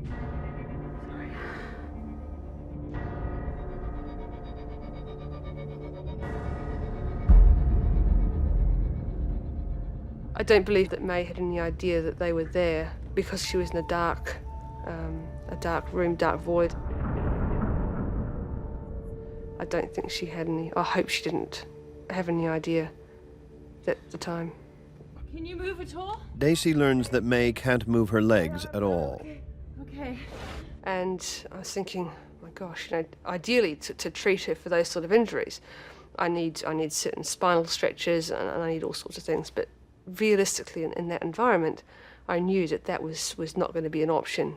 not gonna get a stretcher in here. We're gonna need a drag sheet. Can you get me a drag sheet? Since May is unable to get out on her own, the only solution is to drag her out. And the most simple tool was to get what we call a carry sheet or a drag sheet, which is basically a piece of a sort of heavy, durable canvas with carry handles, sort of canvas loops sewn into the side of it. And so that was passed down the tunnel to me. Okay, we're ready to go. Pull! And I know that caused her some discomfort on the way out, but she was very, very good about not complaining about it. Slowly, May is dragged out of the void where she's been trapped for the last 3 days. But she must still clear the metal bar that blocks the exit. It's difficult for us to get under it, and we're trained to get under those small things, but she was lying there, gripping hold of this canvas carry sheet, and then we're about to pull her through a small 10-inch sort of hole or space to get her out. Nearly 60 hours after she was buried, the rescue team has saved May Amin and her son from certain death. This massive roar and cheering just goes up. And people shouting, it's like, wow, this is amazing. The whole scene had really changed from when I went in. I had no idea of time when I went in, how long I was in there for. And when I came out and stood up, the spotlights were on. It was like being in a theatre, really. And it was a really surreal sort of feeling. And I just burst into tears. People say, that must have been a really exciting experience, or you must have been elated when they come out. No, not really. Because you're pleased that you've rescued them alive, but they've lost 2 members of their family.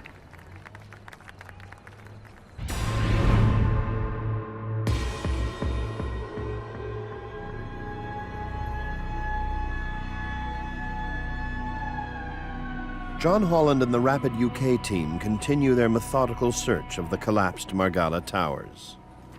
certainly every day that passes, the chances of survival are diminishing. And in fact, you know, after day 4 normally, day 3 or 4, you're looking for a miracle, absolute miracle. Zone 2, go ahead. Oh, we've got a voice back here, sir. I was back at base camp and I had a radio message. Can I come to Zone 4? We think we may have something. They hear a voice coming from an area at the very base of the rubble, 10 stories down. The location makes access from the top or sides of the rubble pile impossible. Way too long to reach him in any reasonable time, because the area next to it that butts up to it, this building is still standing, and so we cannot get any machinery in there. So there's only one solution. The only way to get at it was from underneath the adjoining tower, from their underground garage. Starting from the underground parking lot in the adjoining building, the rescue team works its way to the survivors. The first thing we had to do was remove all this rubble. The guesstimate was that there's about 20 tons.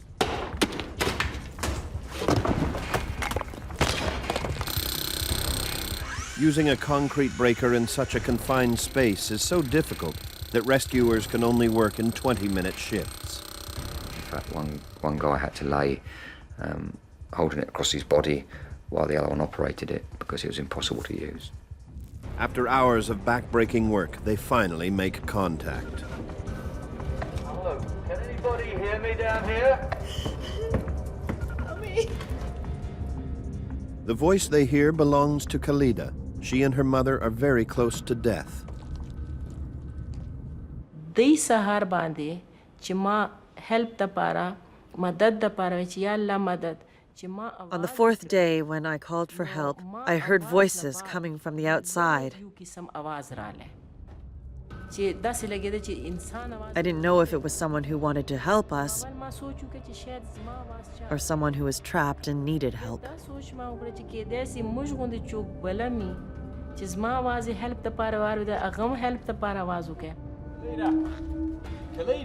They gave us their ages, so we knew that one of the ladies was quite an elderly lady, and that she's going to be very weak.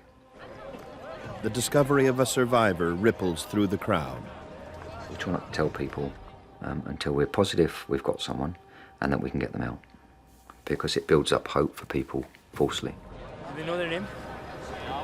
Is it a woman? There was a point, 2 days into it, where I'd seen enough dead bodies come out. I had made arrangements for 2 coffins. Over the next 16 hours, more than 20 tons are moved out by hand. The rescue team works through meters of bars, pipes, and cable. Along the way, death is everywhere.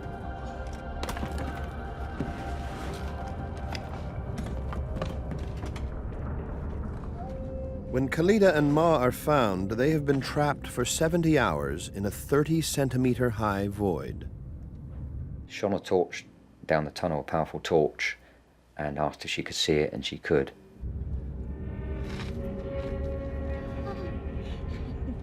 And literally you could just see a part of her with her hand moving. But suddenly, they realize that Khalida does not want to be rescued. When the light reached us, I got worried, since I knew they were going to rescue me, and I would be informed about my children. Without my children, my life has no meaning to me. My children are my life. If my children are not alive, I do not want life for myself.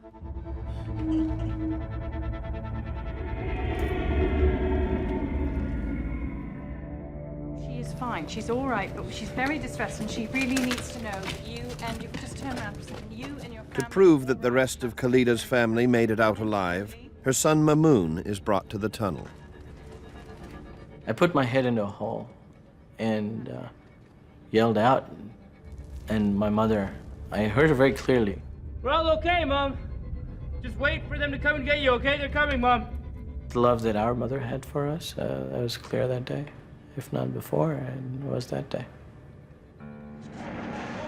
Because they are so deep in the rubble, it takes most of the day to pull Khalida and her mother up to safety. Against all odds, they have survived nearly 83 hours in a rat hole. Those gathered at the site allow themselves a brief moment of joy. It was destiny, fate, luck, chance, coincidence, whatever you may call it. The facts were entirely against these two coming out alive. I'd like to thank the great people of Rapid UK. We got lucky in the immediate sense when it comes to our family, but those 3 days made us realize just as much how much loss had occurred from this earthquake. The massive earthquake killed nearly 74,000 people and left more than 2.5 million homeless. At the Margala Towers site, Rapid UK was able to save 7 people from the rubble.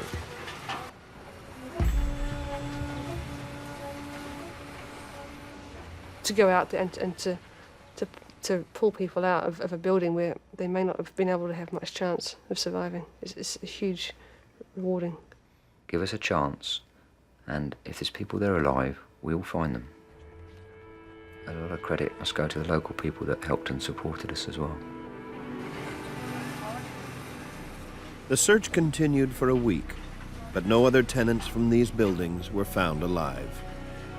Scores of people lost their lives in the Margala Towers. Etched in stone are the victims' names, including May Amin's husband and her son. May Amin recovered from her injuries. She currently lives in Iraq, along with her surviving son, Abbas. I reflect on that and I think, okay, they're alive, but she's got to build her life again, and that's not easy when you've lost your husband and one of your children.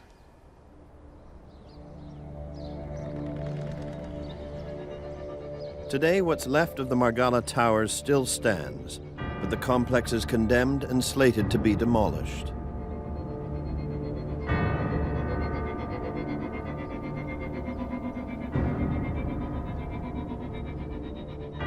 Those who designed and built the Margala Towers have been charged with criminal negligence.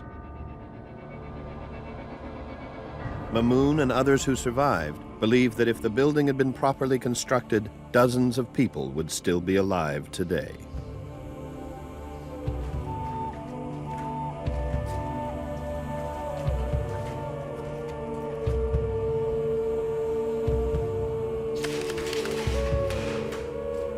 It was a ticking bomb, but we never knew about it until it fell.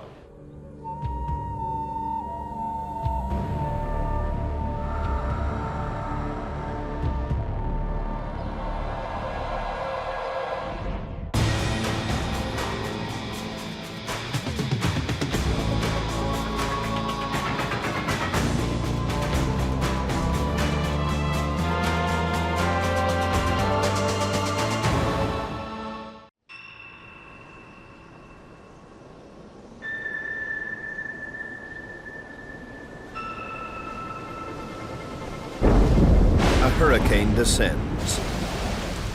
New Orleans is on the run.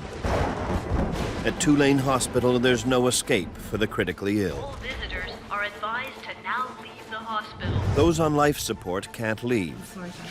If the power fails, they die. New Orleans faces one of the worst storms of the century, Hurricane Katrina. Within hours, a safe haven will become a prison for the patients and those who care for them. Look, I can't. Okay, look, we're not going. We're not leaving our baby.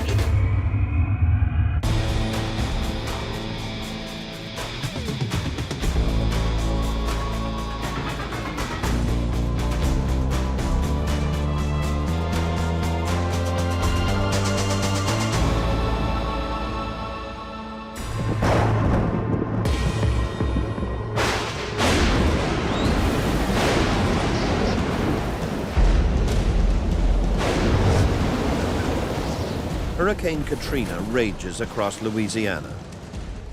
In New Orleans, Tulane Medical Center braces for the worst.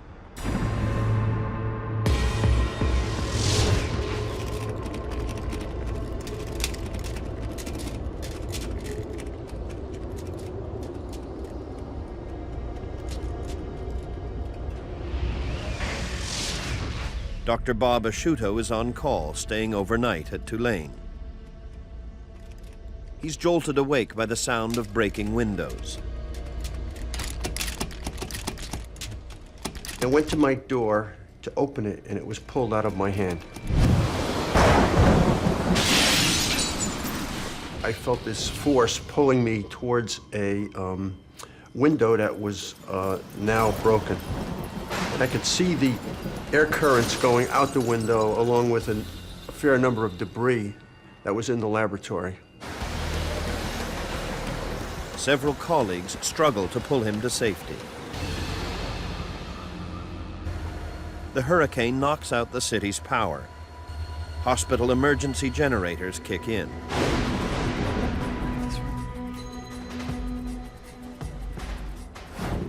Dr. Asciutto heads straight for the intensive care unit.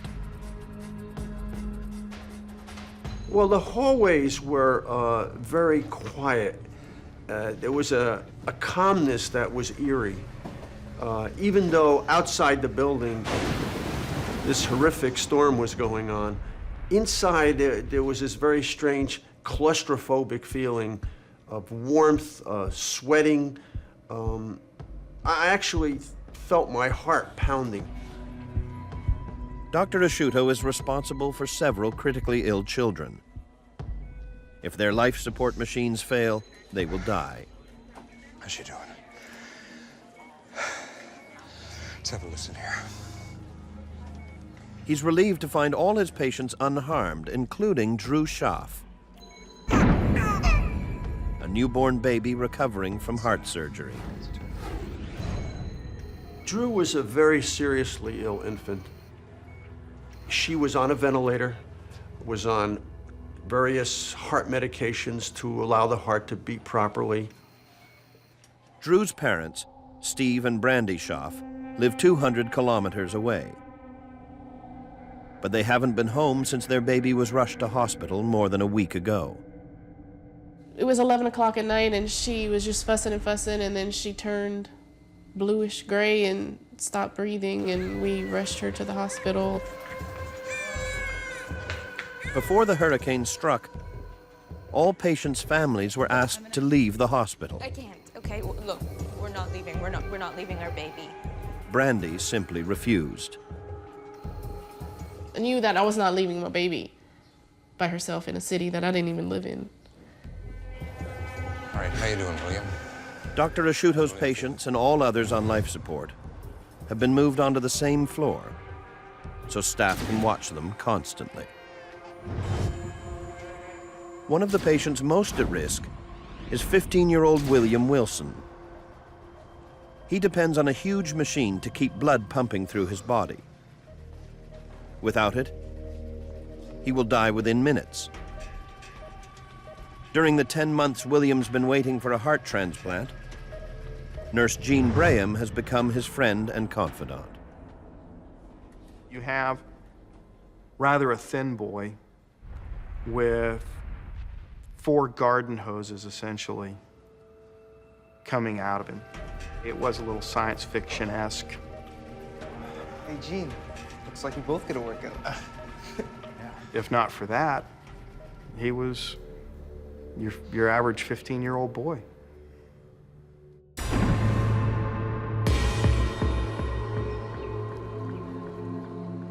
In the light of day, an eerie calm engulfs New Orleans. It looks like the hospital's disaster plan is working. In reality, a bigger and deadlier crisis is unfolding. New Orleans is built on land below sea level. The day Hurricane Katrina reaches landfall, several of the levees protecting the city weaken and then fail.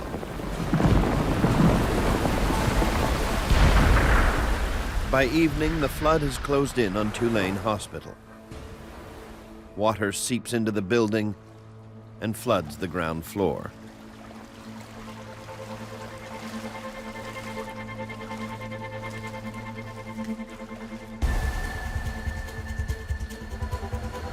The hospital's diesel-powered emergency generators are on the ground floor. Mo, it seems as though I'm losing diesel fuel. I can't lose generators 4 and 5. The floodwaters are rising by 1/3 of a meter an hour. At this rate, the generators will be swamped by morning. The hospital's emergency command center is unable to get a response from city authorities.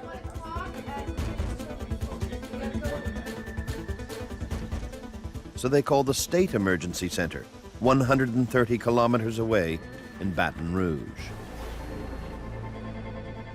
Mel Lagarde, a senior hospital executive, tries to find out whether the state can provide any kind of support or security.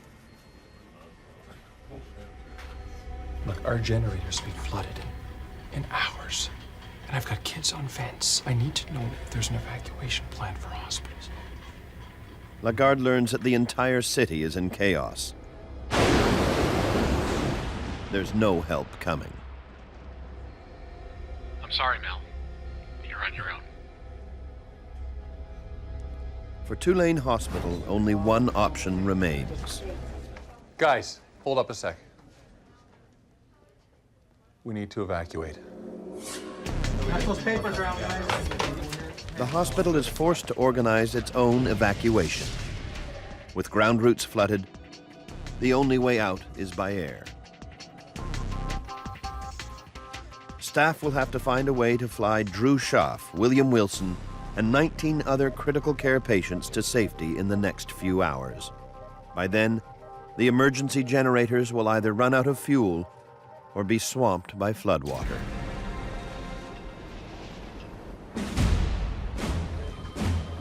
The best bet is Acadian Ambulance Services, more than 200 kilometers away in Lafayette. Look, I've got 13 neonatals, 4 PICUs, and 4 adults on vents.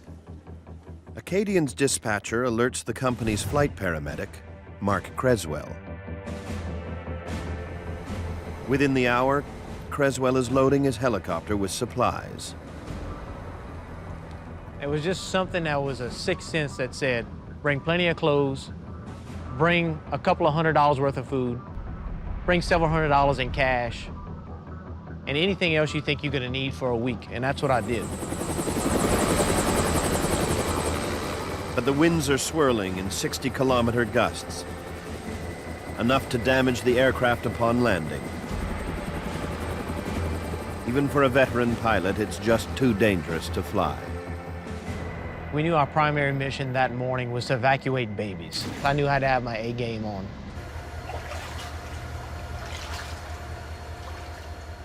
While Mark Creswell sits grounded 200 kilometers away, the water is still rising in New Orleans, creeping ever closer to the emergency generators on the ground floor of Tulane Hospital.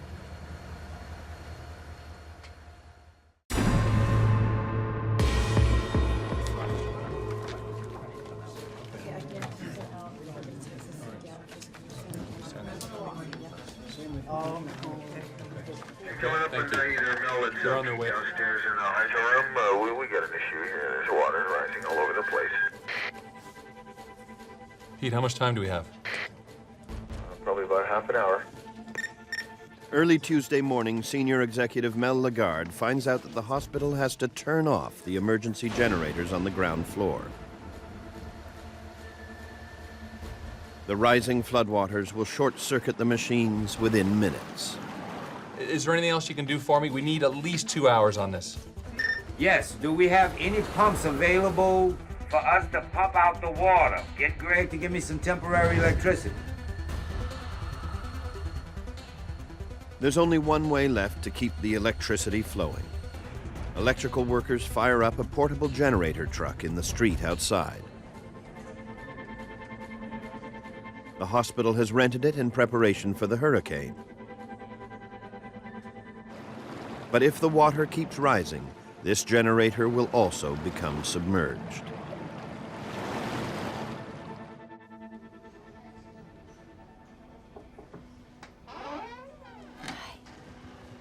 A nurse wakes baby Drew's parents in the middle of the night. Steve, the hospital's flooding. We're evacuating, but I need you. More alarming news for Steve and Brandy Schaff. Okay?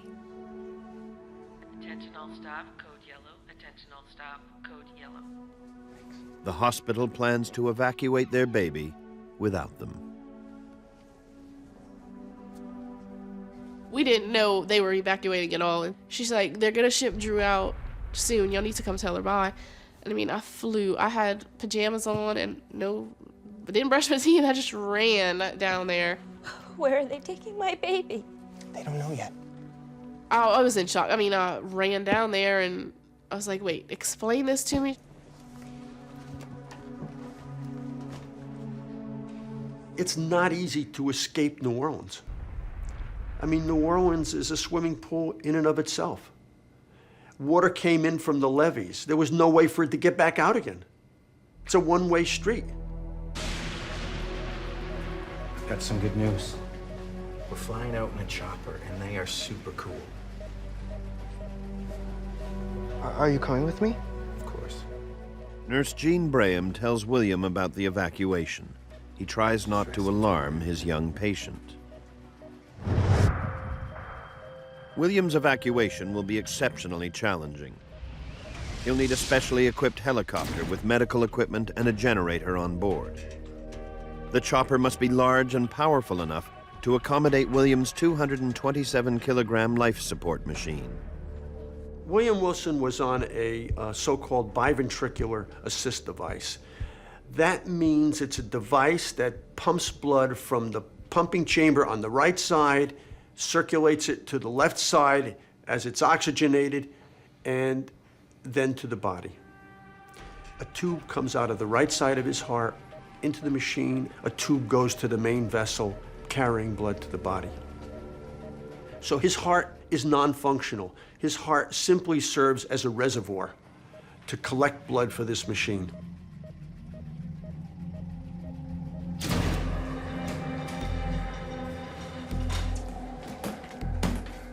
Nurse Braham asks other staff to make sure each patient is evacuated with a 1-week supply of medicine and fluids. He spent 20 years in the Navy. Crisis management is second nature. The medicine dispenser has lost power and can't dispense any drugs. It's time to bend the rules. We're leaving. Break open the machine. Now!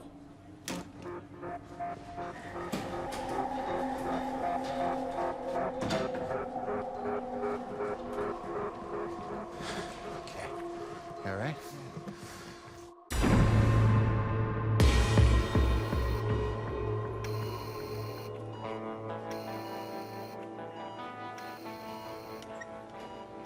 Tulane Hospital is now operating with limited air conditioning and lighting.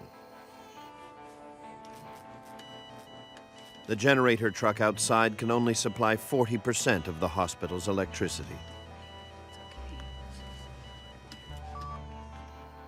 From now on, only the hospital's emergency red sockets have power.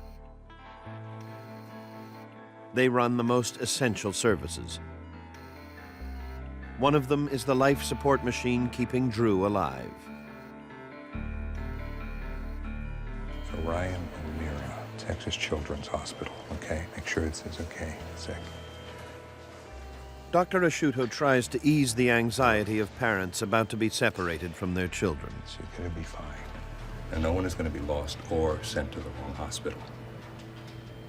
I give you my word.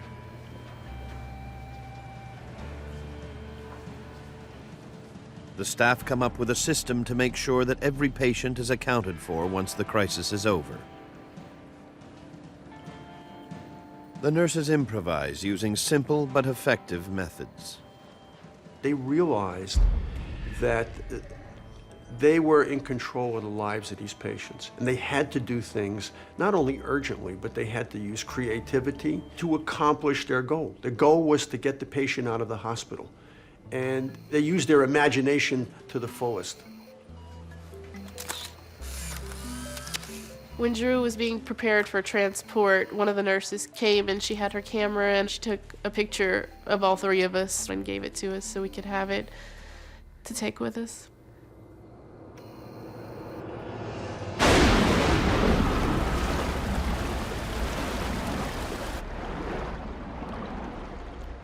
By now, floodwaters are threatening the one remaining backup generator outside. I'm just not getting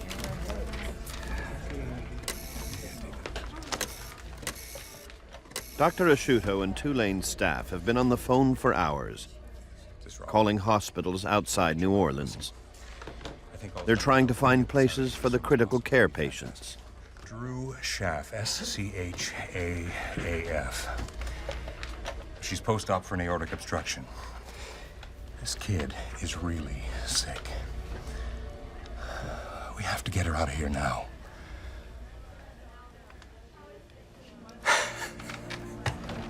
They'll take her. Dr. Gutierrez at Lafayette Children's. Asciutto finally finds a place for Drew at a hospital in her hometown of Lafayette.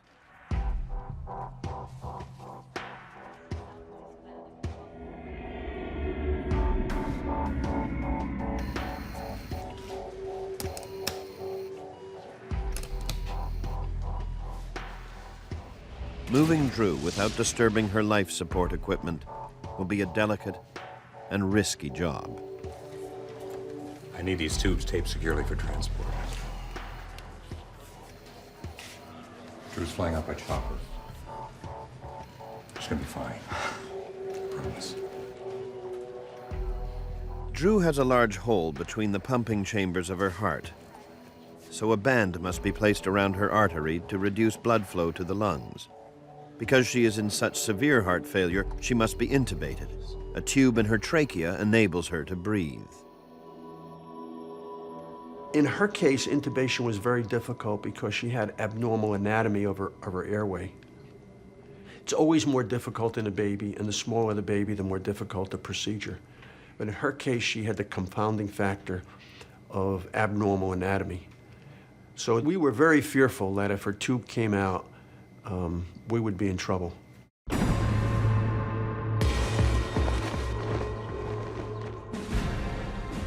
In Lafayette, the wind has died down. 3 hours after paramedic Mark Creswell got the call, his air ambulance heads for Tulane Hospital. He's borrowed a critical piece of equipment from a local hospital. He'll need it to evacuate Drew Schaff. I called a nurse at one of the local hospitals, an ICU manager, and I asked for their isolate, which is a form of an incubator with a lot of advanced life support gear. And they were readily able to give that to us, no questions asked.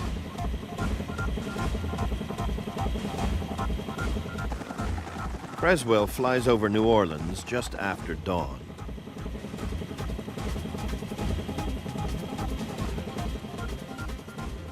He's stunned to see the city submerged below.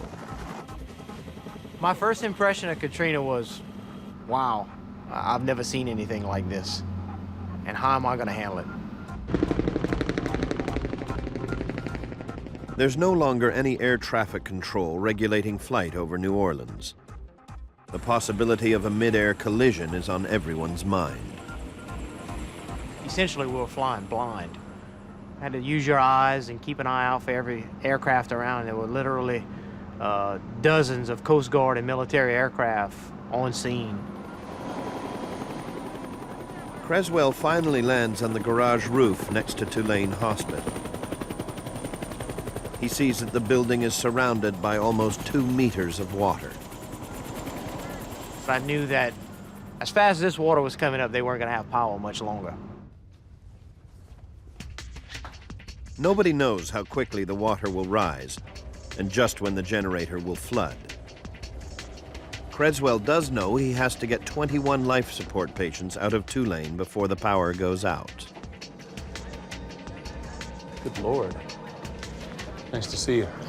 Everyone had looked like they had been through a terrorist incident. Their eyes were big. They looked like they had been in this incident for days and days and days. They were obviously scared, and the sense of urgency was real high. As the flight paramedic, Creswell's in charge of the overall evacuation. But first, he has to decide who gets evacuated in what order. Creswell is asked to fly patients to various hospitals scattered hundreds of kilometers in all directions. He's frustrated. For every long-haul trip to a faraway hospital, his team could be making several shorter trips and evacuating more patients. So the closer we were able to go, the better it would be to be able to get everyone out. Morning. Okay. Okay, now, these are the patients we want. Now, we want the sick ones, starting with the littlest, because we have isolates coming in. Now, we want to load as many people as we can, so we need the sick, little ones matched with adults that can monitor themselves. No parents, no riders, and we're going to get this all done before you lose power. It's an ambitious evacuation.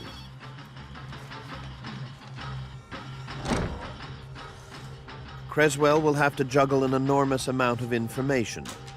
Who's the sickest? What does each patient weigh? Which rescue helicopter is equipped to carry them?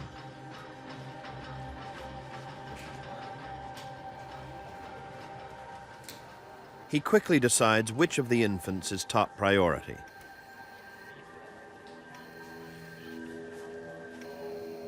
She's first. He's picked Drew Schaff. She was a very sick kid. I didn't know all the details, but I knew she was sick. You could see a big, huge surgical scar down her chest, lots of IV tubings on her, lots of bandages, and I knew that she was a priority, and this was the first kid we needed to get out. We needed to get her out now. Staff prepare to move Drew from her hospital bed into the special portable incubator. She was awake for the first time since her surgery, and so I was like, great, she's starting to wake up, and they're gonna put her in a little incubator in a helicopter and send her back. Moving Drew is complicated and risky.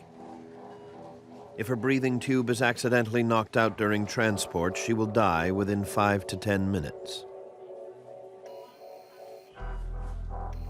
A respiratory specialist ensures that the tube is perfectly placed in her tiny trachea to minimize movement. Drew's heart also depends on life-saving medicine. After the transfer to the incubator,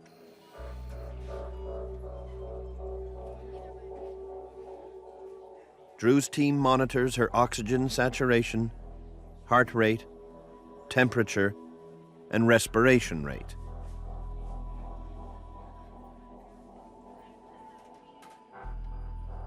They watch closely to make sure her skin color stays healthy.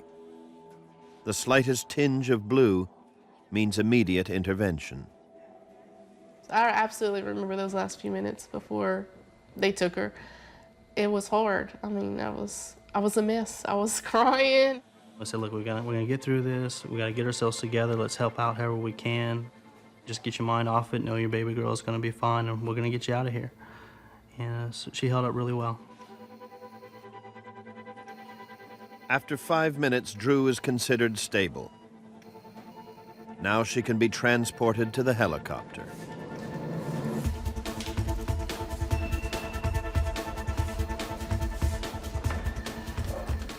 Getting to the makeshift helipad will be a journey in itself. Drew will have to be transported from the hospital's 4th floor down to the 2nd floor. Here, the rescuers will enter an elevated walkway that links the hospital to the parking garage next door. Then up another 6 floors to the garage roof.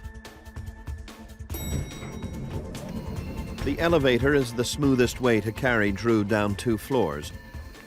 But as the rescue team enters, the door suddenly jams. No! No! No! No! then slams shut before Brandy can get back in. I like freaked out because, oh my God, they're in the elevator. I'm not gonna be able to see Drew again. And the nurses start, it's okay. We're gonna get her out. We're gonna get out. We're gonna get to you. It'll be okay. And the guy that was standing on the side of me, just helping, he pulled the doors open and everybody got out.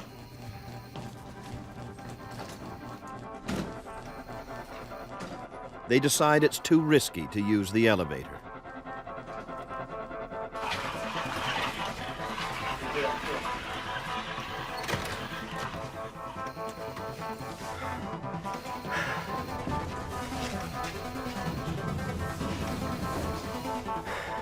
We're gonna need those flashlights.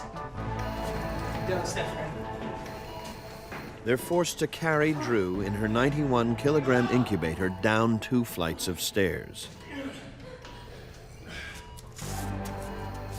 Steve isn't happy, but he knows they have no choice. Careful! The floors were sweating because they had lost ACs, so it was very slippery. Lights were flashing from the emergency lights, trying to come on and off. The air was just really stale, and it was, just kind of like something you'd see in a movie. The team strains to keep the incubator perfectly balanced.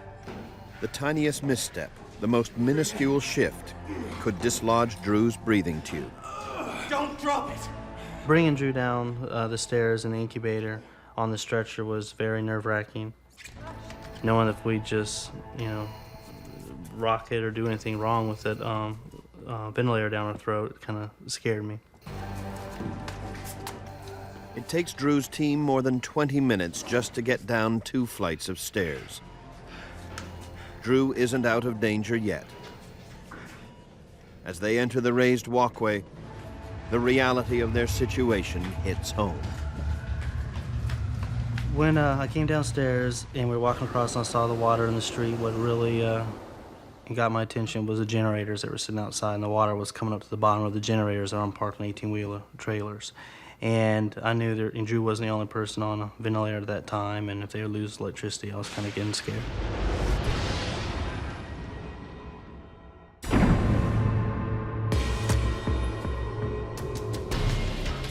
Drew's parents and her medical team managed to transport her as far as the parking garage next to the hospital. They head for the makeshift helipad on the garage roof. And I just had to take a big gulp. A little bit of fear just crept in. It's like, wow, this is pretty serious.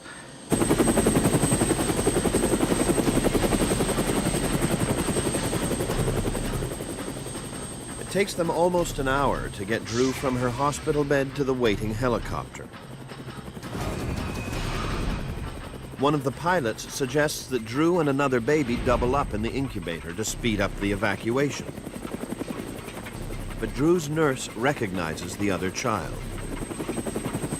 You can't put these 2 babies together. She's just had a tracheotomy. It's likely she's infectious. It's another close call for baby Drew. Drew will travel with her nurse, but without her parents. I'm sorry, I can't take you with her. There's just no room. Well, when will I see Drew? Mark Creswell can't tell Brandy when she'll be able to see her baby again. One way or another, I'll get you there.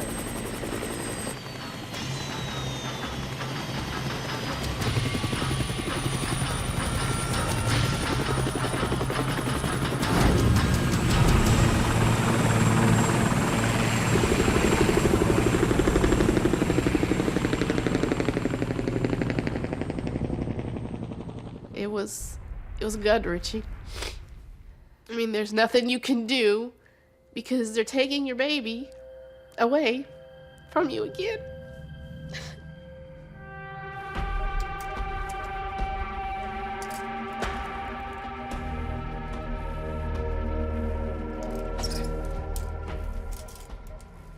"15-year-old William Wilson is still trapped at Tulane. Staff are trying to find a way to evacuate him along with his 227-kilogram life support machine. So far, they've not been able to find a big enough helicopter.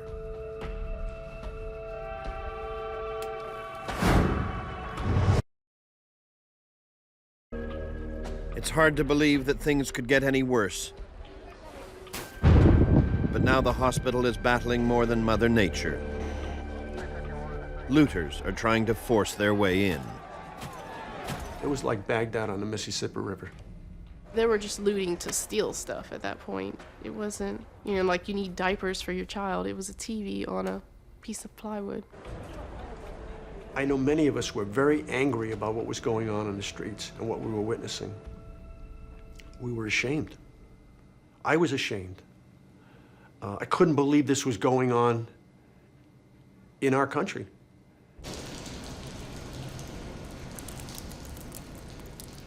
Outsiders are trying to sneak in through the parking garage. Police rush to keep them out.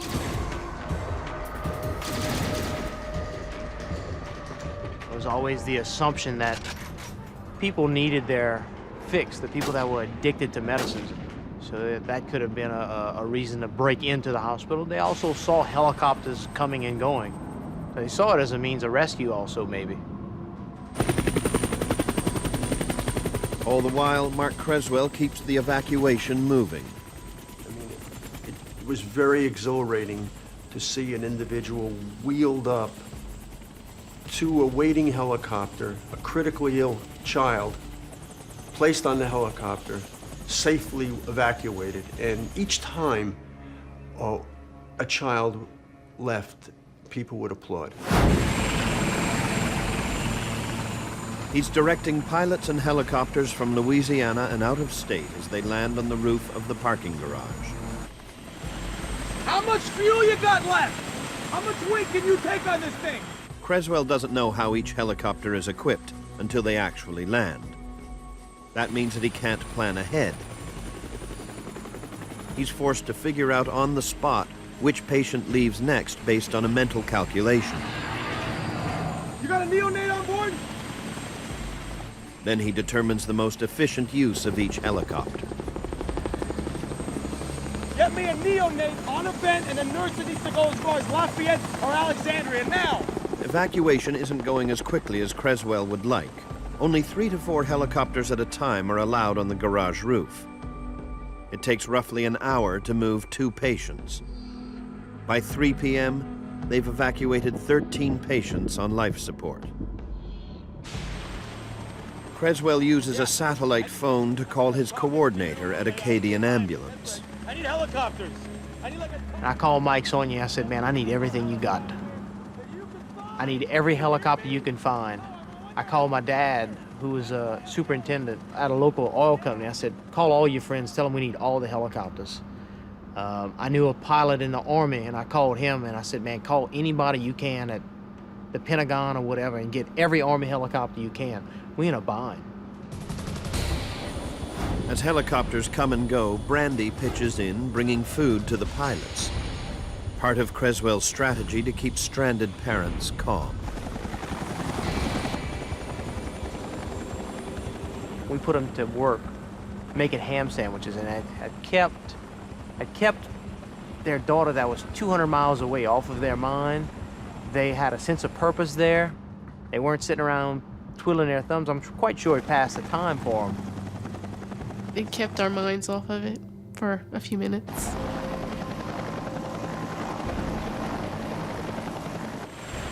To save time and keep his hands free, Creswell has written down the coordinates of each hospital on his own leg. And it just stayed there. It was like a permanent reference card. And pilots would land, and it was so loud because of the turbines that you just point to them, and they'd program the GPS in with the coordinates. And it was just one of the innovations that we came up with while we were over there. The generator outside is still above water. But there's only enough fuel left to last until sunset. For the past 8 hours, Mark Creswell has been trying to find a way to reunite Brandy with her daughter. He flags down an empty supply helicopter that's not allowed to carry patients. The pilot says he's not supposed to have other people on board. But Creswell refuses to take no for an answer. Mark Cresswell was like, look, can you take these people? And he was like, I don't think I can, you know, I might get in trouble. And There comes a time when you gotta throw the rule book out the window. Cresswell persuades the pilot to bend the rules and delivers on his promise to reunite Brandy and Steve with their baby.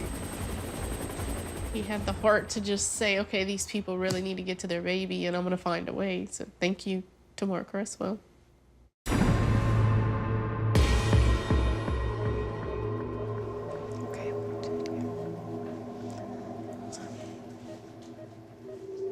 Just after sunset, William Wilson is still waiting to be evacuated.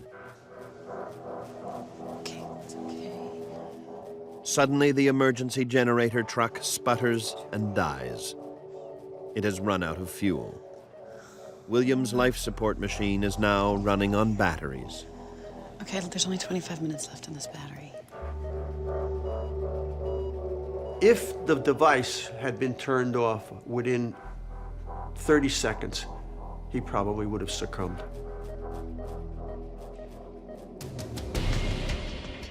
Hospital staff have brought a portable gas generator to the patio outside the neonatal ward. The cable is run into the room and quickly hooked up to William's machine before its batteries run out. But even this last-ditch maneuver is a temporary measure. Hospital volunteers think of a way to produce a few more precious liters of fuel for the generator. In the garage, they siphon it out of the car's gas tanks.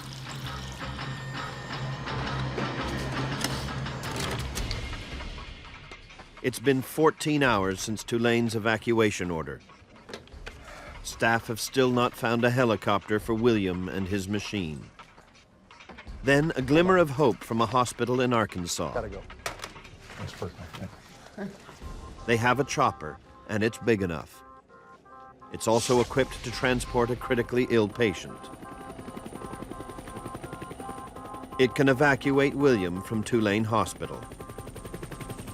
It was heavy enough and large enough to fit the machine as well as carry it and the personnel out.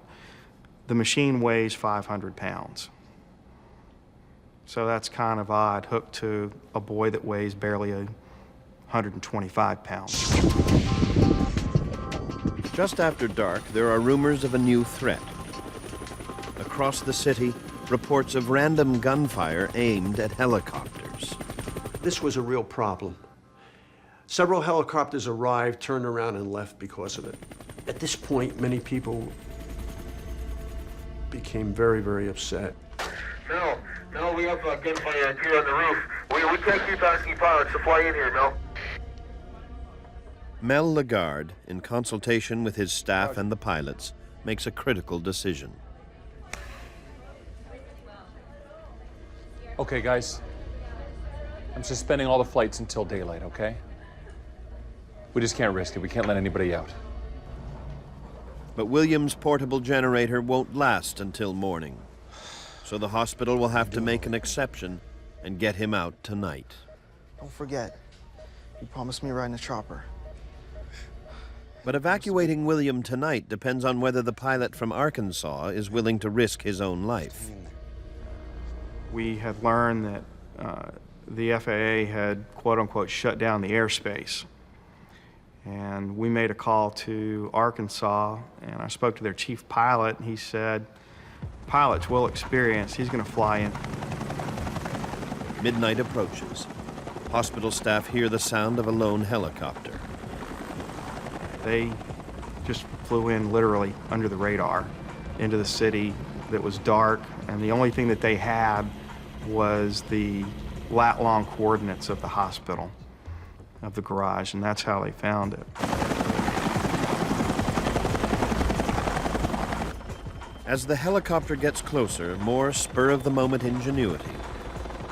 4 cars are parked on the roof. Drivers crisscross their headlights so the Arkansas pilot knows where to land. But William's journey to the helipad will be even more difficult and life-threatening than Drew's.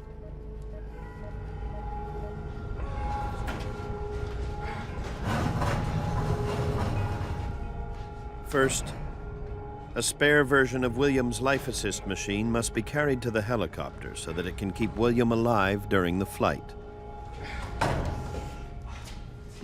My first thought, it can't be much harder than a refrigerator, right? Refrigerator's big, it's heavy. This machine's not as big, but it's very heavy. We got a dolly. We began to try and move it down the stairs, and it wasn't working. We nearly lost the machine. Hey,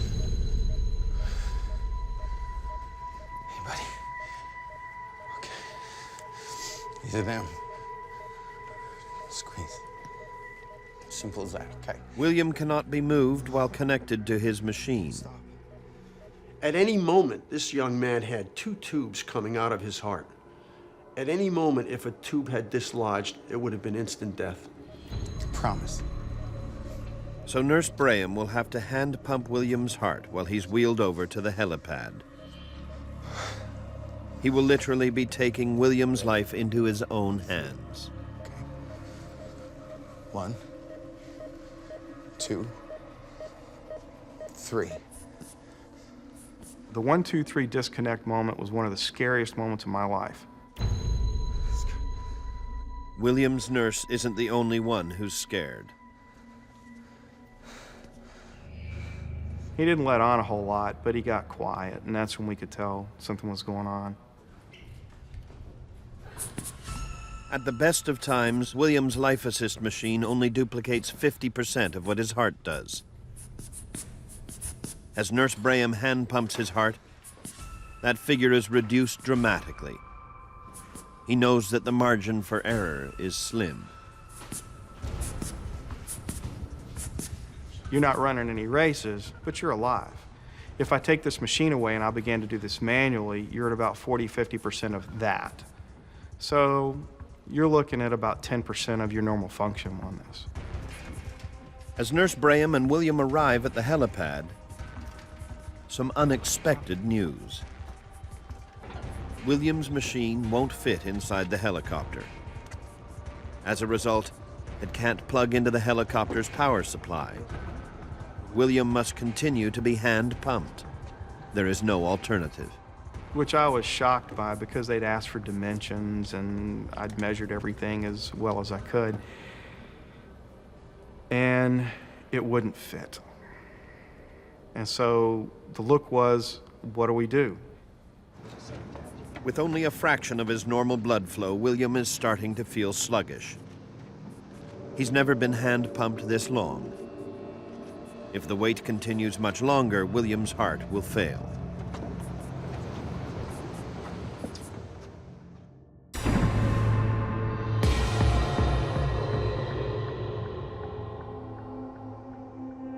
His caregivers have seconds to make a decision. What do we do? Do we continue on hand pumping, or do we try and fix this somehow? Do we shove it in? Nurse Braham knows that staying at Tulane is not an option. It's time for some split-second ingenuity. And then one of the paramedics, again, looked on the bottom and said, hey, these wheels come off. The removal of the wheels is just enough to allow William's life assist machine to fit snugly in the helicopter. We slid the machine in, plugged it up, started the engines, off we went. It is after midnight before William and Nurse Braham can fly out. But at last, they're on their way to safety. It was a tremendous relief for me, for the doors to close, the engines to spool up, and to feel the aircraft lift off.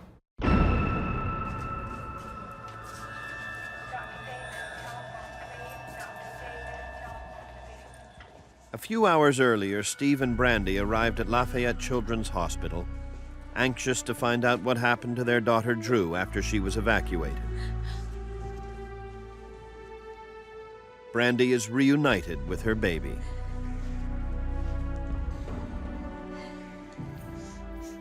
We got into the PICU and, you know, of course started crying again, and, you know, she's here, she's safe, thank God. At Tulane Hospital, staff are exhausted but ecstatic.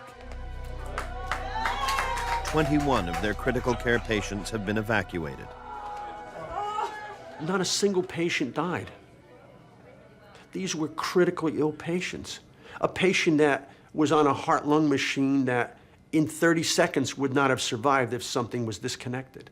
A patient who left the hospital with his chest open. A patient that was on a ventilator and was critically ill. Several patients that were on ventilators and critically ill. Every one of those patients not only survived, but did well. After waiting 10 months for a new heart in New Orleans, William finally received one a month after he arrived in Houston. William is doing very well now. Coincidentally, he went to another transplant center in Houston, Texas, and was transplanted 31 days after he arrived. So his story was successful in the end. He's doing great. He's growing up and growing older, I suppose. Mark Creswell spent 9 more days in New Orleans, rescuing victims of Hurricane Katrina. I did this interview, and he asked me what the most difficult task was. And I said, you know, on a regular day, a mass casualty incident, you triage the worst patients and you take them out first. You want to give everybody the best chance of living. And he said, essentially, you were playing God. And I wasn't playing God, I was playing paramedic. And that's what we do.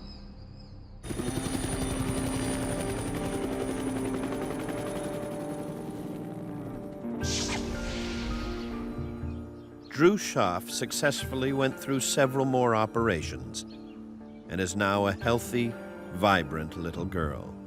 Drew is a pistol. She gets into absolutely anything and everything she possibly can. I honestly think she's making up for the 4 months she was in the hospital and couldn't do absolutely anything. She's a mess, but she's great.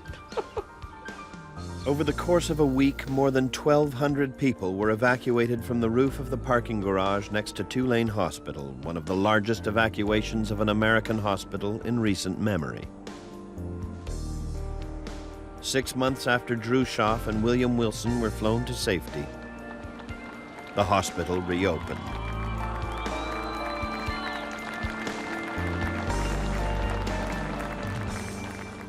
Although when I drive by certain areas or go to certain areas of the hospital, there's a very beautiful pavilion in the hospital called the Riley Pavilion. And I cannot walk past that area and not look down and think about what I saw during Katrina. The water, the debris, and it's just shocking. It's something that just will never go away. It was a happy ending in a city where thousands of hurricane evacuees are still waiting to return. 2 years after Katrina, some homes are still in ruins, and parts of the city remain vulnerable to flooding in serious storms.